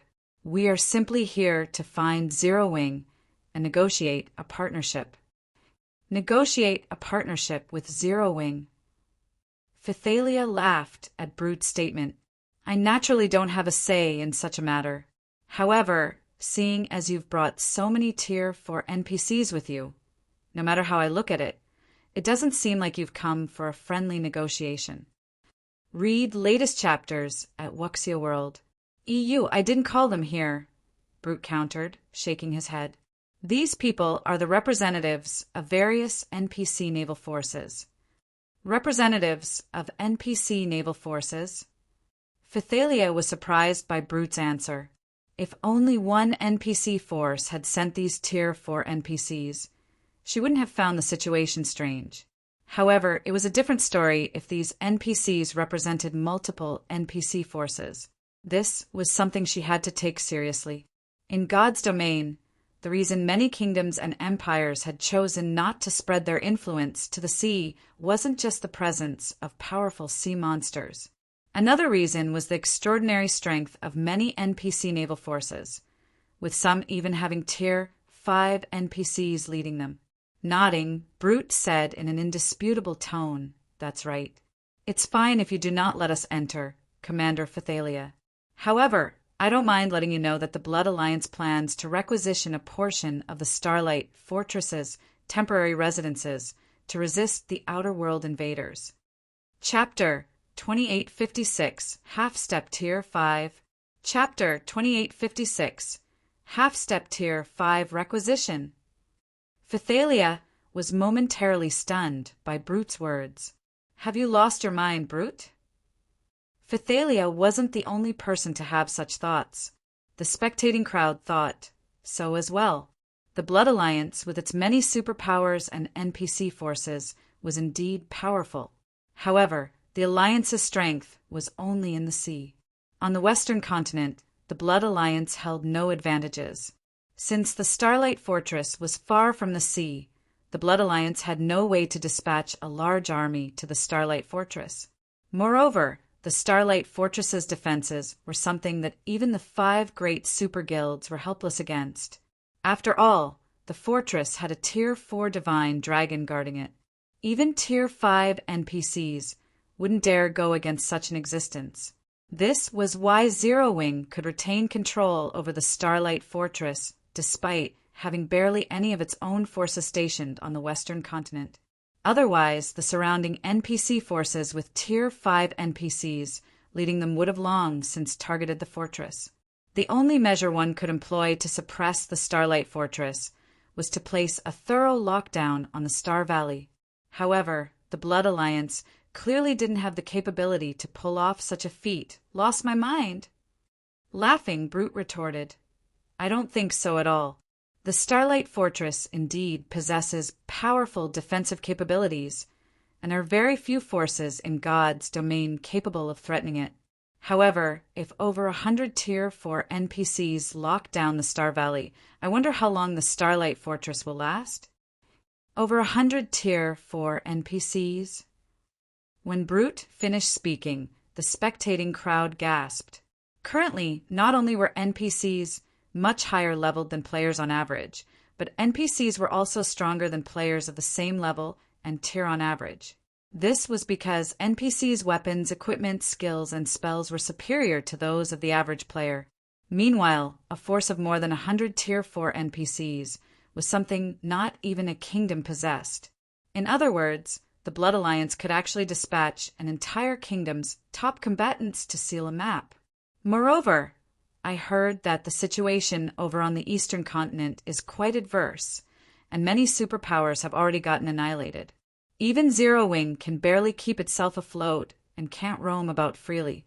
In such a situation, obtaining resources will naturally be impossible, Brute said. Without the Starlight Fortress's resources, I believe Zero Wing will have even more difficulty surviving, right? Hence, we are inviting Zero Wing to become a member of the Blood Alliance right now. Not only will we help the Starlight Fortress develop, but we will also help Zero Wing defend against the outer world invaders. Wouldn't this situation be the best of both worlds? Upon hearing Brute's proposal, nobody present could offer any rebuttals, not even Phythalia. The chaos on the eastern continent was no longer a secret. The entire God's domain had been greatly shaken on the day the world passage had opened, the sudden event catching countless powers off guard. After all, a group of unknown player forces had suddenly appeared and taken over many guild cities of first-rate guilds. In fact, these unknown player forces had even laid their hands on the guild cities of superpowers. Originally, these superpowers had planned to retaliate against these unknown invaders. However, when they marched their armies to reclaim their cities, they found a large number of experts already gathered in their captured cities. Moreover, there were even many Tier 45 among these players. Needless to say, none of the superpowers managed to recapture their cities. Initially, the various powers of God's domain thought that this was merely a hidden superpower making its public debut. After all, this wasn't the first time such a situation had taken place. Many player forces would continuously accumulate their strength in secret and make a powerful debut all of a sudden. Hence, the various powers of God's domain had not placed too much attention on this matter. However, the next day, over a dozen superpowers had suddenly made their presence known to the world, and the number of Tier 4 players these superpowers commanded far exceeded that of the local superpowers. On that very day, these new superpowers annihilated a local superpower and split up its territory among themselves. This war had thoroughly stupefied the various powers of God's domain. It was one thing to see a new superpower emerge, but it was another thing altogether to see so many superpowers appear out of the blue. Moreover, all of these superpowers boasted an incredible number of Tier 4 players. No matter how one looked at this situation, it was simply unbelievable. After a series of frantic investigations, the various powers of God's domain eventually discovered that these new superpowers didn't originate from their version of God's domain, but from another God's domain. Moreover, the players belonging to these superpowers didn't live on Earth, but on an interstellar continent. The human population of this interstellar continent rivaled that of Earth. Most importantly, the average combat standard of these interstellar continent residents was much higher than that of Earthlings. This was because the world of God's domain was everything for these people. In addition, these outer world superpowers were much stronger than the native superpowers. In fact, The two couldn't even be compared on the same level. In less than 5 days, these outer-world superpowers had not only destroyed several native superpowers, but even taken over 7 kingdoms. These kingdoms were now paradises for outer-world NPCs, who rapidly harvested the various resources available in these kingdoms to keep growing stronger. Meanwhile, in response to these invaders, the various native kingdoms and empires had gathered players to fight off these outer-world players and NPCs. The subsequent war was most likely one of the biggest in God's domain's history, as several dozen kingdoms and empires had joined hands to counter the invasion. And after fighting dozens of battles, both large and small, the Eastern Continent's native forces eventually managed to isolate the Outer World's NPC forces to one corner of the continent. However, in exchange for this outcome, the Eastern Continent's native forces had lost nearly 1/3 of their land. Moreover, this isolation affected only the Outer World's NPC forces. The Outer World's individual NPCs and player forces could still roam freely. In a situation where native players were inferior in terms of both levels and combat standards, the Eastern Continent's players were at an absolute disadvantage. Only by cooperating with native NPCs could they resist the Outer World players. It was obvious that the Eastern Continent's native forces would crumble in the near future as more and more Outer World players and NPCs invaded the Eastern Continent. In fact, it wouldn't be long before the Western Continent would get dragged into the war, since the various sea zones were already engulfed in the flames of war. If the Starlight Fortress were to get isolated now, Zero Wing would definitely suffer immeasurable consequences. After all, due to the Outer World forces occupying many of the Eastern Continent's resource spots, prices of various resources had more than doubled. If Zero Wing were to lose the resources from the Starlight Fortress, the guild would most likely struggle to defend its guild cities. In this situation, Phythalia herself was powerless to do anything. Even if Divine Tribe were willing to help Zero Wing with all of its strength, there was no way Divine Tribe could win against a force of over 100 Tier 4 NPCs. Eventually, Phythalia sighed and said, "I understand. I'll convey your words to Zero Wing." "Good then."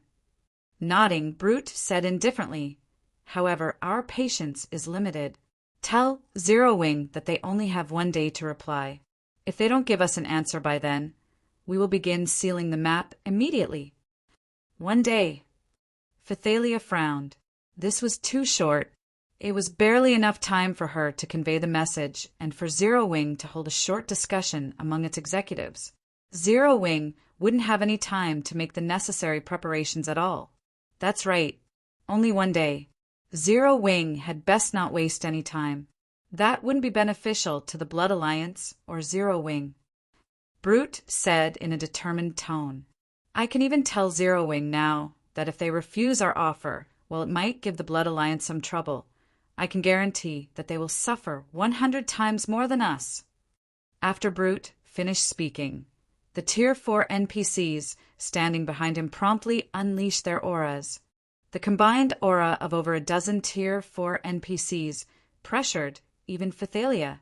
If not for the buff from standing inside the Starlight Fortress, she might have even succumbed to this mighty aura and stumbled back. As for the other Divine Tribe members, their complexions had paled. It was evident that they felt very uncomfortable beneath this frightening aura. However, just as Phythalia was about to speak up, a calm and deep voice suddenly entered everyone's ears. "A partnership won't be necessary. Zero Wing doesn't need allies like you bunch." At this voice of rejection, everyone present turned reflexively toward its origin, curious to see who would be so bold as to decide for Zero Wing. "Who said that? Come out."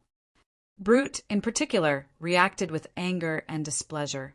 He never thought that someone would dare openly challenge the Blood Alliance. Black Flame. Zero Wing's guild leader has arrived already?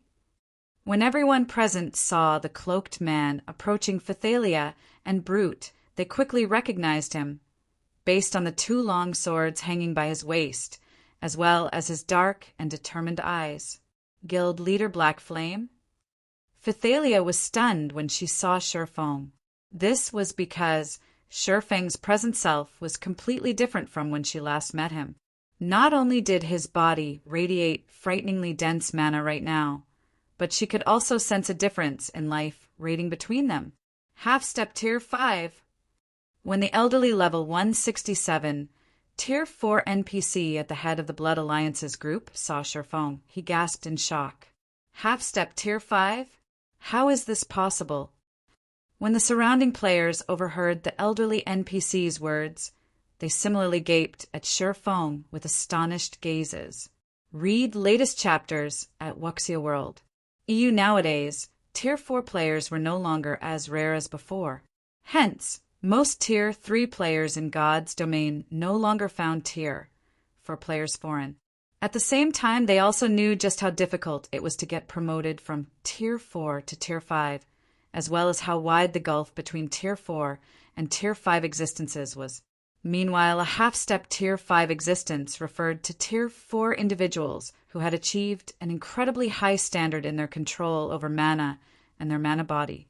After reaching this stage, so long as a Tier 4 individual successfully constructed a sufficiently strong mana body for themselves, they would become a Tier 5 existence, an existence even NPC empires feared greatly.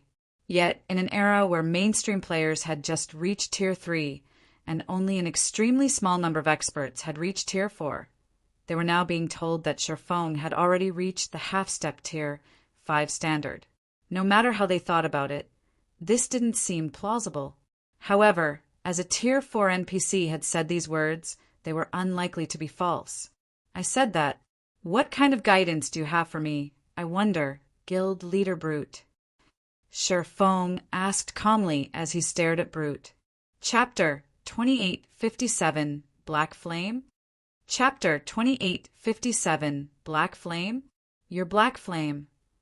Brute was stunned when he saw Shifeng. Half-step Tier 5.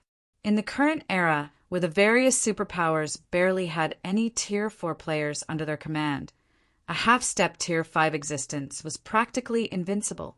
In fact, one would have difficulty finding a half-step Tier 5 existence even among the Outer Worlds players and NPCs. That's right. I am, Shifeng said, nodding. So, it's Guild Leader Black Flame. Everything before was only a misunderstanding. We don't have any intentions of isolating the Starlight Fortress, Brute said, smiling fawningly.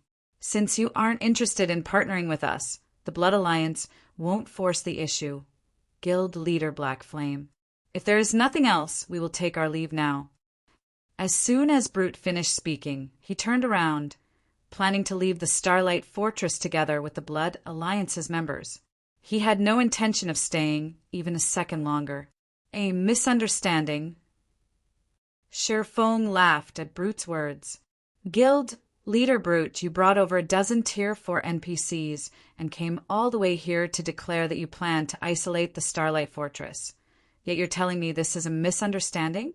Since you've already come here, then stay here.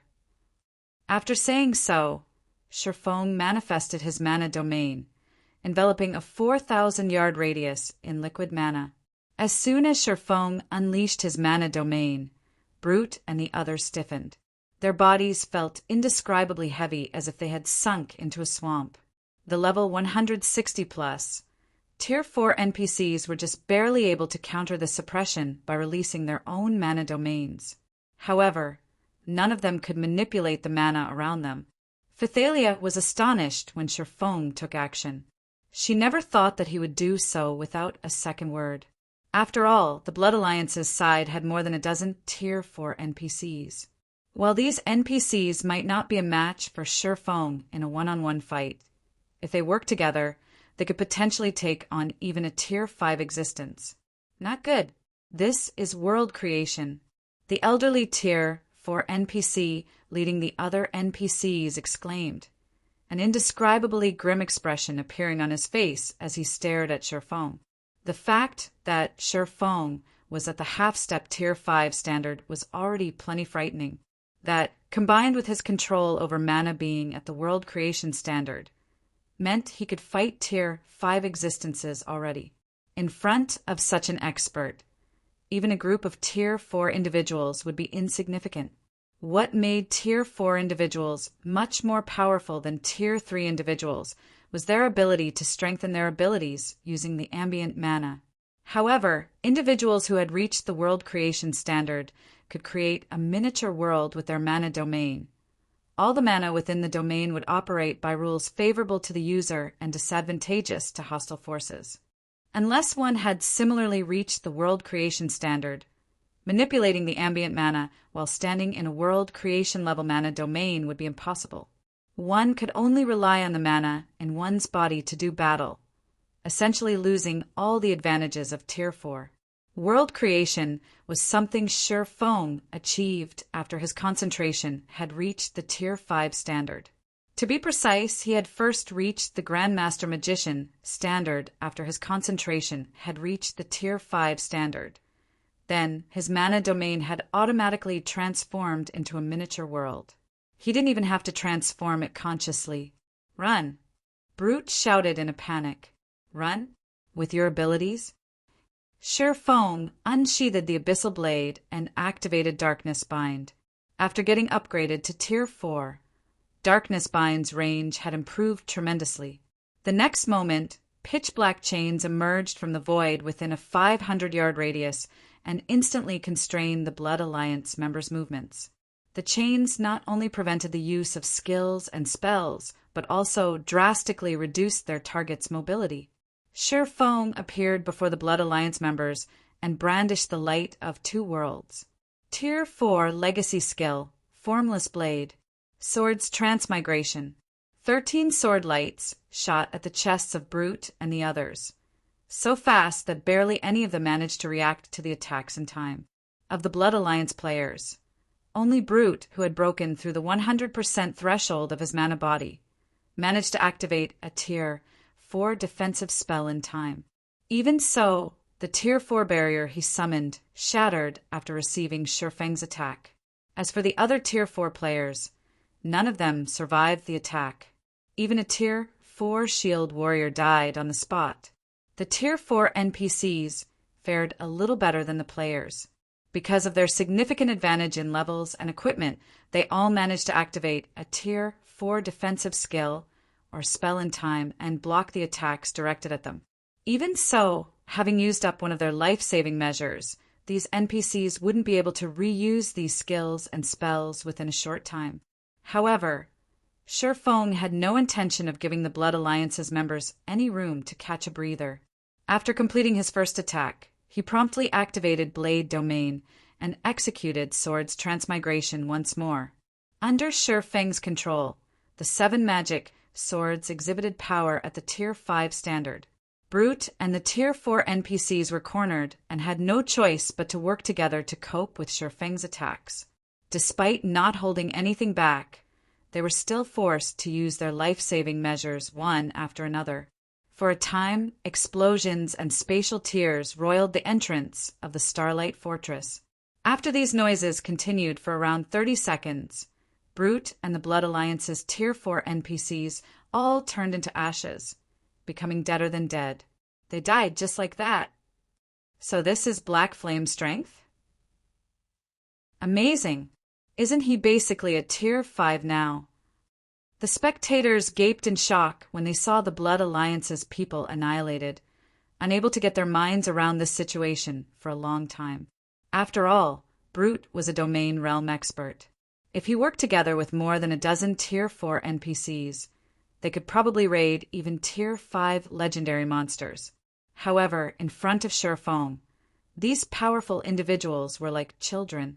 Throughout the fight, they could only defend themselves. They didn't have any leeway to retaliate or even heal themselves.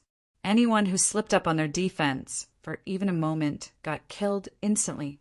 At this time, let alone the spectating crowd, even Phythalia was flabbergasted by this situation. She never thought that a person's combat power could achieve such frightening heights after reaching the half-step Tier 5 and world creation standards. With such combat power, Shifeng could probably go up against a true Tier 5 existence. Meanwhile, after killing the Blood Alliance's members, Shifeng didn't hesitate to pocket the items they dropped. Simultaneously, He marveled at the excellence of the items they dropped. Just the epic weapons and equipment he obtained numbered more than 10. Moreover, every one of them could be used up to level 150. After collecting his loot, Sherfong went to Phathalia's group and said gratefully, "Thank you for helping out with the Starlight Fortress's troubles throughout this period. If not for you all maintaining the fortress, it would have most likely become a mess long ago." From the Blood Alliance's movements, he could tell that many powers on the western continent already had their sights set on the Starlight Fortress. The threat of the Divine Dragon was no longer sufficient to ensure the Starlight Fortress's development. After all, so long as these powers isolated the Starlight Fortress and prevented other players from visiting it, they could easily stifle the fortress's development. "You exaggerate," Guild Leader Black Flame. "However, you dealt a heavy blow to the Blood Alliance. The Alliance is unlikely to take this lying down," Phathalia said. She then added, "We have already conducted a thorough investigation into the Blood Alliance. It consists of more than 10 superpowers and quite a number of powerful NPC forces. Some of these NPC forces even have Tier 5 NPCs leading them. This is why even the Outer World invaders are just barely able to suppress the Blood Alliance and not defeat it outright. With Sherfeng's strength, offending superpowers wouldn't be a problem. However, it was a different story for NPC forces. Now that NPCs were no longer restricted by the system, so long as there were sufficient benefits to be had, they would be more than willing to take action against players. If a Tier 5 NPC were to attack the Starlight Fortress, even if the fortress could remain standing, it would still be a nightmare for the fortress. "Relax. Even if a Tier 5 does come, they can do nothing," Sherfong said, chuckling nonchalantly. If it were before he had challenged the trial, he would indeed hesitate to clash with the Blood Alliance. However, he now had the ability to contend against Tier 5 existences. Not to mention, the Starlight Fortress even had Auerbeck guarding it. The Silver Divine Dragon could suppress even ordinary Tier 5 existences of the same level. Do nothing? Phathalia's eyes widened in shock. She couldn't help growing curious about the basis of Sherfeng's confidence. In the current era where gods had secluded themselves, Tier 5 existences were considered the strongest combatants in God's domain. This was the same for the outer world. Every Tier 5 individual was a strategic existence that could single-handedly ensure the safety of a region. Hence, she found it inconceivable that Sherfong already had the ability to go up against Tier 5 existences. Not to mention, these were Tier 5 NPCs they were talking about, not Tier 5 players. "Commander Phathalia, may I trouble you to get me these materials?" Instead of explaining his confidence, Sherfong took out a list and handed it to Phathalia. "I am willing to purchase them using magic crystals at double the market value." After taking a look at the materials on the list, Phathalia found that although these materials were rare and valuable, gathering them shouldn't be a problem with Divine Tribe's abilities. This shouldn't be a problem, but why would you want to purchase these materials at such a high price? With Zero Wings abilities, you should be able to gather these materials yourself. There's no need to pay double for them, much less pay in magic crystals, Phathalia asked as she looked at Sherfong strangely. Aside from the magic elven stone, the other materials on the list were relatively easy to obtain for a superpower. So long as Sherfong returned to the eastern continent, he could gather these materials at any time through Zero Wing. There was no need to pay such an exorbitant price. Read latest chapters at Wuxia World. EU not bothering to hide his motives, Sherfong explained calmly, "I don't have a choice. I urgently need these materials to connect the two continents. I won't have enough if I rely on only the Starlight Fortress's material stockpile, so I have to ask your guild to acquire them for me." Now that he could summon the Divine Dragon to his aid at any time, he could do many things that he dared not do before. Connect the two continents. Phathalia momentarily doubted her ears when she heard Sherfeng's words. How is this possible? The two main continents of God's domain were incredibly far apart from each other. This was why the various superpowers had desperately contended over intercontinental teleportation arrays. Even so, these teleportation arrays came with a lot of limitations. If Shifeng really had a way to allow people to travel between the two continents freely, then that would be simply amazing. However, Shifeng just smiled in response to Phathalia's doubt and did not explain himself further. His past self would indeed be incapable of accomplishing such a feat, however, now that he was a Grandmaster Magician, combined with the Starlight Fortress's summoning tower. Such a feat wasn't particularly difficult. Chapter 2858 Intercontinental Teleportation Magic Array. Chapter 2858 Intercontinental Teleportation Magic Array Starlight Fortress Summoning Tower. After spending over 80,000 magic crystals to purchase all of the materials he needed from Divine Tribe, Shifeng immediately began working on the Summoning Tower's teleportation array. The Summoning Tower's main purpose was to summon monsters. It was a construction unique to the Starlight Fortress. However, the Starlight Fortress itself could be considered a teleportation tower, as it possessed a teleportation array and a spatial node passed down since ancient times. These inheritances were what allowed the Summoning Tower to summon monsters from other worlds to fight for the Starlight Fortress. Under normal circumstances, it shouldn't be possible for the Summoning Tower to facilitate intercontinental teleportation. However, Shifeng was now a grandmaster in manipulating magic arrays. He even possessed a teleportation magic array design. Hence, he could make the impossible possible. Not to mention, he had also seen quite a few guild cities that possessed player-made intercontinental teleportation arrays in his previous life. To achieve intercontinental teleportation, one needed to fulfill 3 conditions. The first condition was to have a Grandmaster Magician. The second condition was to have a teleportation magic array design. The third and most important condition was to have a spatial node on one of the 2 continents.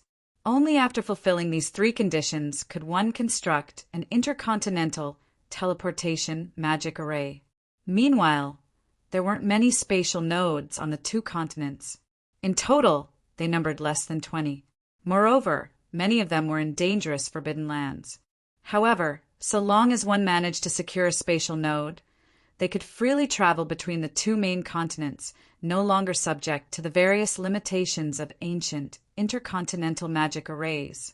This was why Shifeng was adamant about acquiring the Starlight Fortress previously. The only flaw intercontinental teleportation arrays had was their colossal energy consumption. Instead of using magic crystals like ordinary teleportation arrays did, an intercontinental teleportation array required mana stones as fuel. Moreover, each teleportation cost 10 mana stones. If the job of synthesizing mana stones using magic crystals were left to a master alchemist, it would cost nearly 1,000 magic crystals per teleportation. With such a high cost, even superpowers wouldn't be able to afford to teleport people between continents in large numbers.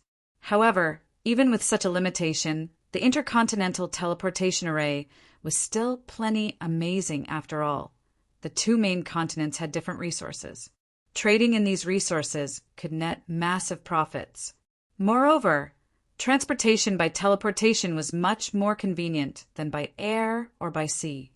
Most importantly, an intercontinental magic array could allow a guild to synergize its forces on the 2 continents. This guild could operate on the 2 continents as if operating on a single continent, free of the problems arising from operating on 2 different continents. This was also one reason Shifeng had been desperately working to become a Grandmaster Magician all this time. As Shifeng was quietly constructing the intercontinental magic array in the Summoning Tower, Divine Tribe's executives suddenly held a meeting in the guild's temporary residence in the Starlight Fortress. Phathalia, is what you say true? Can Black Flame really connect the 2 continents? Great Elder Adolf asked in disbelief as he looked at Phathalia.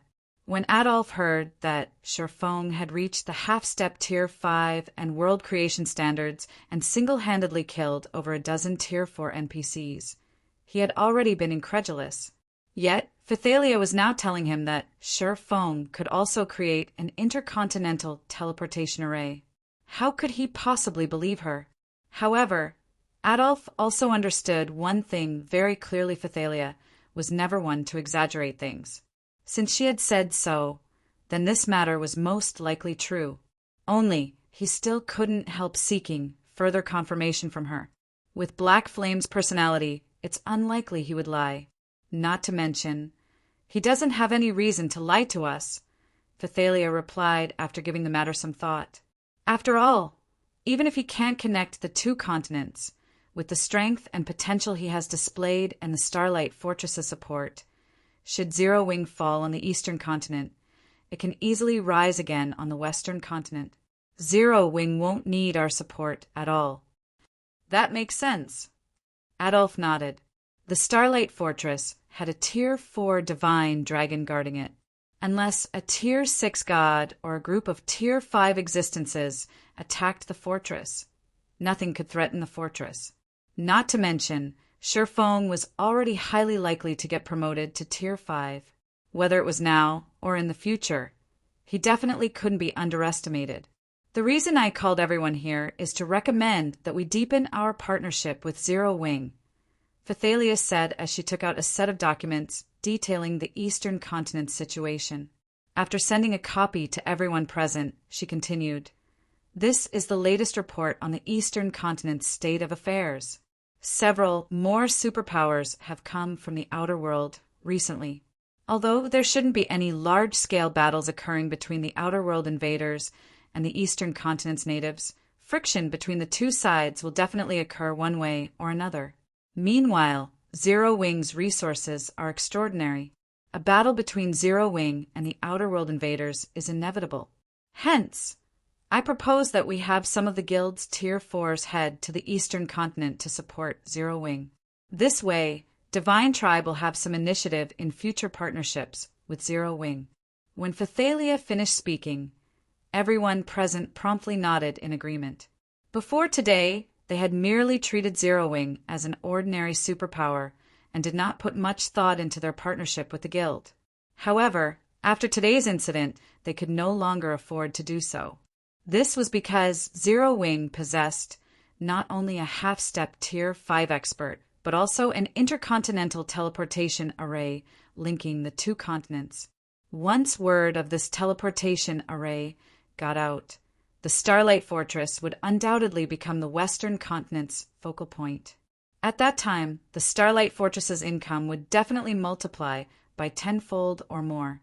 If Divine Tribe could get a cut of this pie, it would be of significant help to the guild. With Divine Tribe's foundations, the resources from the Starlight Fortress might even allow it to rival the 5 great super guilds. I don't see any problem with this.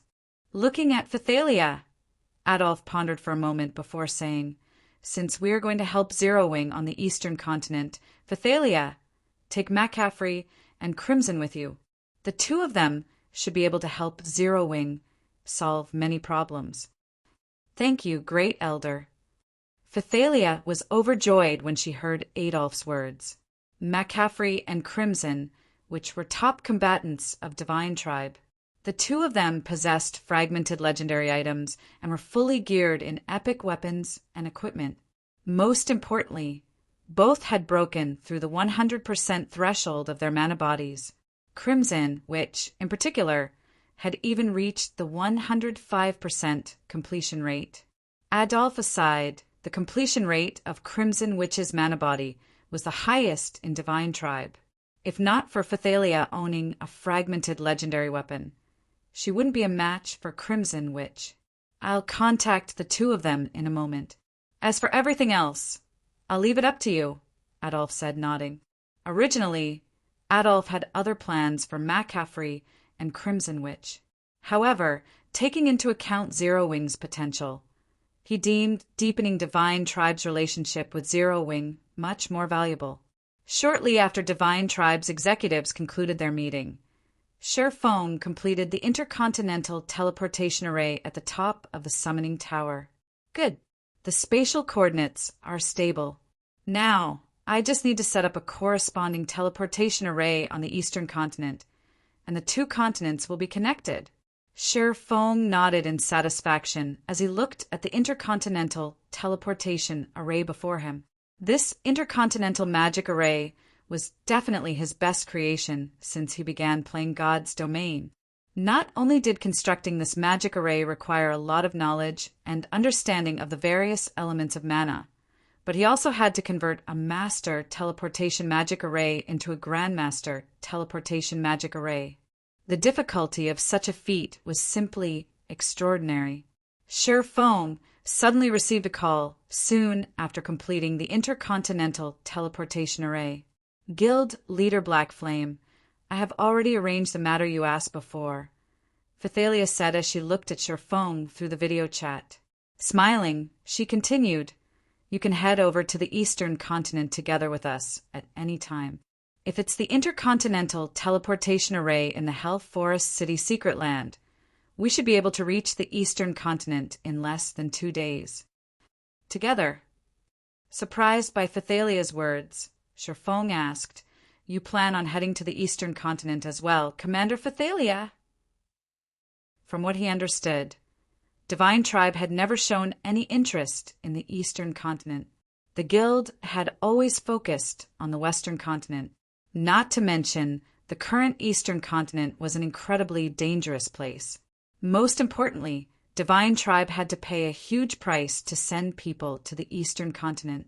The superpowers controlling ancient intercontinental teleportation arrays normally charged around 8,000 magic crystals and various precious materials per person when facilitating travel between the two continents. Moreover, this was still considered a friendship price. Even for a superpower, having many people travel between the two continents would still be a considerable expenditure. In response to Feng's question, Phythalia nodded and smiled. MHM, our guild has some matters to deal with on the eastern continent. I'm afraid we will have to trouble you at that time. Guild Leader Blackflame. You're being too polite, Commander Phythalia. Your guild has helped me plenty on the western continent, Feng said, chuckling. If you encounter any trouble on the eastern continent, feel free to look for me. Read latest chapters at Wuxia World. EU, since you've said so, I definitely won't hold back when that time comes, Guild Leader Blackflame, Phythalia said, her smile turning even brighter. Naturally. Feng nodded. Besides Divine Tribe status on the western continent, just being able to form friendly relations with Phythalia herself was already well worth his time. After all, there weren't many players capable of reaching Tier 6 in God's Domain. Feng ended his call with Phythalia, then sorted out the Starlight Fortress's income. He collected the two, 14 million gold and 930,000 magic crystals the fortress earned during this period, and made his way to the fortress's entrance. And after he met up with Phythalia's group of 3, they promptly made their way to the Hell Forest City Secret Land's intercontinental teleportation array. After waiting for more than a day for the teleportation array to activate, Feng transformed into a streak of light and disappeared from the secret land.